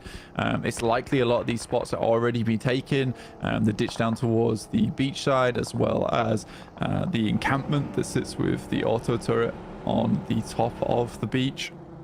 So yeah, an interesting choice from Team Spirit. It's weird because they make that decision to not go in towards quarry because they know it's hotly contested, only to go into what a lot of people would describe as not the greatest positions in the world, but another that likely will have teams in it. So down to 2 players now, Team Spirit. I didn't like that play so much. I don't think they did either, having lost 2 of their players, but they do manage to get a pretty decent spot, all things considered, on the compounds just on the road from Primorsk on the southwest side, ahead of Vampire as well, pushing Tony K out of that area. Elementrix in a little bit of a crossfire situation against DX Xavier, but luckily the burn is good over towards Paragin, finds that knock, and he's doing a lot of work. Sat in the saddle right now, and terrain will be his cover. Avu Station able to get that flush as well. DX Xavier lose another. Yeah, with this circle, it looks to confirm much further towards quarry as well, so it becomes a bit more of a focal point now, as there is still quite a lot of water on that south side, so it's likely going to center up a little bit further towards the north. Yeah, curious. Definitely curious that DXAV just allowed Elementrix to get into the midst like this. Paragene getting cut off there means that one of their off angles is at least gone, and more damage pouring on over towards DXAV, where they had such a comfortable hold over towards this area of the map last game. Nade up for Elementrix. Doesn't quite get the knock that he was looking for, but does tag a little bit of damage, and that again just bows down DXAvia somewhat, but Twisted Minds finally finding an angle with Robs on the west side of Quarry. Next circle just about to hit as well. So we'll see if we are going to get another coastal side shift, or it's going to put us up in the hills. We go northeast on the circle. It keeps that ridge to the south, that forested ridge line that teams like Loops are probably going to be looking to try and sequester themselves in. That farmland compound as well. It'll be really nice and powerful for them on the southeast side. A lot of Quarry still in. It's kind of an awkward circle for a lot of our squads. I think at the moment it should be Loops with one of the strongest positions, taking up that compound area underneath Cat Hill. It's a big compound to hold, though. You can't hold all of it the entirety of the game. You'll likely have visitors that you'll just have to give up some space towards, but you can certainly do a lot of damage as they come in. So for Loops, I'm pretty happy with that position for them. Again, it might look like it's decent to be playing over towards Quarry right now and playing that hillside, but there are so many teams here. It's really difficult to pick a location to stay as there's so many sightlines looking around. Alpha 7, though, on the western side of the map, they're gifted the opportunity to leave from this location without too much difficulty. Here's Inco versus BTR, having that fight happen again in front of them. It's rematch time. Satar trying to hold the door frame, has backup across the way, and Zuxi able to give his teammate the moments he needs to stabilize and get back into the fight. Vitali down, and look at this. One player now left, inactive for Inco. Satar with a nade out the side, catches him on the heel, but doesn't quite get the full knock. Another one to come on through. A knock over towards Zuxi, leaves it into a 1 versus 1. Where's that nade going? You know he's over there. There's spray downs. It's Loops picking up these points with a third-party angle. This is massive payday coming through. BTR are denied these valuable points that they need to stay towards the top of the tables. Still in a 1v1, though. Satar tries to catch the player on the cross, takes a little bit of damage, but in the end, it's all Loops all day to take these shots. Oh, that is unfortunate. I mean, finally, the last player from Inco goes down. And this is something that Seven was talking to us before about on this match, was that BTR sort of expected that hot drop over towards Garden in the first place. But Inco is known to be quite a stubborn team, and that they are. They go for it once again. It doesn't work out. Here's Bro Harame up against Alpha 7. Good initial pick off, but more damage around the corner, and that's him going down pretty easily. Circle is pushing in, though. I think they should be able to get this res off in time at stage 3, but they've got to do it right now. 2 players for Bro over behind the tree now, but they've got to reposition away. All they need to do is outlast Alpha 7 on the south side. Because this rotation needs to happen first from Alpha 7, we are still in stage 3, but look at Carrillo. He goes straight up the hillside here. Federal wants to try and catch him off, but he's already behind the headland, so a really nice run out there. Alpha 7 with their forward position. So we lock it down over towards DXAV's spot. And obviously DXAV's lost a couple of players already. But it is DRX who I've got my eyes on. They were able to complete that regroup after being a little bit split up for some time. But it's a nice position to be in for them.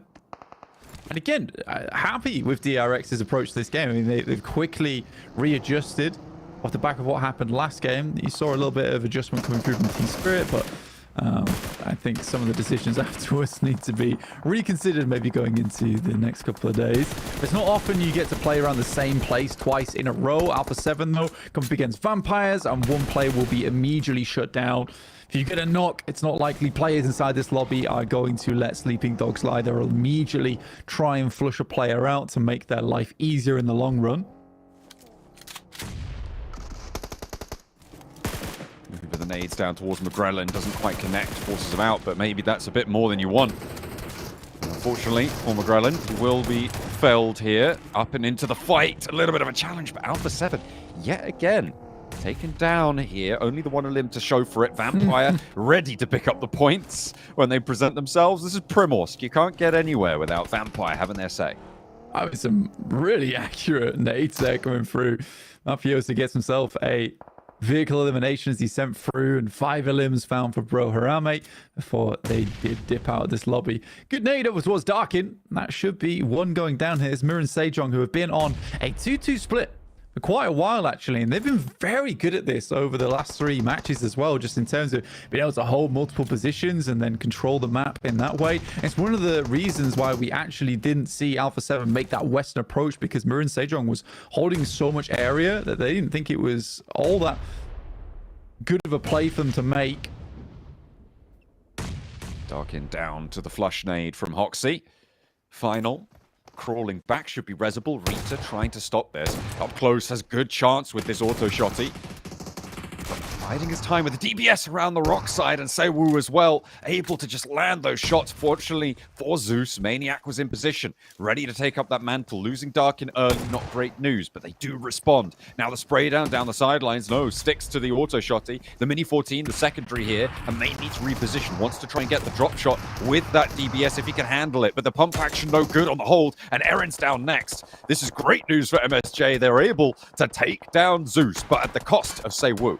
Yeah, good cleanup. Sewu had a tough time. The fact that he had to hold that angle whilst the res came through. Jaesuk's likely going to go down if he's not saved by the bell off in the distance. I think that's major pride coming against Aura.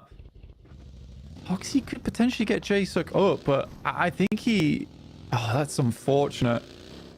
Doesn't realize that there's third party going off in the distance. Instead, just opts to go for the one teammate res here. Fair enough. You want to get further into the game. You've already got 4 eliminations. You know, top 6 could be decent for them into the future. And this is what you were talking about, right? This position around Quarry has been devastating for everybody. No one really getting successful showings here. Aura able to control from the north. You can see DXAV holding the buildings out to the east, and it's just so difficult to leave there. DRX right now sitting very pretty, especially after that shift. Goodness me. They hold a really pivotal position now, Blank. The question is, can they hold on to it? Yeah, it's a good spot. The only unfortunate thing about it is it doesn't have a lot of control over the rest of the map right now. They are sort of locked into this position. It likely will provide them with at least a top 5, but in terms of influence over the circle, they don't have a huge amount of it, with the hillside up towards their west and east at the moment, cutting off a lot of those sight lines. And it's likely a lot of teams are going to be looking to bank over towards the northern side of this circle to play from. Team Spirit will have to move. Unfortunately, this circle does push their shack out a little bit, and because of that, the Xavier is able to get sight line over towards them as they make their rotate. Muerte not having great success here, pushing up to RSG. The nade, ooh, doesn't quite tag on. Muerte really suffering now. Going down to just 1 player.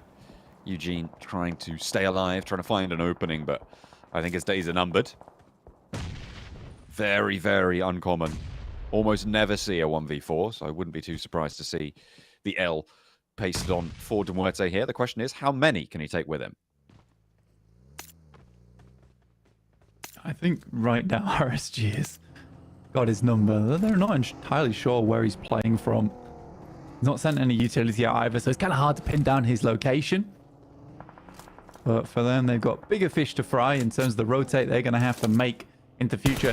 It's a smart move from Team Spirit as well, by the way. I think that they understand that there's most likely a team and they want to hold over towards the eastern side of the compound there.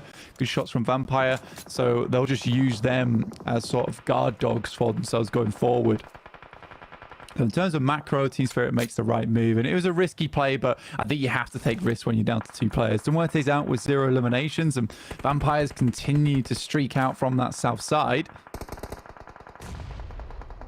Nice nade, but goes a little bit wide on the angle. RSG moving in, do manage to get that back up into position. Now Vampire need to be a little bit more cohesive in their approach. Can't just go for those pickoffs onto this position now. They spot that roll up and they'll know what to do to handle it. Tony K moving through up to the roadside. Danger potentially from BTR down the road, but still in control of this fight. Vampire have got this high ground oversight onto the position. They've got cover out to their northern edge, and they can continue to just move on forwards. Dangerous position, though, on the forefront for Nuzi, and he does go down to it. God, able to win out the spray trade, but does get answered towards by Schweppes. I mean, reasonable maneuver from RSG, honestly. I think that they had to place themselves in a position where they can fight out this engagement between them and Vampires. Unfortunately, the man advantage is just there. Schweppes up to a total of 5 eliminations so far in this match, which is awesome to see, by the way. Again, he kind of fell off a little bit over the years, but was always this incredible off angle. Now taking a bit more of the reins for the team here. Tatar just lets the Elim go. No point providing his location too early on here. The circle will move off towards that western side, which bodes bad news for Team Spirit because likely DRX now wants to move towards the west and we'll start clearing. Question is, can they 2v4? And remember, there is oversight from teams like Loops out on the east edge with the high ground oversight on that approach. It's going to make it harder for DRX to move. So potentially a little bit of a slowdown. Loops as well could just crash into DRX, not to mention Aura on the north side could be moving up into the hills. MSJ, though, fighting to leave Quarry. Fighting to keep control here against Twisted Minds. The weapon swap to the AUG and the hop out wide. Lord can't quite connect. A little bit messy there for both players, but it will end up going MSJ's way. Yeah, that was a troublesome fight for Hoxie. Able to get it done though, and in flies Vampires underneath them. Hoxie gets the reload on absolutely everything. No, he'll need every single bullet to count here. Just him remaining for MSJ. And more nades just fly on through. He's forced to head on down and will just fall to his death. I think he denied the point there, so Vampire may be a little bit unhappy about that one, and a knock sent over towards their low ground position. Newsy, that's the second time he's been knocked here, so the bleed out is going to start to get faster. The shots came through from DXavier, who hold a really important roadside position, so there needs to be suppression from the high ground on Vampire to stop this flush, to allow this res. As the roll down comes through, Loops trying to move on up, and it's Oro who will be the brunt of the ire. And Luke's been playing over towards that eastern side for a while, and only come out from the cave. Look to bear some damage down on the rest of the teams. 7 elims though found, and they've been able to pick off quite a few points just from that angle over towards the eastern side. That's been nice to see. Again, a lot of teams who have that advantage of 4 players are looking to play over towards that north side. DRX, do they even know Team Spirit's here? Surely they do. I mean, no way. Just wandered in. So that's a 2v3 now. This is possible for Team Spirit. Surprised Matic didn't try and pick up the helmet. In comes Loops. This is now another third party. Matic, I think, read into this. They knew this approach was coming. They immediately blast effect out of there. DRX know that there's another player to go for Team Spirit, potentially, but out he goes. Matic still in for the fight. Loops trying to get across the open courtyard. Will take one down with him, but falls finally. Potential third party. Team Spirit only get 1 elim, but Loops have been torn to shreds. DRX have lost a player, and now Vampire on the western side, the only team with 4. I mean, for DRX, it sort of worked out perfectly. Although Team Spirit took down one of the players, they played a nasty foot. Nino with 2 for the DBS goes pull. They shot around the side, but will get shut down in turn. Soez keeps it together. DRX back to 3. Man, I think he just held out the shotgun. He's been so clean with cover. Didn't take a lick of damage either. And you just hold your ground there. Trying to pull the utility. You know why he did it. Tried to confirm 2 points for himself. I think you just got to go for the 1v3. Trust in yourself in that situation. Vampires, though, great game from them. Schweppes up to 5 eliminations. He's been fantastic this match so far. Or DXavier. DXavier have not had an easy time of it, by the way. They really have not. It has been one fight into another for them. And they've opted to play quite a dangerous position on the map, let's say. I mean, they do hold a pretty solid angle on this run out. Sure, like Levi's is in a bit of danger here. He's exposed. But how do you get to him right now if you're Vampires? Because of that backline for DRX, because of Aura, it's basically impossible actually to move up to this wizard tower. There is no safe angle to do so. So you need to deal with one of these threats on the sidelines. And right now for DXavier, it's a strong spot that can hold 2 angles and support one another from it. I mean, at the moment, Levi's is that linchpin, though. If he goes down, the whole plan goes kaput, essentially. So more than anyone, he's got to play well. Good pick-off from Satar as DRX tries to obtain an off angle. Denied. Satar gets the vehicle as well, but immediately shut down. Vampire ready to pick that up. long range with the Mini 14. I mean, that's an unbelievable shot from Nuzi actually on the Mini 14. We love to see it. Beautiful. Let's see more. What's he got left? Does tag some damage, but not really going to slow down the rest of DRX. However, the shots are being given to him. The spray from the M4 not quite as on target, unfortunately. Back to the Mini 14 he goes. I mean, with the bullet drop off, it is potential to hit that shot, but it's very difficult to set up. Good nade down towards Hoda. We'll find a bit of damage. Just question how much more utility Vampires has to work with, because they have been through the ringer so far. Now are expending a lot. That Molotov is cruel to Vampires. That should be at least getting one knock there. Already encased in the stone right now. Stopping himself getting burnt alive by the Molotovs downhill. Vampire again in a good position with the Molotov, forcing Ora to play up and on that ridgeline. It's not favorable, but they don't really have the nades to deal with them. The approach from the north is going to be pretty difficult, but Nuzi gets an opener, looks for a second to Schweppes to back him up, and the angles are looking clean now. They have managed to sweep the majority of Ora, but Vampire is still trapped atop the hill as Ora will go down to the blue zone. 4 players alive. For Vampire, they're looking for their second chicken dinner today, Blaine. Yeah, the back-to-back, and no one does it better than Vampires. I think it's frustrating that they go down that late, though, because there's no opportunity to go down there and pick up from the loot crates. And they desperately need that util. You can see a lot of the players on side just really having any smokes, no nades, no Molotovs left remaining. So it's all going to have to come down to that gun skill. But this is a good situation for Vampires. Although it cuts them out of the circle, it means Levi's has to leave from that wizard tower eventually. And Vampires are going to take this opportunity to move up into the forest. It's likely the last place that they can play here. I mean, it's interesting, right? They know that DRX have rotated out to this angle. They were taking shots out that way earlier. They know that DXavier will not have sight lines without exposing themselves towards this side. So this is the right call from Vampire, definitely, to descend to this ridgeline. Levi's, sure, he can take shots, but they have such a big numbers advantage. They've got tree cover to that angle. So again, I can only praise this rotate from Vampires. We'll see if they can capitalize, convert this into a chicken dinner for a back-to-back. Yeah, they know this is as far as these vehicles go, so they just set them up as cover off in the distance. Very well done. I mean, to be honest, you're getting, I think it was 3, maybe 4 vehicles to this stage of the game is impressive, to say the least, and now it's paying off dividends. Moving from mobile utility to just that hard cover that's so desperately needed towards the end of these games. You can see, yeah, the utility on side. 1 nade, 1 Molotov. Absolutely horrendous for Vampires. Luckily, they do have the 4 players, which means 4 angles. And they were waiting for Levi's to leave. A good knock. Should get flushed by the blue.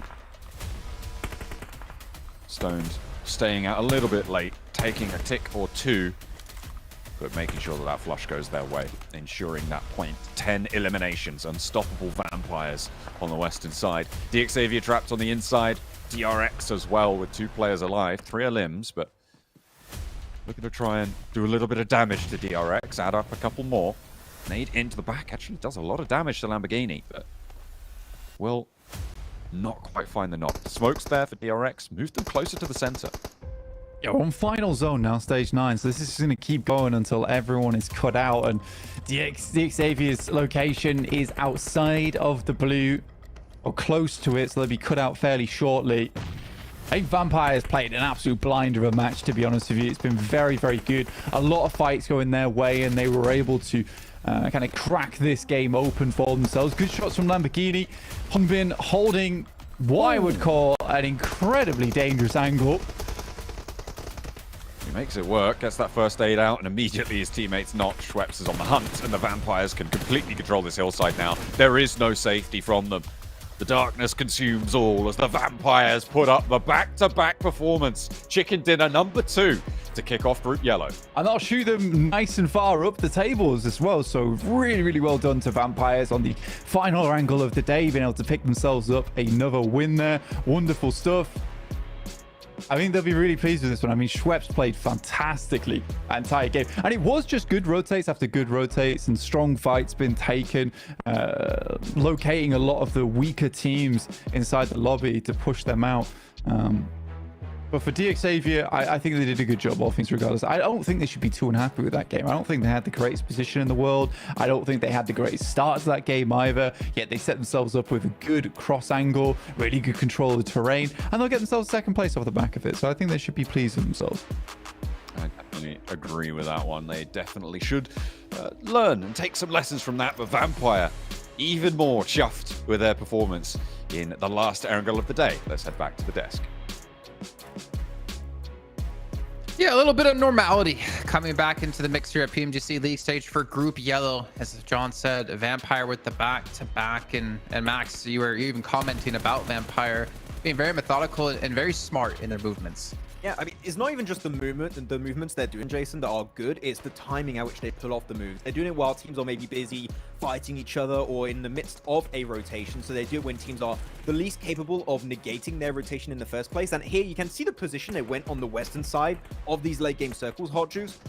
The timing, like DX could not respond to it. Even sending Levi's over to Quarry, DRX could not respond to it because the timing was so on point. And boy, oh boy, Schweppes was so good in the process. So, hey, Jukes, we're back there. Vampire, they're here to play. Oh, they are back indeed. Back-to-back chicken dinners. Like you mentioned, Schweppes just went crazy in that one. 7 eliminations all by himself. These guys are on fire off the rip here. So I mean, when it comes to Vampire, you named it, Max. I mean, with the way that they push squads, their fight decisions are so on point. And then once they are all, they all together, all 4 up, blue zone to their back, they're unstoppable. And then Schweppes leading the charge like this, and with Miramar left to go, these guys are looking good here, Jason. And Max, you were talking about while the game was breaking down, that Vampire, they could push into Twisted Minds on the west side of Corey and look for that to be their avenue to actually push into. Instead, they go for Reagan's Gaming on the south and then wait for the zone to shift another time before they do make their actual movement. I was curious if you were content, pretty happy with that decision being made out of them.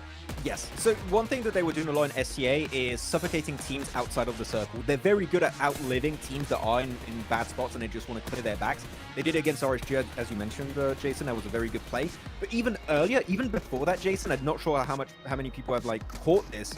They went north of Primorsk and cut off the rotations of Alpha 7 and Harame Bro. They got rid of 3 teams on the southern side of the map to make sure their back was cleared and they can play the high ground however the hell they really wanted this game. So Vampire, they knew we have potential to go really far this game. And it starts on phase 1 to start clearing teams we know can potentially become a threat later on down the line to just have the easiest time to wrap up the game and get the win. Like from minute 1, they're already thinking if we want to win, we need to kill this team or this team. And they do it so quickly that the threat is just not there at the end and they just have an easy time getting the win. So yeah, the setup is there from minute 1 until minute 25. Well, Jukes, if we're talking about threats, thinking back to this match, Bigatron getting redemption up against Inko here in the wasn't necessarily a hot drop this time, but in the confrontation they had. Got to be happy about that one, considering we had the remake before where Bigatron did lose out on this one. And Inko having a tough time, man. They went out 16th place yet again here. I believe it was no eliminations on top of that. Are they still your hope? Are they still America's hope? They will always be the hope, because guess what? They're our only hope at this point for when it comes to North America. But I mean, they got to be frustrated. They get a nice little hot drop win against BTR. And the word on the street is these guys, this was 100% intentional. BTR knew that the hot drop was coming. They lost it. But, got a good remake that worked out for them. And then they end up winning that fight in return. So, I mean, BTR showing that consistency that got him here in the first place. Jason, you can see Sotani. Right. Okay, how many Rolexes can I get from this PMGC account? He's ready. He's got space. I mean, I'm a big fan of Rolexes. I don't have any. I would like to have them eventually. Also, one thing I wanted to mention was Hora Esports. I feel like we're seeing them just be extra passive here in the first day of matches. I mean, they're very low in eliminations. They got 2 in this one. They got placement points, but it seems to be like the Hora we kind of slightly saw, I feel like, in a CSA, where they don't really have the confidence to be able to take on fights. Yeah, they're hyper passive. Good rotations though, Jason. I think the way they moved around Cat Hill and stuff was on point. I really enjoy it. But they have a similarity to what I saw from BTR back in SEA. Very, very big similarities, which is in good positions, but not pulling the trigger at the right time to maybe make that rotation have an impact. They're just let things happen, let teams maybe leapfrog even their position, and by doing so, Jukes, I mean, you just lose track of how this game is going to go down, and you just lose an opportunity to maybe reach the late game, maybe even get a win. But Horror are just hyper passive, and we need a big change if we want to see them do something in this lobby.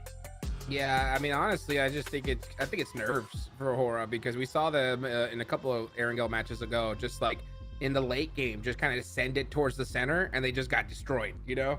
So when that happens, and if you're nervous, sometimes it'll make you force to play passive, you know? So I hope they kind of just shake that off and make it happen here. But man, look at that Schweppes. Goodness gracious. This guy went off this last game. 700 damage, 7 to limbs? That conversion rate, Jason? If he knocks you, he flushes you. Yeah. It's pretty decent, you know. I'm still waiting to see those big individual games where you have someone get a good amount of limbs, but they also have like 1500 damage. That would be kind of nice to see. But yeah, I mean, if you're talking about nerves for Horror, like you have to obviously, I feel like you have to have nerves to some point, but you can't let them obviously make the decisions for you. And Horror definitely need to step up. We know like Horror can be an extremely strong team, like Sky in particular, but they are definitely having a tough time as we take a look here at our top 4 when it comes to utility. And Mir and Sejong, I know, Max, you were spotting out. Again, they were going for like 2-2 splits. The fight on the west-hand side of Corey as well. I think it was Hoxie who I think you caught out the single player of Twisted Minds. Yeah, caught a single player of Twisted Mind. I don't even know who was the second player of Twisted Mind. Trying to get style points, jumping off that rock to try and get the 1v1. Just take the shot. you don't have to try and jump off the same rock twice to look extra cool. Unfortunately, it didn't quite work out, and Hoxie was able to stand down in that position to call it home. Until Vampire went for the third party, Jason, which again is showing that Vampire are willing to be very opportunistic at times. And also 71 smokes used in 4 matches. That is an insane ratio of smokes, man. Wow. Okay. They know how to use them, especially that last game. I mean, they busted out the smokes and they made their own cover. We saw them kind of hold those vehicles towards the end. They made that card wall and then just slowly inch their way up little by little. And you can see the leaderboards here. Finally, we got a little challenger here at the top, Jason. We do. I'm a little bit worried that Vampire, they have 2 or 0 placement points outside of their wins. Then again, Major Pride only have 4 placement points outside of their wins. But considering Vampire won half the matches played so far, I think that's going to be acceptable. Any surprises though for you, Max? I think for me, Major Pride obviously in first place, Mir and Sejong in third, and then of course Bigatron in fourth place is, I think, the standout in my eyes. Major Pride is the biggest surprise, right? But we already mentioned it, so I'll give you another one, Jason. MSG, I kind of expected them to do well because of how they played in their region. I like their playstyle. I have to go BTR this time around. Like the fact that they are willing to take eliminations here, they got decent ratio, 1-to-2 ratio in terms of placement point into eliminations. That is the right kind of mindset we needed from BTR, going from SCA to PMGC if they wanted to be successful. So BTR, it's not like a surprise. It's more like I'm glad they did the required change to take on this group yellow lobby. And for me, that's like I'm happy about it. I'm also surprised. So yeah, thumbs up BTR. Keep it up. I think it's kind of crazy, Hot Jukes, that they have 20 limbs. Like they're one of the highest limb teams so far in Group Yellow, which I don't really necessarily associate with Bigatron these days.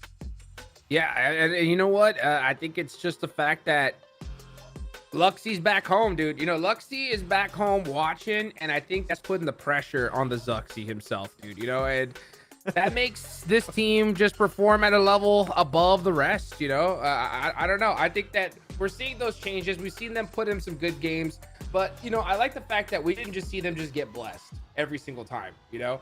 They're putting up points regardless of the situation. And Miramar's up next, though. I think that's going to be the big kind of, like, talking point here because anything can happen. Anything can happen. You know, Alpha 7 dominates when it comes to Miramar. So I wonder if they're going to get warmed up here sooner rather than later, Max. Wait. I want to say this because I was asking you before this segment here, Jukes, about, do you think Alpha 7 are going to do well going into Miramar because that's like their main map, their quintessential map they do so well on? You said, no, not on day one. Like, what's that about? Why? Yeah, you know, when it comes to day one, I'm just seeing how their play style is. I mean, once they finish a day, their coach comes up to them, they put in that homework, and they come back even stronger. So I think right now, you even see the look on their faces. They're just big chilling, right? They're just trying to put in some good points, you know, get on the board, and then hopefully make that run for top 3 here towards the end. I mean, if we're going to put Hot Jukes on blast, let me continue here, Maxman. They qualified from NA points in 13th place, and they're currently sitting in 13th place in Group Yellow. Inko. Oh, okay. I thought you were talking about Alpha 7 for a second. I was like, what? No, yeah, Inko. They're my heroes, dude. They're my heroes. I still believe in them. I haven't lost faith. You know what I'm saying?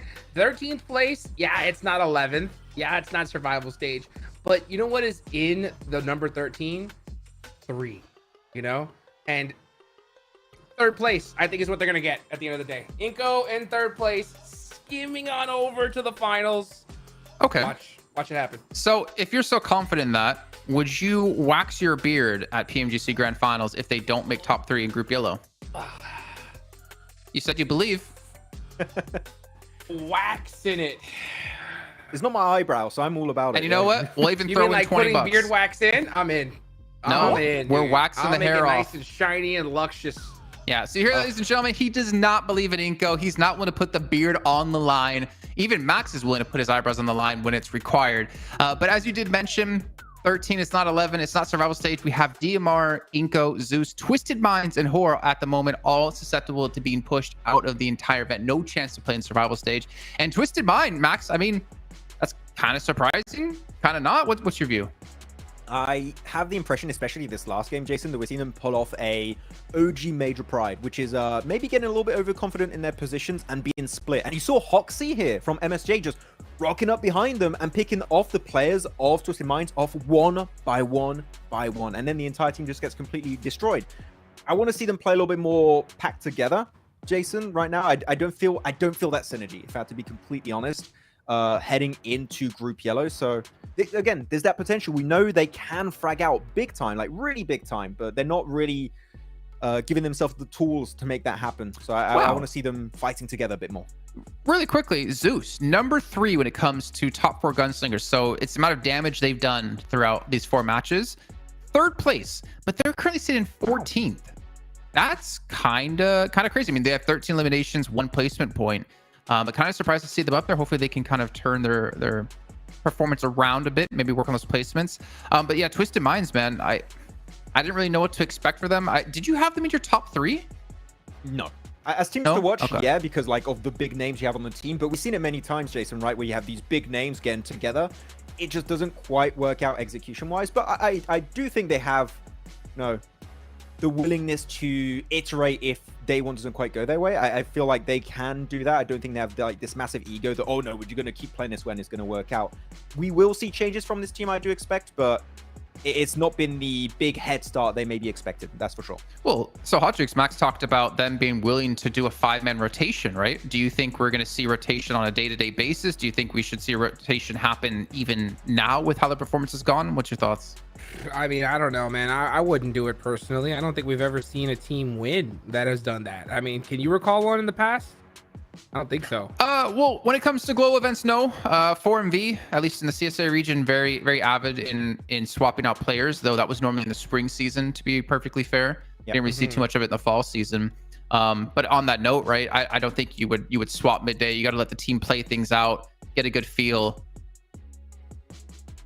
I would say teams that want to rotate their players because they are not being successful, that is the wrong approach. I feel like for MV, no matter who they were fielding, Jason, was successful. Changing players under pressure is maybe just going to make it a bit tougher. Maybe create also tension inside the team. Like, oh, but I wanted to play, but I'm going to be benched. I don't know how it is for the players, right, Jukes? But you getting benched maybe on the first day because things are not working out. You're getting, like, quote-unquote blamed for your bad results. That must be a bit tough, like, and create tensions, I think. Oh, for sure. I mean, it definitely is. I mean, it's so difficult. I mean, because you got people hoping to keep their job, people trying to make their dreams come true. And then sometimes you'll have teams like, and I'll say something even toxic. You want to hear something toxic, dude? Yeah. Sometimes you'll have you'll have other players who don't like a certain player just sandbag. So that way they can make sure that guy is gone. You know what I'm saying? Like, if you're doing that at PMGC, get the hell out of PMGC. Come on, man. I agree 100%, but during the spring season, and some other stages, if you're already in first place, you never know what could happen, but when it comes to this is the best of the best going at it, right? And $3 million on the line, there's going to be all hands on deck. But you know what? We're going to go into Miramar now. My eyes are going to be on Pecado, dude, because you know what? Harami, bro, and Inko, might just meet up there. What do you think about that, Jason? I don't like it. You don't like it? If any of you guys out there watch the CSA watch parties, you know Max and I just don't like it. Yeah, no, I don't want to see hot drops early on. Like, I want to see teams willing to give it up because with what you're playing for, man. I'm gonna say, if you don't hot drop, literally Inko or Harame, bro, I don't care which team it is, send one team to the west to do the trash loot. It is such a good option. You get good cars, good loot. You just have to split a little bit, and you got also the same rotation path. Don't hot drop. If it happens, I'm mad. Well, we don't want to make Max Man mad. We don't like when he gets angry. As we're gonna head back to our commentators to kick off our last two matches of the day, John Allen and Blake. Oh, that is for sure. You do not want to make Maxman angry. He is a terror when he gets going. So don't go to Picardo if you know what's good for you. That's right. We're getting over to Miramar now. The desert awaits for match number 5. Where was this horizontal plane path in Erangel? That's the real question. As we head over from El Pozo to Truck Stop. Nice easy plane path for everyone to work with. Especially important on a map like this as well, where it is a lot harder to get towards the points of the map that you like to be in, with it being so much larger than any of our others. But it is now the last couple of matches here in the first day of PMGC group stage. It's been a bit of a long day, but we're here now. All right, we're here now. That's true. We have entered the final furlong as we head over to the desert for the day. I don't like what I'm seeing, Blank. It's racking my nerves. I think it's safe to say we've got a Picardo hot drop.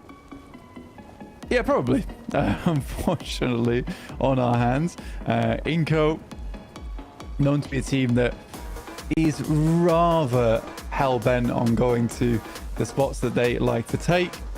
Heading over towards Picardo here to start things off. Again, I think at PMGC, this is where the hot drops need to start ending. I think maybe you can go for them at the start here, but I wouldn't even bother with it. I mean, already Inco starting things off here, looking to win out this fight versus Bro Harame. Good shots to start off though from one show. For a second as well. I mean, this is the most volatile part of this fight. Once the two teams separate into opposing apartment block buildings, that is when things can get spicy. Juancho doesn't quite catch the windowsill there to hop in on the next floor up, but goes down and underneath instead, thinks they're too high up and immediately gets sprayed down. The micro Uzi not even going to be able to find that flush either.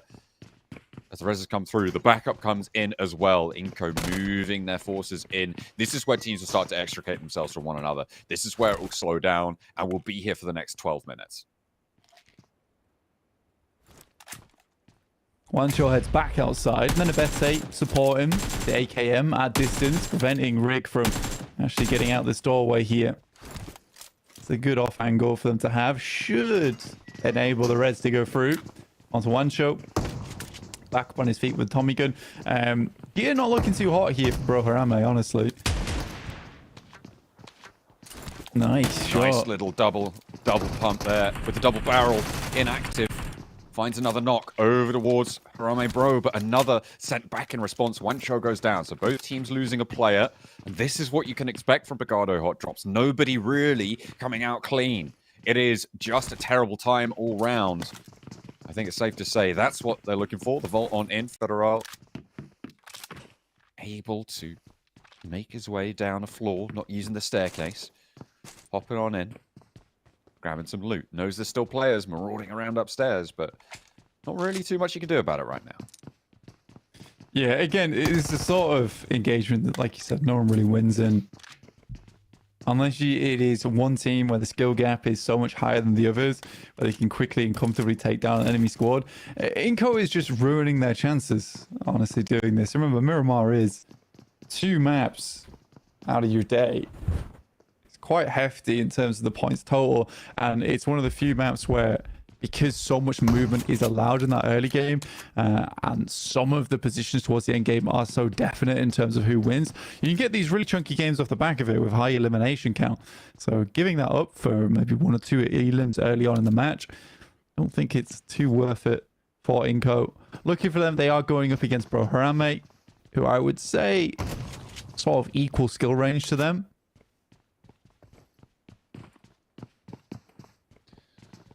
And the numbers bear that out as well, with 1 elimination going either way.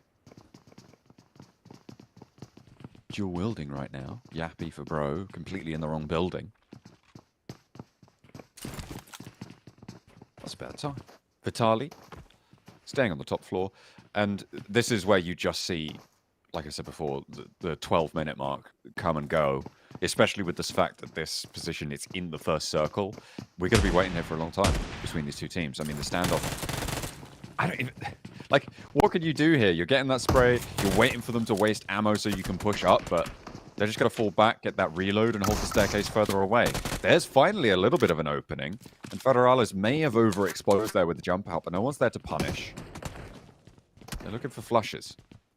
Yeah, Federales gets knocked as well. That's from Nenevete. He's been playing a great angle off on the side. Looks like Inco likely will win this fight after all. And they know where he is. They'd spotted Yappy's rotation earlier on. That's not how you get up there. From Vitali. Gonna flub the jump a little bit, but now they move around. Potential to res here for Federales, I think. Might not be available, actually. The dual wield, though. Is he going to have enough ammo to be able to hold this triple run out? The hop over? Nah, not even going to be able to get a shot off. That will be Inco taking themselves the first win here over Picardo with 4 elims on side. I still don't think it's advisable. We'll see if it changes in the future. Maybe Bro Harama gives up the spot. It was a good shot from BTR early on over towards Carrillo. And there will have to be an immediate response here because getting up this mountainside is a little bit tough at times. It'll take a tiny bit of time to make the rotate in the vehicle. Here's that replay. At the start of the game here from Elementary. He's getting that first blood before anything even began in Picardo, actually. He was the progenitor of the conflict in this match. Aaron, he's lucky. There's someone already up there. That is very lucky, actually. Goodness me. The fact that he's not down just there is pretty insane right now for Zeus. Yeah, that's a miracle, honestly, for Zeus. He went down to around about 2 HP, realistically. It was instantly just sent wide. Get off the top side. Carrillo did get rezzed by McGrillen. And had a medkit as well. Apparently in the back pocket. Don't want to use up any of those stims early on. I think medkit early here is probably the right choice, especially if you're considering staying up here for quite some time. Down towards the southeast, southwest side, west east of El Pozo, the mountain range here, full in play. You kind of want to use those stims instead, just to keep yourself nice and topped.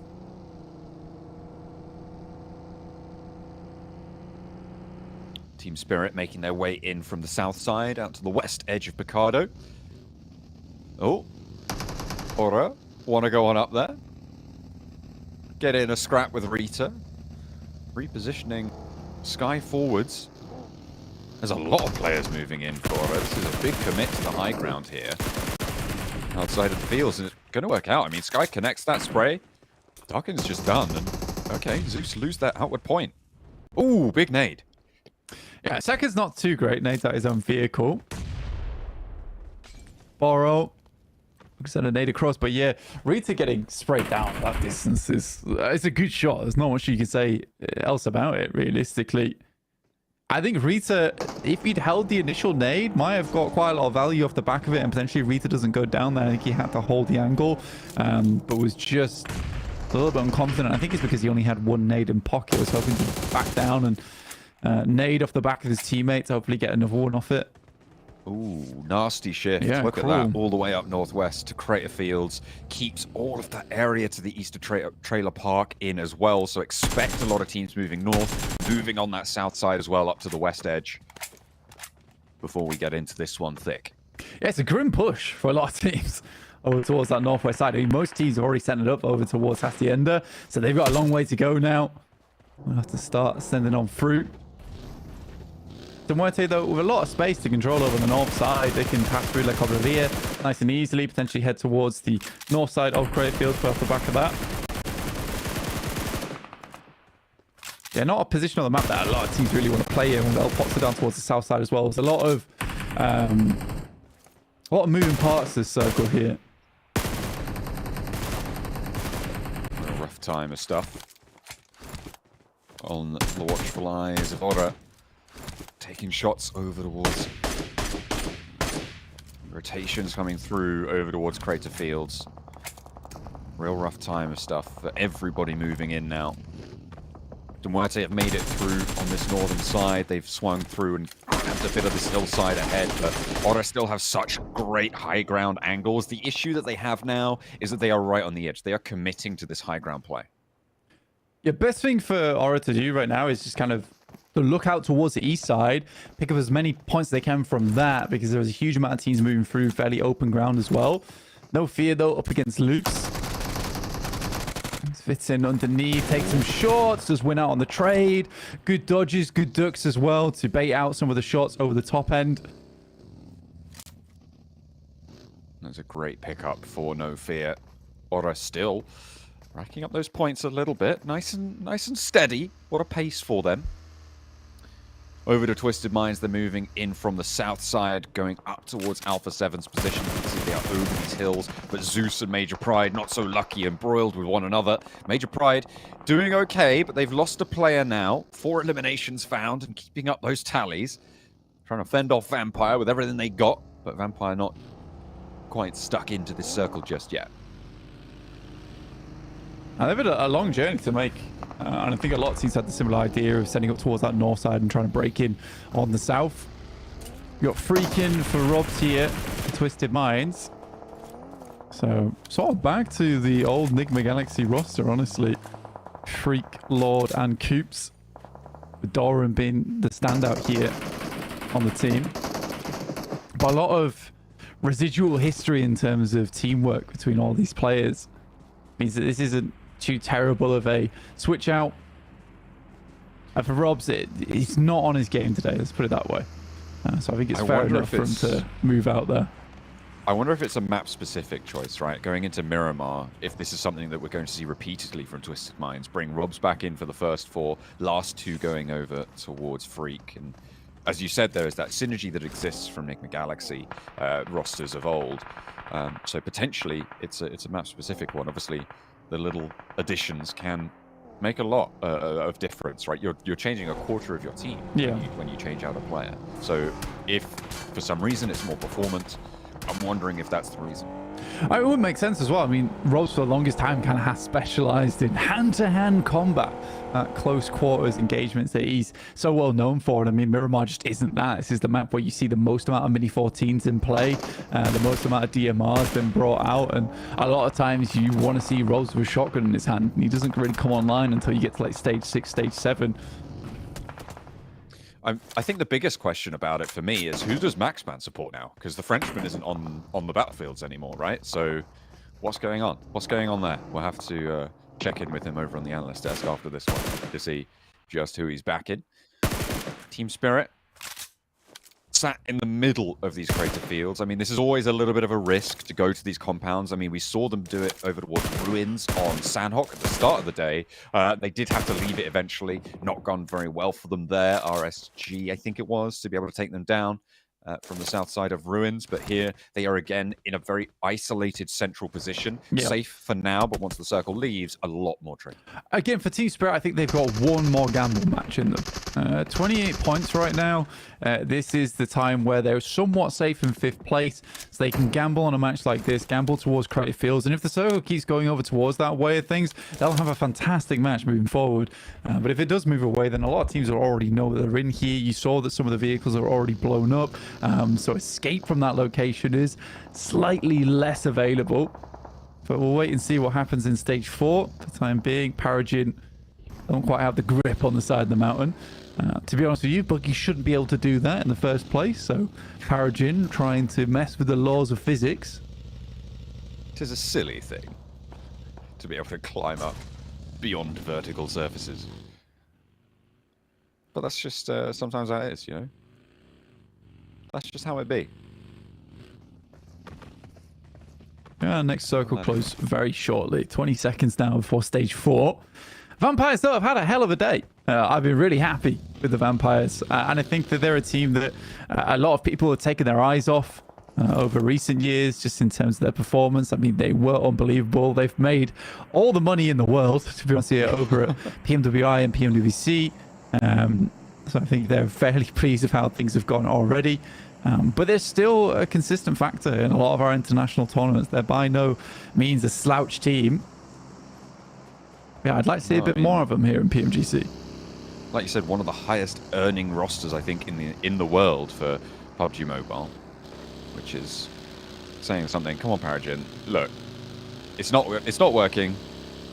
Yeah, it's not me. It's definitely you. It really wasn't meant to be. So I think it's time to give it up. Stop being silly. It looks like a little beetle on his back, trying to right himself. I think for Inko as well, down towards his south side, these are the knock-on effects of having that hot drop in Mikado, because it takes up so much time. You saw that the boys weren't really all that looted at all.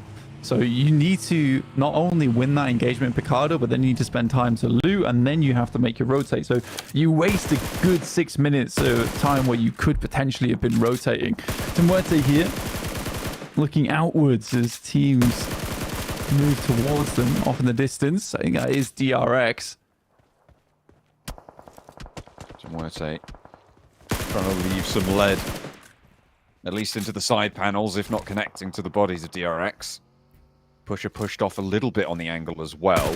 Can't fully go for the spray peek.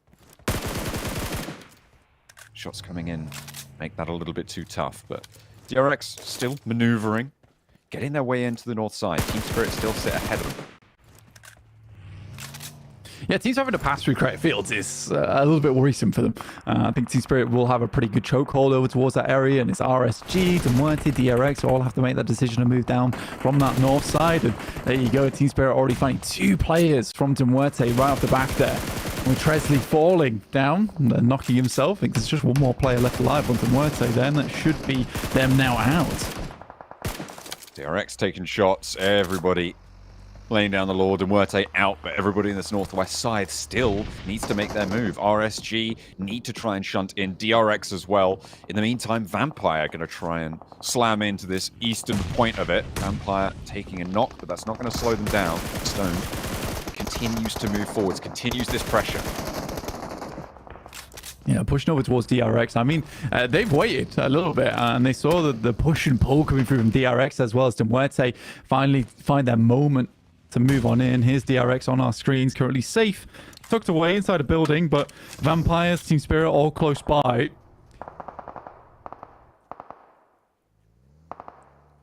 Leading out the charge towards the 2 players from DRX inside the shack. The burn is there, tags both of them, forces them out. The smoke's got the cover on the vision, but the burn is still super strong. The nades continue to fly on in as well. Hyunbin, Kaikse, both having a real tough time of it. But the flex out from Bay right now, from RSG, could be a massive game changer here. Vampire, they've taken 2 knocks. Both of them can get res. They're not both on the back lines, but they're under fire, under threat from Bay. He finds Stoned, and that is both players on the back lines for Vampires knocked. I mean, he's out in the blue, but he's doing a tremendous job to put the hurt in over towards Vampires. And at stage 5, it's getting a little bit difficult. He pops the first aid kit, but the element of surprise is now gone. More shots sent over towards him. He's just ducking, dodging. Get himself out of the way. He's poking his little head over the top side. Oh, no. That's so nasty. He does go down, but Vampire cut in half there. So unfortunate. We've still got Tony K and Schweppes. 2 very powerful players in their own right. This northwest side still continues to punish everybody. I mean, for RSG, they were sort of done for there. And the fact that Bay's able to pick himself up 2 points off the back of it, pretty sure they'd be fairly pleased with that result, honestly. It's a dangerous maneuver. I don't think Vampires were expecting it. And I wouldn't have expected it either, you know. A north side push is essentially a suicidal play, but it gets them a couple of points off the back. And for Vampires, you just don't expect desperation like that.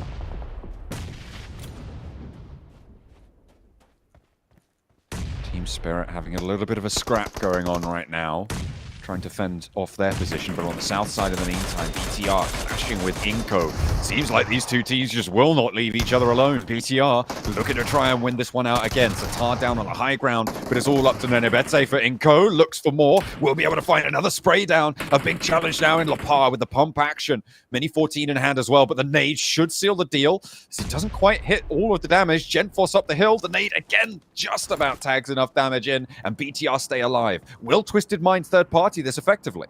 Yeah, lovely bit of revenge coming through for BTR, but Twisted Mind's already sending down the hill, and there's a time limit on this one. Both players are rezzing simultaneously, but instantly Twisted Minds is already in position. There's shots though from DX Xavier on high, which saves the life, and Satar actually gets back up off his knees and is back into the engagement here. Oh my goodness, the timing just a little bit too slow for Twisted Minds. Sure, they'll be able to get this res coming on through, but now the element of that drop shot, that third party, is not going to be there. Another leathering from Levi is there as he takes Lord down, and this time the flush looks pretty good. 2 players out, and Twisted Minds flex out may just be their downfall. Yeah, I mean, DX Xavier has been holding a gorgeous amount of positions over towards this western side for such a long time. They've got this 4-man split going on. Smoke goes down, so they're very much aware of these shots coming through from DX Xavier, and Lepar barely makes it out of there. As Adeti, who has performed fairly phenomenally over the last 4 matches of the day, continues to make a name for himself here on DX Xavier. DX Xavier trying to play this edge controlling style. It's working okay for them so far today, but they do want a little bit more. Loops finding Major Pride. There's a bit of a crossfire onto Major Pride's position right now with Twisted Team Spirit and with Loops, with angles over towards them. Twisted Minds, they are in a real tough spot now. With BTR, all 4 players alive, are right over this lip. A single nade would take both of them. Although they are splitting themselves, one in front and one behind of the bus. Of course, just trying to hedge their bets here. Go either side, but it's likely you lose one to this nade. Let's see who goes down. Freak breaks out, takes damage, but doesn't fall. Yeah, it trickles down. And I think now for Twisted Minds, it's a difficult scenario because they know their position. They walk straight back into it, and Freak catches a nade to the face. Honestly, it was a good third party from Twisted Minds. It was right timing. It was just a misunderstanding of where DX Xavier was currently playing, and that back slash that came through onto them. Team Spirit need to move in, as does Mirror and Sejong, but Alpha 7 kind of just chilling down towards the south side of the map. It was a good rotate from them, and they've had to calm things down a lot. I don't think Alpha 7's been as quite as impactful as they'd like, though. Miramar typically is their best map of all. 9 teams remain, but a lot of stragglers here. BTR staying up as 4. It's a good Not pick. a super healthy vehicle there. But they will make their way up north now and into a little bit of treacherous ground up towards closer to Crater Fields. You don't really have too much to play with here. It's kind of nasty. Alpha 7 with the compound going to make things really tough on the south side. It's a great pickup from Team Spirit over towards Final from Mirror and Sejong, because he's trying to provide an anchor point for the rest of the team to move over towards. And Team Spirit realize that they are limited on time. They need to move out from these warehouses eventually. But Major Pride is in their way, as are Mirror and Sejong, but they cut them down just a little bit. So it's 2-2 there for Major Pride as well as Mirror and Sejong. But Team Spirit's in the worst position of them all. No. Great shots from Hoxie alongside with DX Xavier. This is the difficulty, right? That central position inside the crater is so exposed as soon as you have to leave it. And Team Spirit, they've been locked down there for a long time, but they lose 2 almost immediately as they try and step out. BTR trying to deal with the remnants of Twisted Minds, do so successfully. Will look for the res, but they've got an element of DX Xavier sent out their way as well. Paragin right on top of them. You can see he's up on that high ground, has some angles there. Doesn't need to expose right now, doesn't need to try and go for a push, but it's going to be a tough time. Team Spirit lose other, and again, just cut down out in the open. Yeah, it's a good play from Major Pride. I mean, they set themselves up perfectly to deny both Team Spirit as well as Mirror and Sejong, and they picked up 10 eliminations off the back of it. And I thought Team Spirit was doing well with the 7 eliminations they've been able to accrue. So just effect now remaining for the squad outside of the Zone 2. I'd like to go down soon. For effect, the best scenario would be to get towards the top 5 and play off the back of that. Yeah, if I'm looking at this map, though, I would probably call a DX Xavier win. I think they love circles like this on Miramar, where they can control a bunch of space, a bunch of angles. The communication is very effective on that squad of where they need to realign their sightlines to. I think it also somewhat depends on the conclusion of Alpha 7 versus Loops. I think if Alpha 7 can get to the Crater Ridge line, then there is a chance that they can take this one away. But that, I think, is fairly unlikely, given that DXavier should have angles on this approach as well, given that Loops will be able to spot these players coming a mile off, they'll be ready for it. You see they already sending in shots from Neilzada.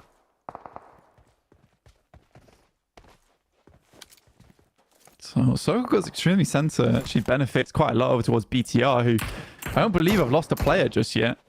They're still quite happily as a 4-man. They'll have to deal with DXavier as they push on through. And although DXavier's been taking a lot of shots to a lot of different teams, been able to get 3 eliminations, they haven't been able to pick up too many of the points or too much of the loot off those bodies.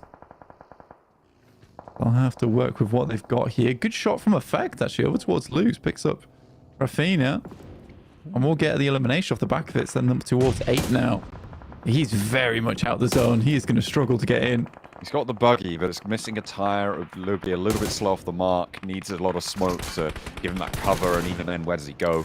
Gonna have a real tough time. Alpha 7 do manage to get up towards this bridge line, and actually this gives Effect an opportunity. He could try and step in, third party this. Alpha 7 able to take them down. Can the reses come through in time? Because Evo Station wants to take down the last player from Team Spirit. They will do so successfully. Major Pride up to 11 eliminations now. Alpha 7 have managed to get this crossing, have managed to get close to the ridgeline, and they will be able to res up to 4. Yeah, it was a great push from Alpha 7. Really good fight between them and Loops.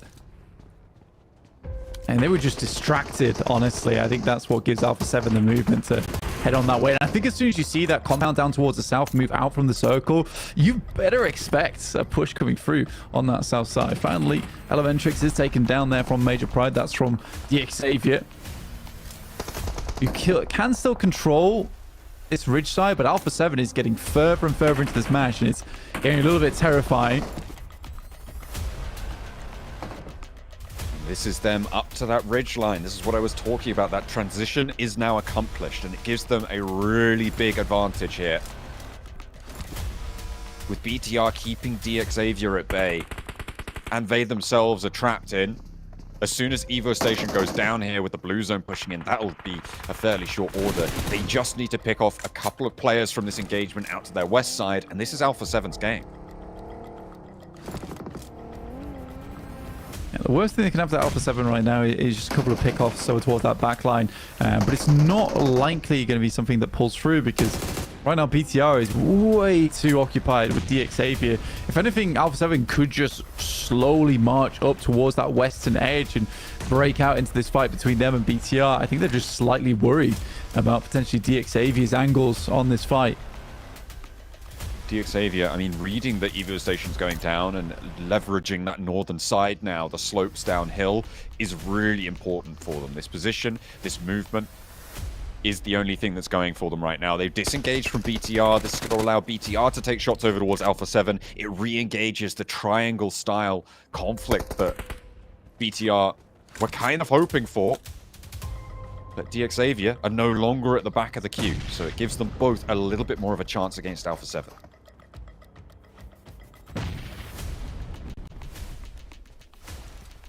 Grellen spotting over top side. DXavier currently actually do have a fairly nice setup, but it is isolated. Good shots over towards BTR. Takes down Satara in the front line. And Alpha 7 look to put the pressure on now on that western edge. The only difficulty for DXavier is that they are essentially going to be playing from the low ground into this end game. If Alpha 7 are able to pick up the pieces over towards BTR, good nade over towards Lapar, and another one over towards that front line. Goodness me, Zuxi though, what a shot. Excellent shot over towards Mafioso, holding out that flank. Lapar gets that heal off for BTR as well, playing as 3, their backs to the rock. They're fighting out of the corner, and Zuxi looks for more. Mafioso gets flushed. And now McGrellin, the forward point for Alpha 7. DXavier re-engaging, but Alpha 7 have the central track here. And with Revo on the backline, they can't commit to the push to BTR. They would allow DXavier too much wiggle room. It's a hard fought fight from BTR. Again, they're sort of like a team that if you back them into a corner, they can be truly vicious, but so not a lot of times you see them backed into that corner. It's a difficult scenario from here. The vehicles posting up. Now they need to readjust where their focus is. Good initial nade and good shots from Lapar again. But it is Gemfos to go down. Paragin with the nade cooking, and in comes the Alpha 7 barrage as well. Look at the nades pouring on over the top, but Lapar not going to let it phase him, popping this first aid. Alpha 7 putting more and more pressure on. Levi's going to hold it, but Paragin lands the flush on towards Genfos. Now, 2 players for BTR still in action. Alpha 7 on 3, DX Xavier on 3 as well, but they're going to have to push towards each other. Alpha 7 lose their backline as Lapar frags out of his mind here. Carrillo looking to try and step up towards him, and finally, McGrellin is able to land the final blow to it. DX Xavier takes down the last player, and it is BTR to go down first in the 3-way engagement. Carrillo now in a 1 versus 2 to hold the ridgeline before the res can come on through. The backline needs to get back in action for Alpha 7 because Carrillo is down, Revo is down, McGrellin falls next, and up from the bottom they go. It's DX Xavier. It's a fantastic game for DX Xavier. I mean, I called it quite early as well in terms of they'll have a very good time from that position. But the fact they're able to set themselves up so nicely on that northern side, playing the low ground, kind of shunting PTR forward, encouraging them to fight versus Alpha 7. Might have worked a little bit differently if it wasn't for the fact that Zuxi was so clean on that western edge. He was doing such a good amount of work versus Alpha 7, made it very difficult to move up. But yeah, for DX Xavier, they'll be plenty pleased with that fight there, and a good finish to it as well.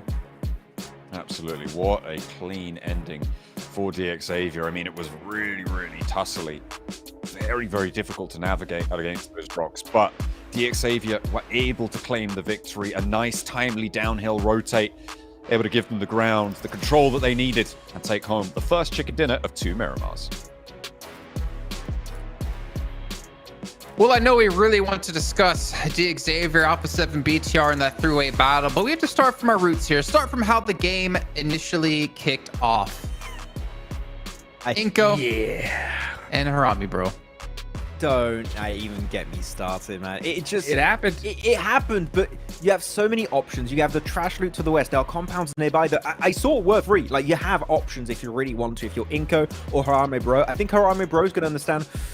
We don't want to fight Inko anymore because they're so damn stubborn when it comes down to the hot drops, right, Jukes? That is just what they do. So even talking to Seven earlier, they are the stubborn teams that never gives up on a hot drop location. So it's odd. And Blank mentioned a very interesting point, Jukes, that I think we can all agree upon, right? They also lose so much time when it comes to looting. They were under-looted, taking their own fight in the circle. Like, you lose so much taking those hot drops. So it needs to stop now. It's not working out. In a tournament where top 3 is the goal, you have zero, and I mean zero, business doing any hot drops, especially on a map like Miramar or Erangel, where we're playing it so often. I mean, it just completely dips into your entire tournament. It really does. I mean, because even if you do win the fight, like we just saw Inko did, Jason, right?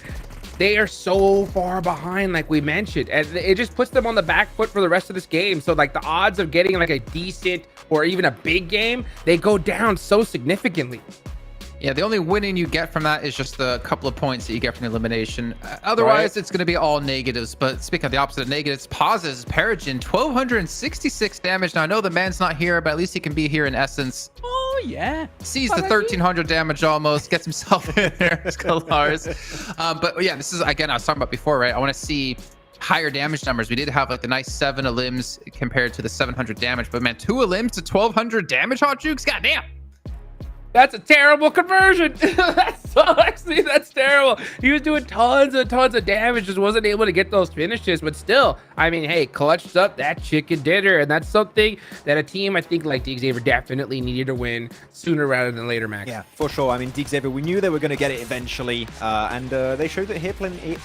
Get rid of that replay. Thank you. Okay, let's skip the hot drop. I do not want to see it. It is. Oh no! Don't take me back to the hot drop. I'm just getting trolled by production right now. Is this PMWI as they keep putting into your camera the solo shot? No, don't zoom in on my face, please. I've had enough of that. But yeah, so you have the hot drop again. We said it earlier. There are options. Actually, before we focus on like the meat and potatoes of this game, right, Jason, and we talk about the DX, the BTR, the Alpha 7 fight. You brought it up at some point in that game. This is another big fragging game for Major Pride, right? Like, what was it? 10 eliminations? They got some 11 crater fields? What? 11 eliminations. Like a team who in PMSL could barely keep one player alive, or would typically only keep one player alive when we get to the latest stage of the game, and they come into PMGC, an easily more difficult tournament on so many different fronts, and they're able to pull off multiple games with 10 plus eliminations. I don't know what Major Pride did from then till now, but man, whatever it is working. Good spot south of Crater Fields, just all the teams trying to leave and go right into their spot. Though, we did see BTR go for like a big swipe on the southern side, right, Hot Jukes? And we had like a little bit of a back and forth. I thought they were going to crash Alpha 7. You thought they were going to go to the western side of the circle, which you were right. At the end, they did end up going there. But that sweep on the south initially, like, was just such an initial good setup for them to pull off that play, right? Dude, it really, really was. I mean, these guys had to move so calculated, and they moved perfectly. Like, they made the right decision. You're right. They could have gone left. They could have gone right. They chose to go left towards that mountainside, utilize that cover, and just creep in little by little. This last fight was crazy because, let's be real, I thought Alpha 7 was going to win it, because usually when you see Alpha 7 all 4 up back against the blue in the last final circle, it's very, very rare you see them lose that one. But, I mean, yeah, you could just see, like, the nerves on all these people's faces are definitely starting to ring out. But, man, that one was so close. It could have gone either way. But Xavier, they timed that fight so perfectly, and were able to clutch it up at the end. Very nice, very, very nicely done. I think Bigatron deserve a lot more props, too, because they were the meat in that sandwich, having to deal with Xavier and Alpha 7, and they made the correct, moves, correct positions to take these fights. Obviously, they did go down. But for them to survive that kind of long with the barrage of nades coming away from Alpha 7, we saw Xavier at one point have like 18 nades that they could throw out towards the max. Yeah, it was like, use the bloody nades. Why are you not using them? But at some point, Badajin just had a really fantastic nade. I think he got a flush and a knock, so it was just creating so much extra space for Xavier in that position. But BTR, I think realistically here, Hard Jukes, and tell me if you agree, I think looking at the terrain, you're pinched between Alpha 7 that are just trying to stay away from the fight to the east and not really getting too involved, and DX trying to peek over that ridge and chuck in nades. I think BTR had the toughest location to play in that finish. Yeah. I'm not surprised they didn't win it, but it was a tough one. No doubt about it. No doubt about it. BTR definitely had the hardest route, but they still came out with 11 points. And that's what this is about, right? That's how you win championships, right? Whenever you have a bad circle, you put at least 6 points. That's the goal, right? If you get the zone, you want double-digit eliminations, crazy chicken dinner, right? But it goes to show that they'll still put up double digits even when the going gets tough. So that's a great sign for BTR fans out there. You know, Max, I feel like that curse that we always talk about for you has been rubbed off onto Hot Jukes, because Hot Jukes is like, Inko, gonna be amazing, gonna be top 3 at the end of Group Yellow. They're not doing so hot. And then he's like, yeah, Alpha 7, they're gonna be good on Miramar, just not today, not on day 1. And then they do good on Miramar. Hot Jukes, I don't know what's going on, man. Well, let's put it this way. Good on Miramar for Alpha 7 is a chicken dinner, okay? And that didn't happen. So, like, I think I was half right. That's true. I did want to give a shout out as well to one team out there, Team Spirit. We were talking about while we're watching the match, playing over towards Crater Fields, and they dealt with Demorte. They got a ton of eliminations. Even Reagan's Gaming had an awkward push. You were talking about Max sending, I believe it was 2 players to the low ground. I think it's Demorte that got pushed in their direction. Then you had by Regan's actually, and then Regan's also sent it downhill. It was a weird push. But this is the thing we like about Team Spirit. They're very opportunistic in the sense that they see teams come their way, they can take shots, they're just going to take them. They're going to clear that space northwest, and they're going to facilitate their later rotation by doing so, while also getting eliminations in the process. So it was a good one from Team Spirit. I really liked how they played it, but then they moved into Major Pride, and as we saw, well, Major Pride got a ton of eliminations, so you might just know how they got the elims. It was on Team Spirit. Look at this. Like, typically, we'll see, you know, like that 1, maybe 2 players really put up the damage eliminations for a team. Oh, yeah. We have 3 players from Major Pride in our top 4. Now, I understand Major Pride do have a lot more limbs than all the other teams out there, but this goes back to what we've been saying for like 2 years now, that you can't just have that 1 or 2 star players. And right now we're seeing 3 for Major Pride all pop off on the same day. Are we seeing Major Pride just stay top 3 this entire group?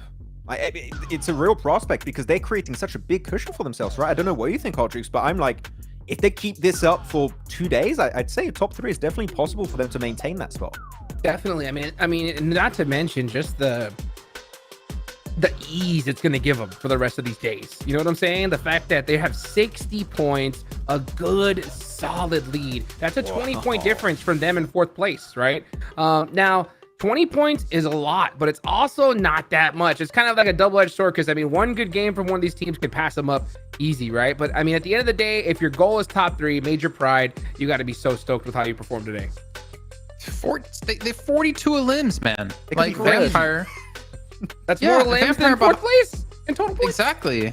Like, they have 16 more limbs than Vampire, who's in 2nd at the moment. Like, that's insane. And I don't know what else to say, Max, that I haven't said already when it comes to Major Pride. Like, this is not the same team we saw in CSA, and I'm all here for it if they can really pull it off. Yeah, we had that one game, I think the last Erangel was like, that feels a little bit CSA-ish. and they kind of brought it back a little bit and starting to play together. So yeah, their synergy is on point. They're taking some really good fights. Not only taking really good fights here, Jason, I think that it's mostly they're taking good positions that enables them to be aggressive and to like get some easy eliminations because teams have to rotate their way. That's what they did here in Crater Field. So love it. And I gotta say, they're getting some good use out of that team picture on the left of your screen because it's a great picture and we saw it every time so far on the leaderboard. So when are we gonna see another team? We might not for Group Yellow. It's crazy. Speaking of other teams, we did discuss about this before the last match without even knowing this would happen. We talked about Twisted Minds being very vocal that they have fire players, they can easily rotate players around, and we did see it happen. We had Freak come in and Robs come out. They're currently sitting in 16th place, so they need to make some changes happen because they still have 1 match left to go today. They still have 3 more days in total, but you don't want to be one of those teams having to go home so early. And I think that's why we at least that's why I have them for me in my team to focus because we know they can do better. They were 2nd place in EMEA for PMSL. Something's not clicking for this team at the moment. Yeah, sometimes you have these god teams that just the synergy's not quite there, and we said it already, Drukes, right? That might create tension internally. Was it a rotation because you were going into Miramar, or is it because something's happening below the surface we don't know about? Ooh, spooky. Right? I mean, could you imagine? I've been around you too much, Max. I started smiling so bad, dude, because I was like, imagine the venue. All of a sudden, you just hear glass breaking, and out comes Rata Boy. You know what I'm saying? He's just like, I'm ready to come in for Twisted Minds. I'm here to play. No, that would be crazy. But Twisted Minds, yeah, Twisted Minds, it's crazy to see them right now. I mean, I think they're definitely underperforming for what everybody expected. But what are you going to expect when you got Major Pride outperforming everybody by like a ridiculous amount? So this tournament is definitely starting off different. I'm going to go ahead and after today, I'm going to talk to some of the coaches just to see how they feel about the situation because, I mean, this is a performance that none of us expected. And to be able to do that, right? That many eliminations, 42 on day 1, Jason. I mean, that's no joke. That's about as many elims as I have total in my career of playing PUBG Mobile. Wow. Ignoring Major Pride, who to you has had the biggest glow up from their PMSL? I can start things off. Bigatron. Yeah. I think this is like such a different BTR than we've seen in the past, obviously with the roster swaps happening and such, and obviously the performance they had in PMSL SCA. This team is looking like confident. They're looking kind of complete. Like they're taking fights that they can win. They're taking smart fights. And I think they're probably one of the biggest surprises, them and Mir and Sejong, to be fair. I have to agree. I was going to say BTR, so you took the words out of my mouth there, Jason. BTR is a team that now is willing to be aggressive. Jukes, this game, the sweeping edge on the southern side of the circle set them up to make that rotation towards DX to even be in contention for a chicken dinner. They get top 3, sure, but if they don't sweep the southern side, guess what? That's maybe a top 6, top 7, top 8. They don't make it to that area. So the fact that they're taking fights, not because they're forced to, but preemptively to set themselves up for success, it's what is helping BTR be such a standout compared to how they were playing in SEA. So fully agree here, Jason. They are currently, with Major Pride, the big like glow-ups from PMSL. Hands down. I mean, that last fight was beautifully done. I mean, they're making the right decisions. That's the thing. If I'm the coach of BTR, I'm not mad about not winning that game, right? It's just because if you look at their position, a lot of that kind of goes to who fights first. You know what I'm saying? Like different little things like that. But I mean, they got to that end zone. They put up a great performance. They should not be upset at all with how they did today. With 1 more left to go, hopefully they can repeat it. I mean, I was just trying to think, how many times have we seen Zuxi make it to a PMGC finals? And he was there last year. He was under the banner of Fasija with his brother. I know he's got the fire in him, and I feel like, you know, PMGC finals and Zuxi kind of go hand in hand. And the way they're currently playing, they're definitely looking like to be one of the teams to make it. We had a chat with him, right? I think at the after party last year, right, Jason? With Luxy. It was Luxy, yeah. But like, I think it's kind of a sentiment that involves the entire team, right? Which is that they got so much success so early on that maybe they felt a bit comfortable, too comfortable, and rested on their laurels. I feel like we have seen the result of like a almost year now of hard work to get back to that level, and it's really paying off so well now in this PMGC. Like, really, they're the jack of all trades, great rotates, willingness to take fights, getting into late game, knowing what the win conditions are. So at BTR currently, I would say, Jason, in the past 4 to 5 years, this is the strongest to me they have looked and have a chance to maybe claim a trophy here. It's early days, but there's definitely some potential. And some potential indeed, and some bold statements being made here on the desk as we're headed into the final match here of our first day of Group Yellow. Let's throw it back over to our casters with John, Allen, and Blake. One last lap around the desert. We're going from the south side to the north this time around, cutting between Minas del Sur and Partona up towards just east of La Copereria for the plain path to cut this one out. So, a little bit more to the west side here. Are we going to go back to Great Fields, or are we going to be treated to an East Island finish? Nobody knows. I want to see an East Island finish. I'd love it. That'd be great. I'd be happy with it. Oh, yeah. Someone's having a beep outside. But yeah, I think for that last game was very interesting. I think Alpha 7, certainly are a very strong team over on Miramar. It was a tough scenario though, right? I think DXAV has sort of had all the plan figured out towards that end game. We'll just use BTR as sort of a bait and switch maneuver. Not much you can do about that for Alpha 7 because they were essentially playing 4v7 at that point, awkwardly. We got Zeus on our screen to start things off, and we will certainly be seeing, I imagine, another hot drop in Picado. No, Bro Harame is intelligent and decided they're just going to give it up. That is true. Well, they are giving it up. Not sure about their intelligence. We'll have to wait and see. But we are going out to the east side, so no Crater Fields finish. Unfortunately, super unlikely that we get that East Island finish as well. So not going to be having that one to go. But we could still see a Minas Generalis finish, La Bandita, El Azhar, all of these places definitely available. Teams will be breaking out to this east side fairly soon with the vehicles gathered on in, and they'll get on those rotates. Doran takes a pot shot. Actually almost takes down one. I mean, one more tag would do the trick. Oh no, switches targets. Goes to someone else. Going for it. Go on, Dorian. I mean, respect. Almost caught the guy off guard in the air. Incredible shots, honestly. And I'd no less expect that from Doran, honestly. He has always been a great player. And all the teams he's been on, very much a developing player. But now I would say a bit more veteran of the scene. Been around for quite a while. It's Rafina who barely gets away with his life here. Yeah, just about.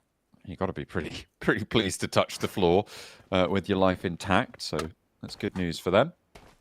Zeus, all the way down to the south side, spread around that South Island, and Partona as well. Maniac giving them a little bit of a foothold on the northern side of that bridge so that they can move a little bit uncontested, or at least with the information on where the contest will come from.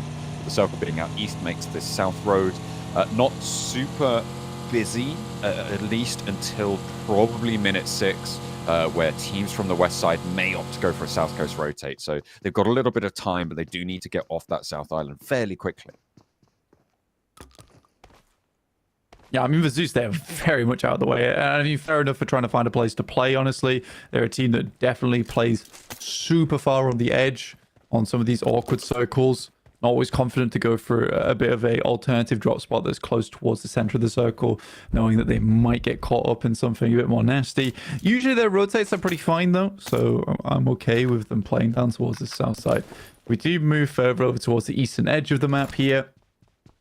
Nothing too drastic either, with not a lot of water in this one. So around La Bandita, Minas Generalis. La Bandita always a bit of a weird spot to be playing in, particularly with knowing what angles you can and cannot play. When's the time to move into La Bandita? But we still have a while yet before we hit that point of the game. We're only 4 minutes in right now, barely into stage 2. So most teams will just be looting up and find themselves some vehicles. it might be a good idea to start moving in fairly central. I mean, there is a fair little bit of high ground around truck stop as well as Minas Generalis, and you do want to be in a position that if it does head a little bit down towards that southeast side where it is just fielded area, you want to be one of the first teams to head in towards the few compounds that situate around that spot of the map. Duarte moving in from Torre Hamada will be on the north side of the circle.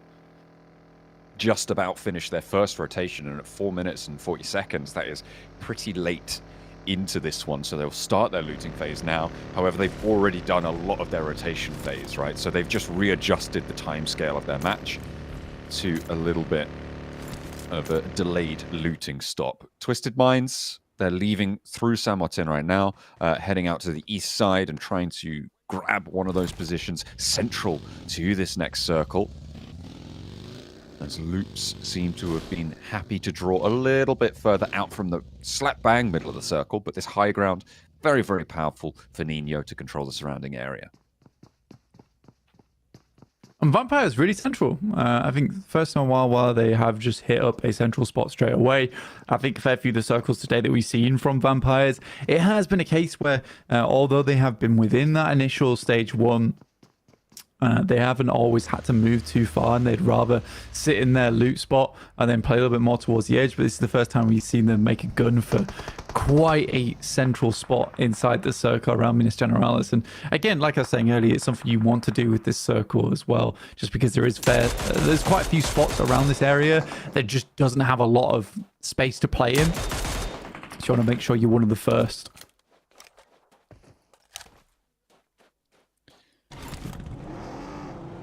Loops just letting people know they're here. Twisted Minds diverted from them. Going to play out a little bit closer to truck stop, a little bit further south. But in general, should be fairly safe to play just north of Minas Generalis on the east side of the central cluster, right? That's what they're sort of looking for, but maybe actually breaking out all the way to truck stop. That would be a bit far out for my liking, but they like these hills. And they'll take up residency. So playing a little bit on the east side, which obviously, given that everybody's approaching from the west, could be a good thing. But as we've seen a couple of times now, everybody seems to go for that sort of theory, right? You've got everybody who's like, oh, it's a western playing path, so let's go to the east side, it'll be empty. But then everybody does that, and it's no longer empty. Yeah, I think at the very least, you can still use it in terms of rotates. Be like, okay, this rotate should be free and clear. Most teams will be moving in from that western side, which is fair enough. It's just a case that, yeah, you're right. We are getting a lot of teams moving into similar areas towards that mid portion of the game. We're not quite there yet, but definitely will be a problem in the future. Major Pride, again, a decent map. That last one over on Miramar was a bit more of a salvage game than anything. They were able to pick up a fantastic portion of crater fields on that south side to pick up a fair few amount of points. And the fact that DX Xavier was watching down over towards Team Spirit, I think they mopped up a couple of those players as well. But that does sit them quite firmly in first place. But Vampire not far behind, though that does move Team Spirit a little bit off from where they'd like to be. 39 points, still in 5th place. Not a bad showing at all, though, from them so far. But it's BTR that I'm most surprised about. I mean, 4th place, 40 points.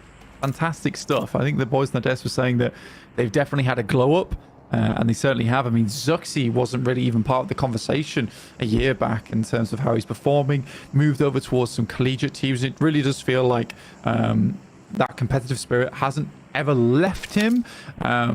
But I think the pressure of being on top of the world for so long in terms of PUBG Mobile Esports definitely got to him, and he had to take a little bit of a step back. But he looks like he's back now, very much invigorated, ready to pop off here on his home team. Better be ready to pop off here as well in this match, because look at that shift out to the west side. Bigatron with an opportunity now.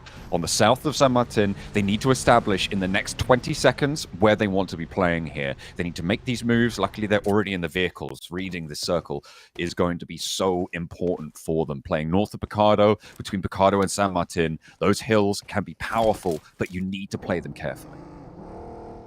Yeah, I think honestly, if you're heading towards the middle side of San Martin here on the ridge side, it's quite difficult for a lot of other teams to get over towards you. A nice little shot from our reservists here of Gemfos already holding that high ground. He looks to be well set up as well. You know, he's got the level 3 vest as well as helmet, a couple of nades to work with, and 5 first aid kits. So this man can stay up here for quite some time. Shots over towards Aaron. Is a tough rotate. Remember, they were coming all the way down from Partona, so a long journey for them. RSG, though, rocking up towards Vampires. 2 players on the inside. Tony K mulling the door, giving time for his teammates to regroup here. Hopping up, trying to get shots through the windowsill, but Schweppes is down. The descent from the top rope, and it's a beautiful breach here from RSG. Vampire don't know what's hit him, but they've still got more in the barrel. Stoned wants to fight with the auto shot. He doesn't connect onto either of them. Can't decide which way he's looking, and RSG are running Vampire straight through. No casualties on side, and a beautiful breach on towards Vampires. Yeah, super lukewarm hold coming through from Vampires. Not sure what they were thinking. It's almost as if they had a cup of tea as well as a couple of biscuits in hand and welcomed them into the compound. RSG do it in style as well with a front flip on the buggy into the approach. Yeah, for Vampires, could have been a much easier game. Could have been a much better game, in fact, especially coming off their back-to-back there with 46 points. But a little bit disappointing. A little bit disappointing for Vampires. And that will be their last match of the day, going out in second place with opportunity for both DXavier, VTR, as well as Team Spirit to overtake them. There's a lot of close placed teams towards the top, right? Major Pride, I mean, they're up at 60 points already, and in general, when we look at first place in the current point system in PUBG Mobile, you're looking at about a 10-point average, right? And that's what you expect from a first place team. If you can push over that, it gets more and more likely that you're able to stay up in that top spot. So at the moment, Major Pride, if you just cut off the game here, they would already have exactly a 10-point average. So if they can get a 10-point game, that would be absolutely massive for their totals, for their confidence moving into day 2.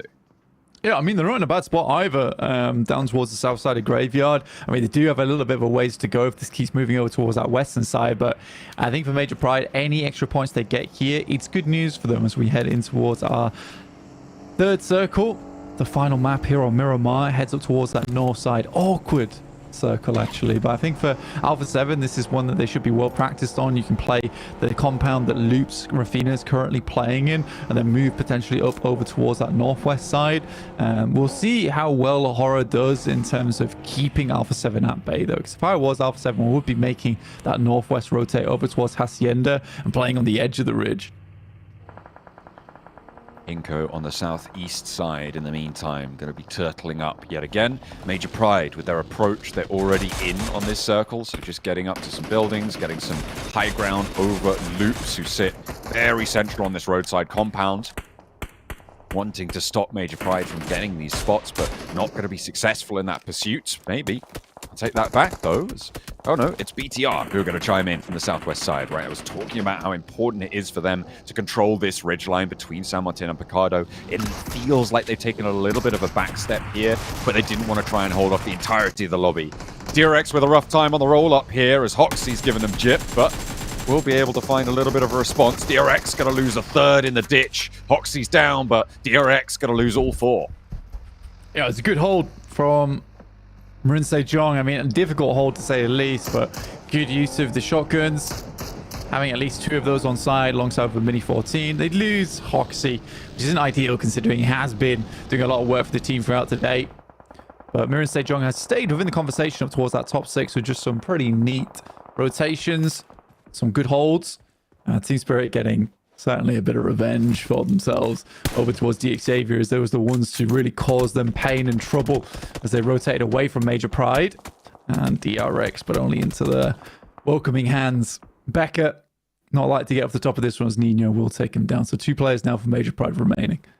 A lot of these teams towards the top having a bit of a tumble here. So who's going to try and rise up the ranks here to claim one of the top 3 spots at the end of day 1? Our last match could be a little bit of a shake-up one for the top side of these tables. Maybe start to extend some leads, try and create some gaps in these score tables, but we'll have to wait and see, because we're only 13, almost 14 minutes into this first match. We've got about 15 minutes left to go on this one. Genforce spotting out versus Zeus on that low ground. And honestly, with BTI, it would make sense to be taking shots right now. It does expose your western angle, and you can get rid of them. It does make this position even easier to hold. And Genforce isn't likely to get too much more advantage out of this position into the future. The circle's likely to move away from him. So this is the best time to take some pot shots. Waiting for his teammate to crash and burn. Good couple of shots. Gets the headshot through. And one more. Oh, the tags are brutal here. What can you do when Genforce is laying down the lead like this? This is really great stuff. Gets that reload as well. Forces the heal on the back line. This is out in the blue zone in stage 4. This being... Hang on a minute. That's unresable, right? It's stage 4. You cannot get this player back up now. And all of a sudden, you're overcommitting to this one. Just get out of there. Get in the vehicle and leave. You cannot make your way through in the zone at this point. He's just not going to be able to get that res off before he gets re-knocked. I mean, sure, you deny the point, I think. I think that's how it works, if you're able to get the res and the re-knock goes to the zone. But then you get on your way, and it's very likely the Genforce gets more done here. Yeah, looking to back off, but maybe not. This is where he needs to pop off. Not really passing the information back, but Inko is moving in. Another bold play from them. Oh. Not going to see that one, unfortunately, because DXavier and Harame Bro, they're clashing as well. Over towards the south side, this central glut of teams. Bigatron losing players to Zeus. In the meantime, on their approach, and Inko have managed to make all 4 of the players safe inside the concretes now. A nice approach. Inko with an aggressive play that pans out this time. It's a weird one. I think Genforce did go down there, but he just wasn't able to have really much impact on that at all. He was slow to the react. Looked to finish up his business there with Zeus, but team calls for him to assist. Quite sure. I'm assuming it was a player from Inko there to make that happen. Kitsune moves up to finish off the final players here from Bro Harame. And they've already racked up, or they will rack up 6 points if they're able to take down all the players here. Confirming those. The players who are down, stop that info, getting fed on over. Effect still on the backline, spots this approach as well, coming in from RSG, who are trying to sidle on in for a third party on the engagement. Move in ahead of Team Spirit. They're crunching Federal is the last player for Harame Bro, but he's already up and against the rocks. He knows he's in trouble. A nade in from Lightning.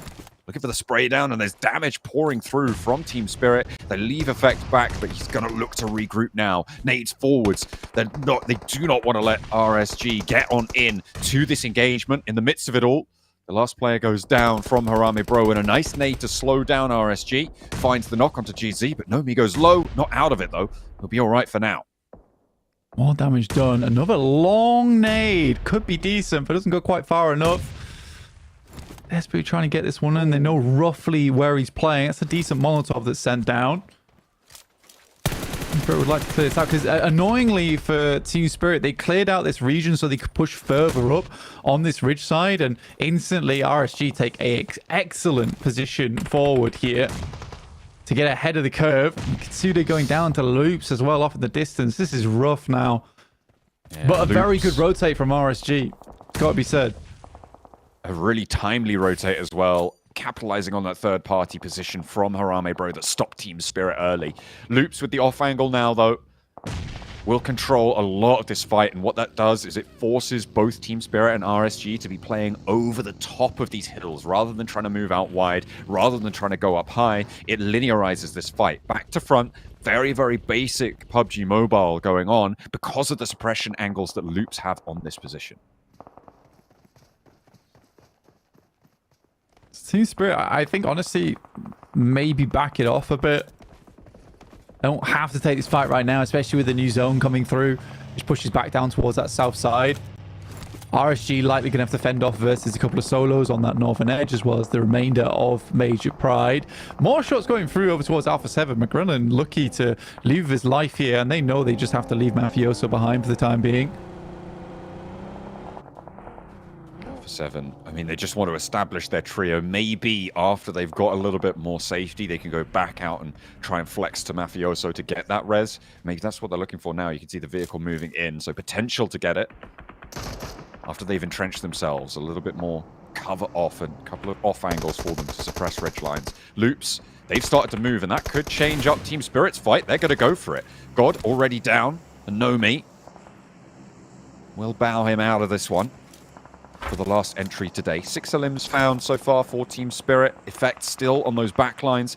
Very low on that ammo. Only 3 rounds on the M4. Needs to move in, try and find some resupplies along the way. There's a couple of crates ahead under the rest of his team. The issues right now, like you say, the utility is just very low for Team Spirit, and they were hoping to get a good old reset over on the bodies of Bro Harame. It just wasn't meant to be. Instead, it's been RSG being able to soak all that up and then use that remaining utility, find themselves a little bit more. Good pick off over towards Bay, and this is where they absolutely have to find a little bit more at the back of it. Fantastic spray downs from Nomi. GZ looks to finish off Matic, and he will. This should be the cleanup coming through from Team Spirit now. GZ with the last stand against Team Spirit. Losing Matic is a pretty big blow to them, though. That nade over the top. Kitsune is there. He's holding down the angle, but that nade looks good. Goes a little bit long. Effect is there immediately to back up Kitsune, and Nomi stopping this flex out over the top of this smoke, forcing GZ into that straight fight, and will be going toe-to-toe with Effect. It's not going to work out for him. Team Spirit win the engagement. Loops have moved in ahead as well. You have Major Pride further through, but Team Spirit can stay alive as 3 players. 9 eliminations found so far. Yeah, already it's a great game. Right, you're one shy of what essentially is a chicken dinner in terms of points scored. So very, very well done for Team Spirit, the game they were looking for. And that puts them in 2nd place right now, technically, which would be a qualification spot at the end of things. Alpha 7 dealing with the remainder of Twisted Minds. They did move over towards that northwest point, like I was saying earlier, and I think they were able to get all 4 players back with their feet as well. So Mafioso didn't go down in the end, which is a nice reset from them. Good pickup. They were able to get those off angles established, stop Aura from moving in over the ridge lines, but now they've got to do it again. And this time with more urgency, because Aura are here to move with the blue zone at their back. Over they go. The top of this hill will be the pressure point now for Alpha 7. Nades from Aura, not going to be thrown out here. They are just playing a little bit tentative here on the approach. You've still got Zeus out to the west. You've still got Loops out to the east, making this tricky. More damage being poured on into this circle in the meantime by Team Spirit. Evo Station's already been knocked. AZ really wants this res, but Effect doesn't want that to happen. The bounce just goes awry. Major Pride will stay alive for a little longer. Yeah, it's a good time to actually take that fight with them. I think they realize that there's a fair few angles off towards that northern edge. Loops still need to make their way in, so Team Spirit being a bit cautious here. Nomi actually scouted all the way down towards that eastern side to pass the information back. Now, Loops could give them quite a few elimination points for their troubles if they are careful with their pickings. They just don't want to expose themselves to Major Pride all that much. Dumbwete with Eugene still waiting off in the wings there on the western side. And BTR been locked in this glaring contest between them and Inko for a long time. Yeah, Inko sailing in has really taken the wind out of BTR. Well, still playing as 3. They've been in that standoff, like you said, for a long time now. On the north side, Aura still putting pressure on Alpha 7's north, and they're kind of pushed in now. They're hemmed in as Zeus trying to establish that west side control. Aura flexing out, but Loops are there. That is going to be a fight. I don't know what Aura are going to be able to do to stop this, because Alpha 7 will immediately go in for that 3rd party should it start to pop off.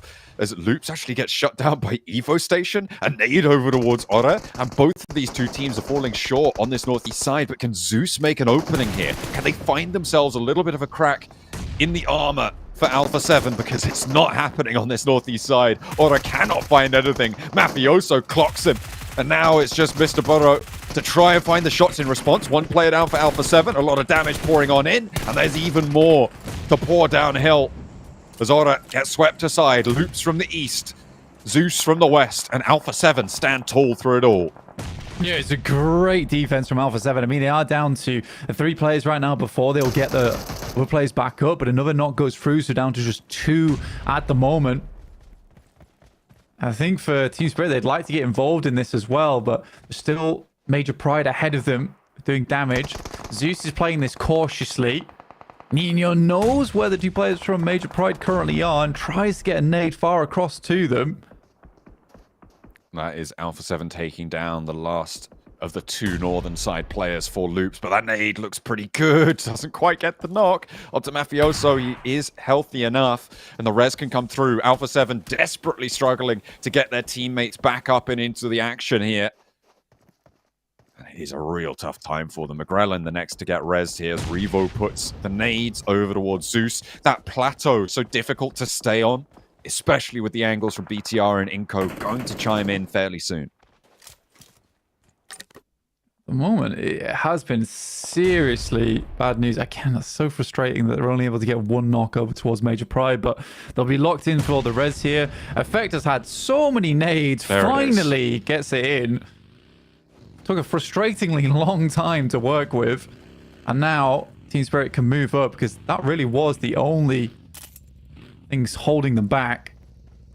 Circle moves back down towards them. Start to work their way up towards the plateau.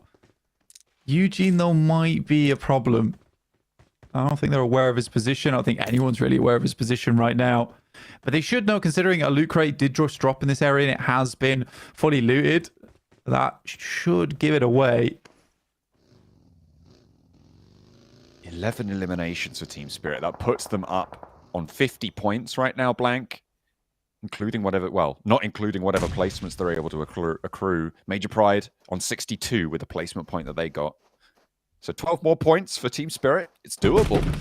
See if they're able to do it. They can get a chicken dinner. There'd only be 2 more elims they'd need. But Inco trying to make their cross. Finally, Bigatron are able to do something about it here as they move on forwards. Even the numbers somewhat, and Inco still having to put pressure on. But Team Spirit now move into position to get oversight onto this fight. Picking up 1 or 2 extra eliminations would be huge for them. Not to mention, they would be able to take a lot of the strength out of the teams on their southwest flank. Team Spirit just holding these angles for the time being. They know they've got oversight. Want to push the boat out too much here. Stage 7 right now, moving into stage 8. Eugene up close and personal. There's a nade at the top from Effect. Ooh. There's a plenty amount of damage there. That was scary for Alpha 7 there. The nades continue to roll on in, but BTR now trying to hold off Inco, not going super well. Just about misses the knock there, but Juancho super low. Vitali now wants to try and answer towards BTR, but the heal comes through for Inco. The res has not for BTR, which means that they're still on a 2v3 hold. Team Spirit still continuing to put pressure every single direction as they will continue to exert the power from the northern flank. Inco can roll through this one now. There's only one player from BTR remaining. He's up the stairs and he will not be able to connect the shots downwards. Vitali gets that reload on the auto shotty and will not be able to do any more for Lapar on the top. Inco stay up as 3. They lose their Nabate on the cross, but BTR cannot weather this one. Team Spirit, they've lost a player in the meantime. Out on their side, I think that's Nomi who was breaking a little bit too close to the edge here. And now it's affecting Kitsune. Yeah, both, I think Zeus's players were able to spot him out over on the cliff edge. Took him down shortly afterwards, but it's Alpha 7. And that's what Juice was saying. Miramar is not a good Miramar unless it's a chicken dinner, and they're looking to take it all the way here. 11 eliminations. It's been a fantastic amount of work they've been doing because it's not been an easy traversal for them over this side of the map. Could have all ended if Effect's nade had just gone a little bit deeper there. And it would have been sad as well, considering Effect was just trying to clear out Eugene in the first place. Inco taking a knock to the play zone there. Vitali not quite getting out the blue fast enough, and it's stage 8. That thing hurts. Something else. Effect and Kitsune. The duo now to take on 2 from Inco. Alpha 7 not really wanting to push up towards this either. Kitsune worried about players on the inside, but Effect guarding the low ground. Inco allowed to get out of this one. Did Effect catch that? Not sure. But either way, I think he's worried about it now. That shack is very nadeable. It's a bit of a long shot for him, unfortunately. I think this should be an Alpha 7 win, right? I mean, unless Zeus is able to pull something crazy out of the bag, Alpha 7 will have to move out into pretty open ground, but Zeus cannot hold this angle for long, considering they're on the edge of the blue here. Team Spirit, basically the only thing keeping it alive is this high ground. pretty grouped up for Alpha 7. I mean, a nade at the right time might find something, but it'd be very difficult to land it there, especially for Team Spirit. Maybe from Zeus if they can get close enough. Inactive, he tries to make the mad dash. Effect is ready for it, gets the spray down, looks to try and flush this one away, confirm the point, and Juancho tries to cross as well. Both go down. The points added to Team Spirit's tally. More as well to be found as Zeus try and open the bidding for a crossing, and maybe with this 14 eliminations, a second place. Blank, they're up to a 20-point game guaranteed. One more, or two more rather, they'll draw level. That's what they're looking for. Kitsune, no, you should be worried about the other flank. Is Effect going to have enough to do? No, Alpha 7, they're just going to move through this one. No way Effect can 1v4, right? And he knows it. He's out into the blue zone. They're chasing it down. They want the point, but it's denied. His Effect will not give it over. And that is Alpha 7 to find our final chicken dinner of the day. They couldn't quite do it on the last Miramar, but they are certainly keeping up with their reputation here on the desert map. Yeah, I mean, honestly, for Alpha 7, fantastic stuff. It was not an easy game either, so the fact they were able to make it all the way through to the end there is just wonderful. Really, really well done there. Equally for Team Spirit, what a game they had. I think if Nomi doesn't go down, potentially there's a chance they could even 3v4 versus Alpha 7. Some unfortunate grenades. I was extremely frustrating there for Effect, where those nades just weren't finding their way in over towards the enemy squad on Major Pride. But in the end, they were able to get themselves a fairly chunky game, which should sit them pretty high up in the tables. Yeah, an excellent result there. I think they're only a couple of points shy of that first place, Major Pride. Still at the top as it stands, but with Alpha 7 getting a big chicken dinner there, potential for them to have jumped up a long way in those tables, so potentially getting onto a podium. I think we'll have to wait and see, though, as to where those tables lie as we head back over to the analyst desk to close out the day. It's Alpha 7 to get the final chicken dinner. Hot Jukes, bro, what did you do? You I swear you had to have like gotten this curse from Maxman. Alpha 7, they have a second place and a first place finish in our 2 Miramars of the day. Honestly, let's be fair. They should not have won that game. They somehow pulling off that reset, getting themselves back into this match was ridiculous.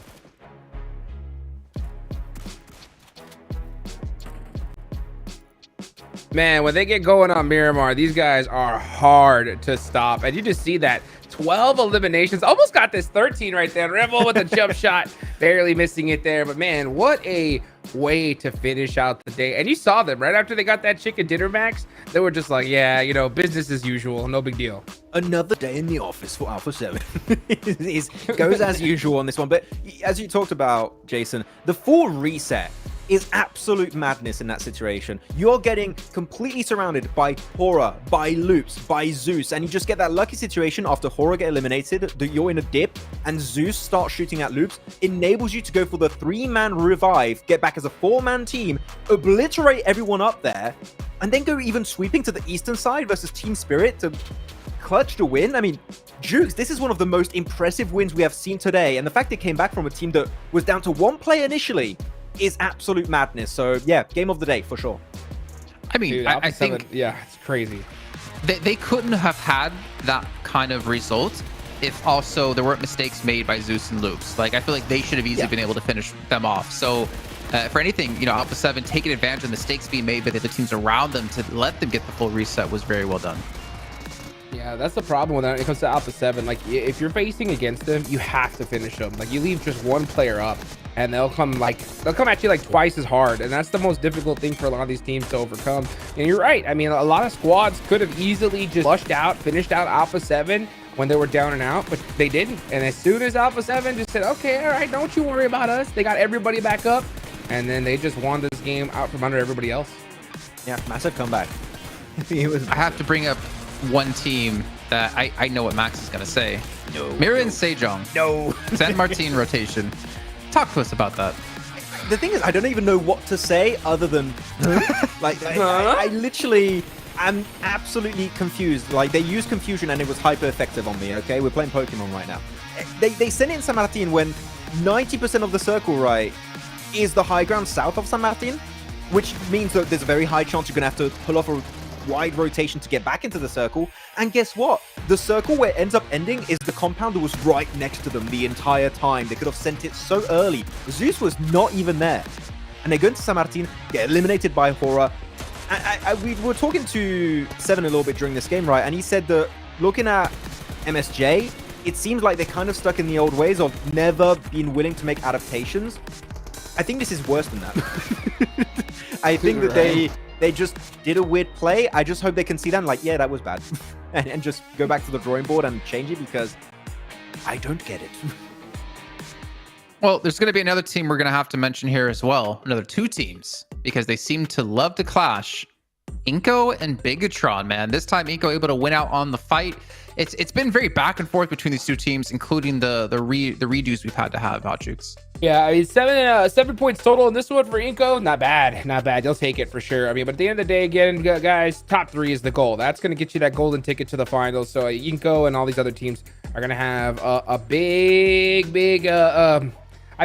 road to cross, especially when you got, couple squads going crazy. Alpha 7, 23 points. Team Spirit with 20.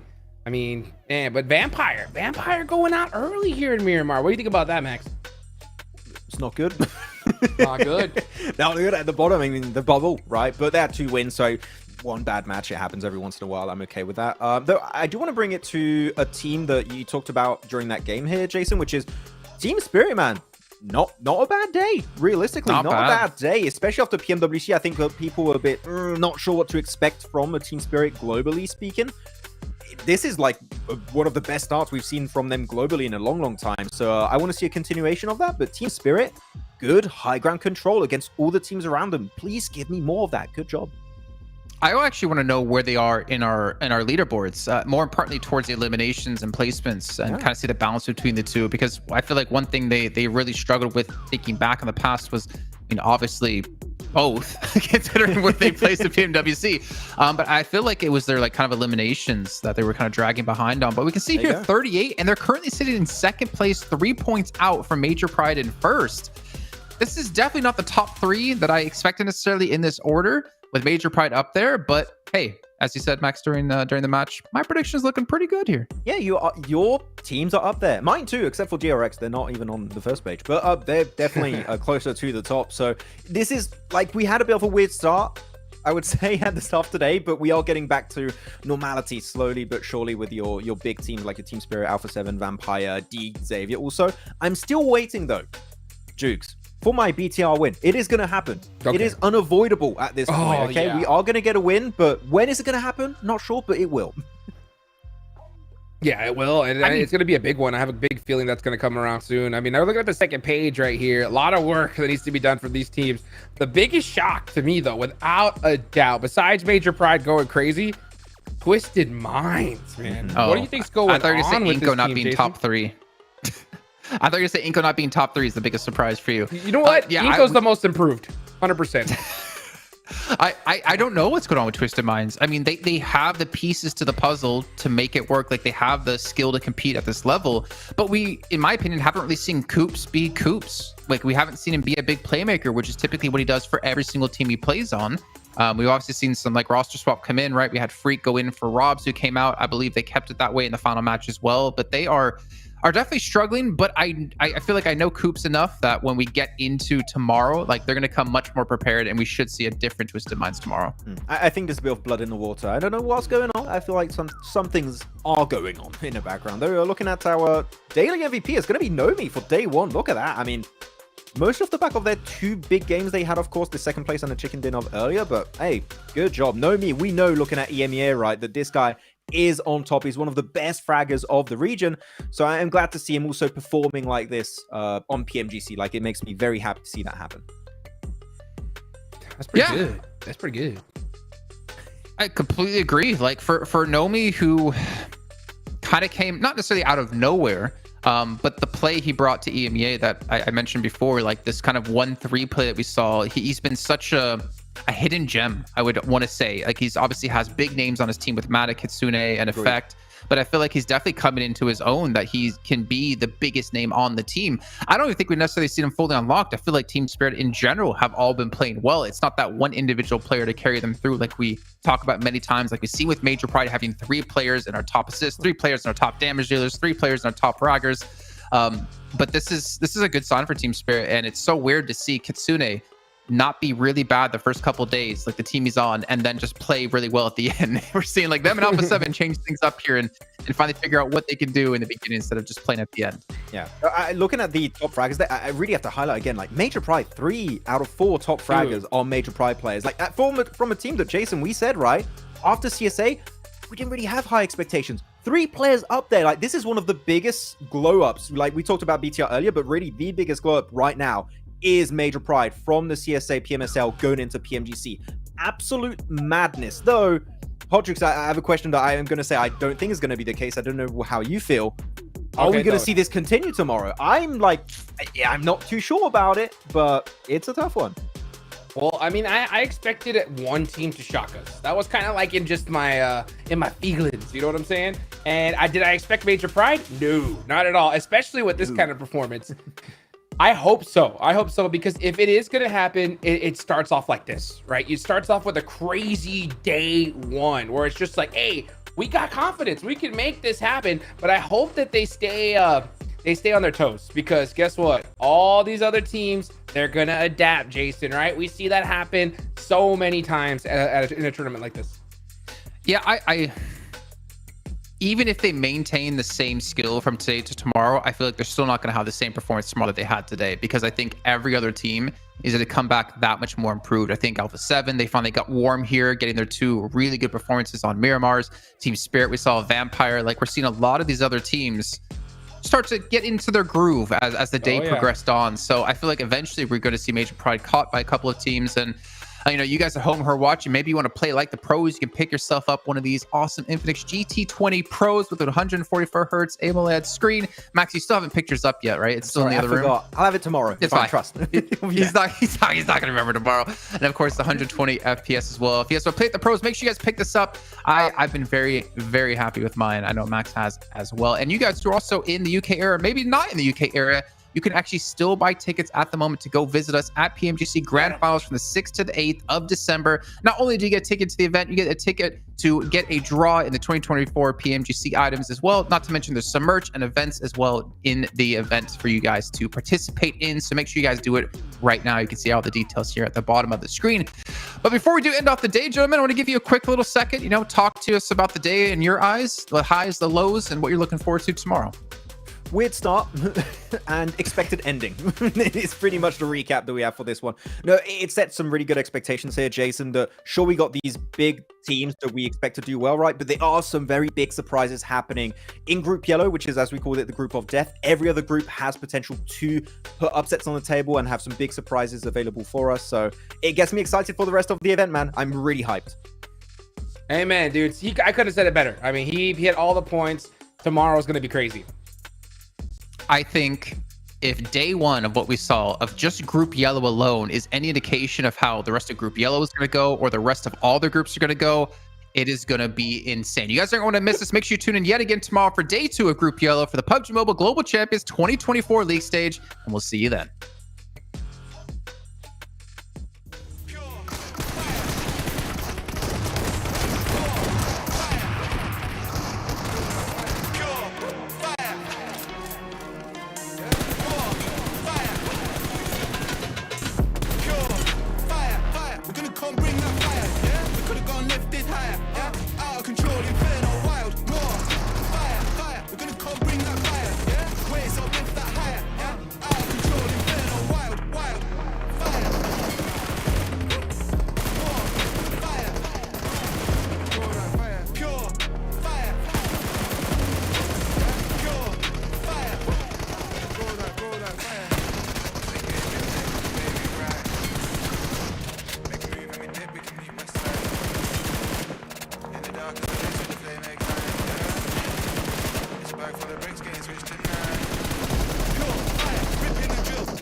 dark as abyss with the flame ignite, yeah.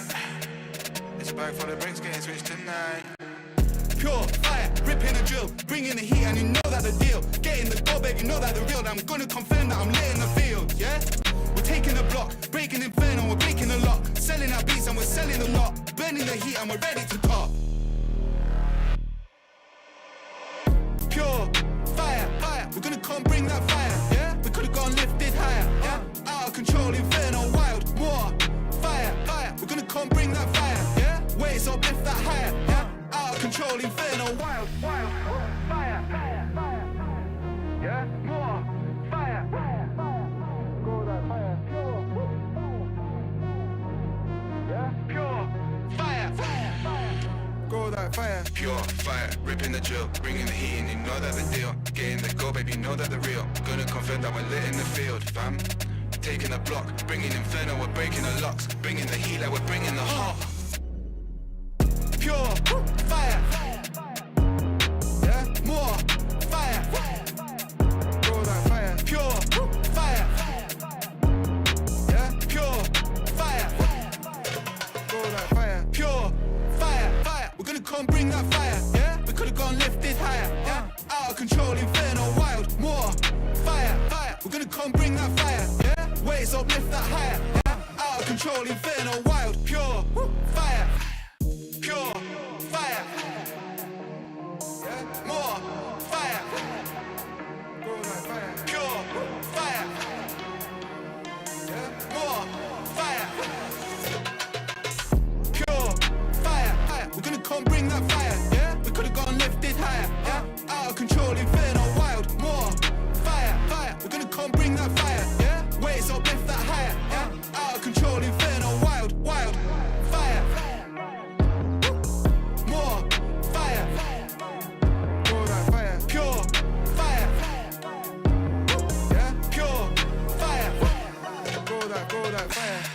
We've been getting real lit with the way we ride. Make a move and we dip, we can meet west side. In the dark as abyss with the flame ignite, yeah. It's back for the bricks getting switched tonight.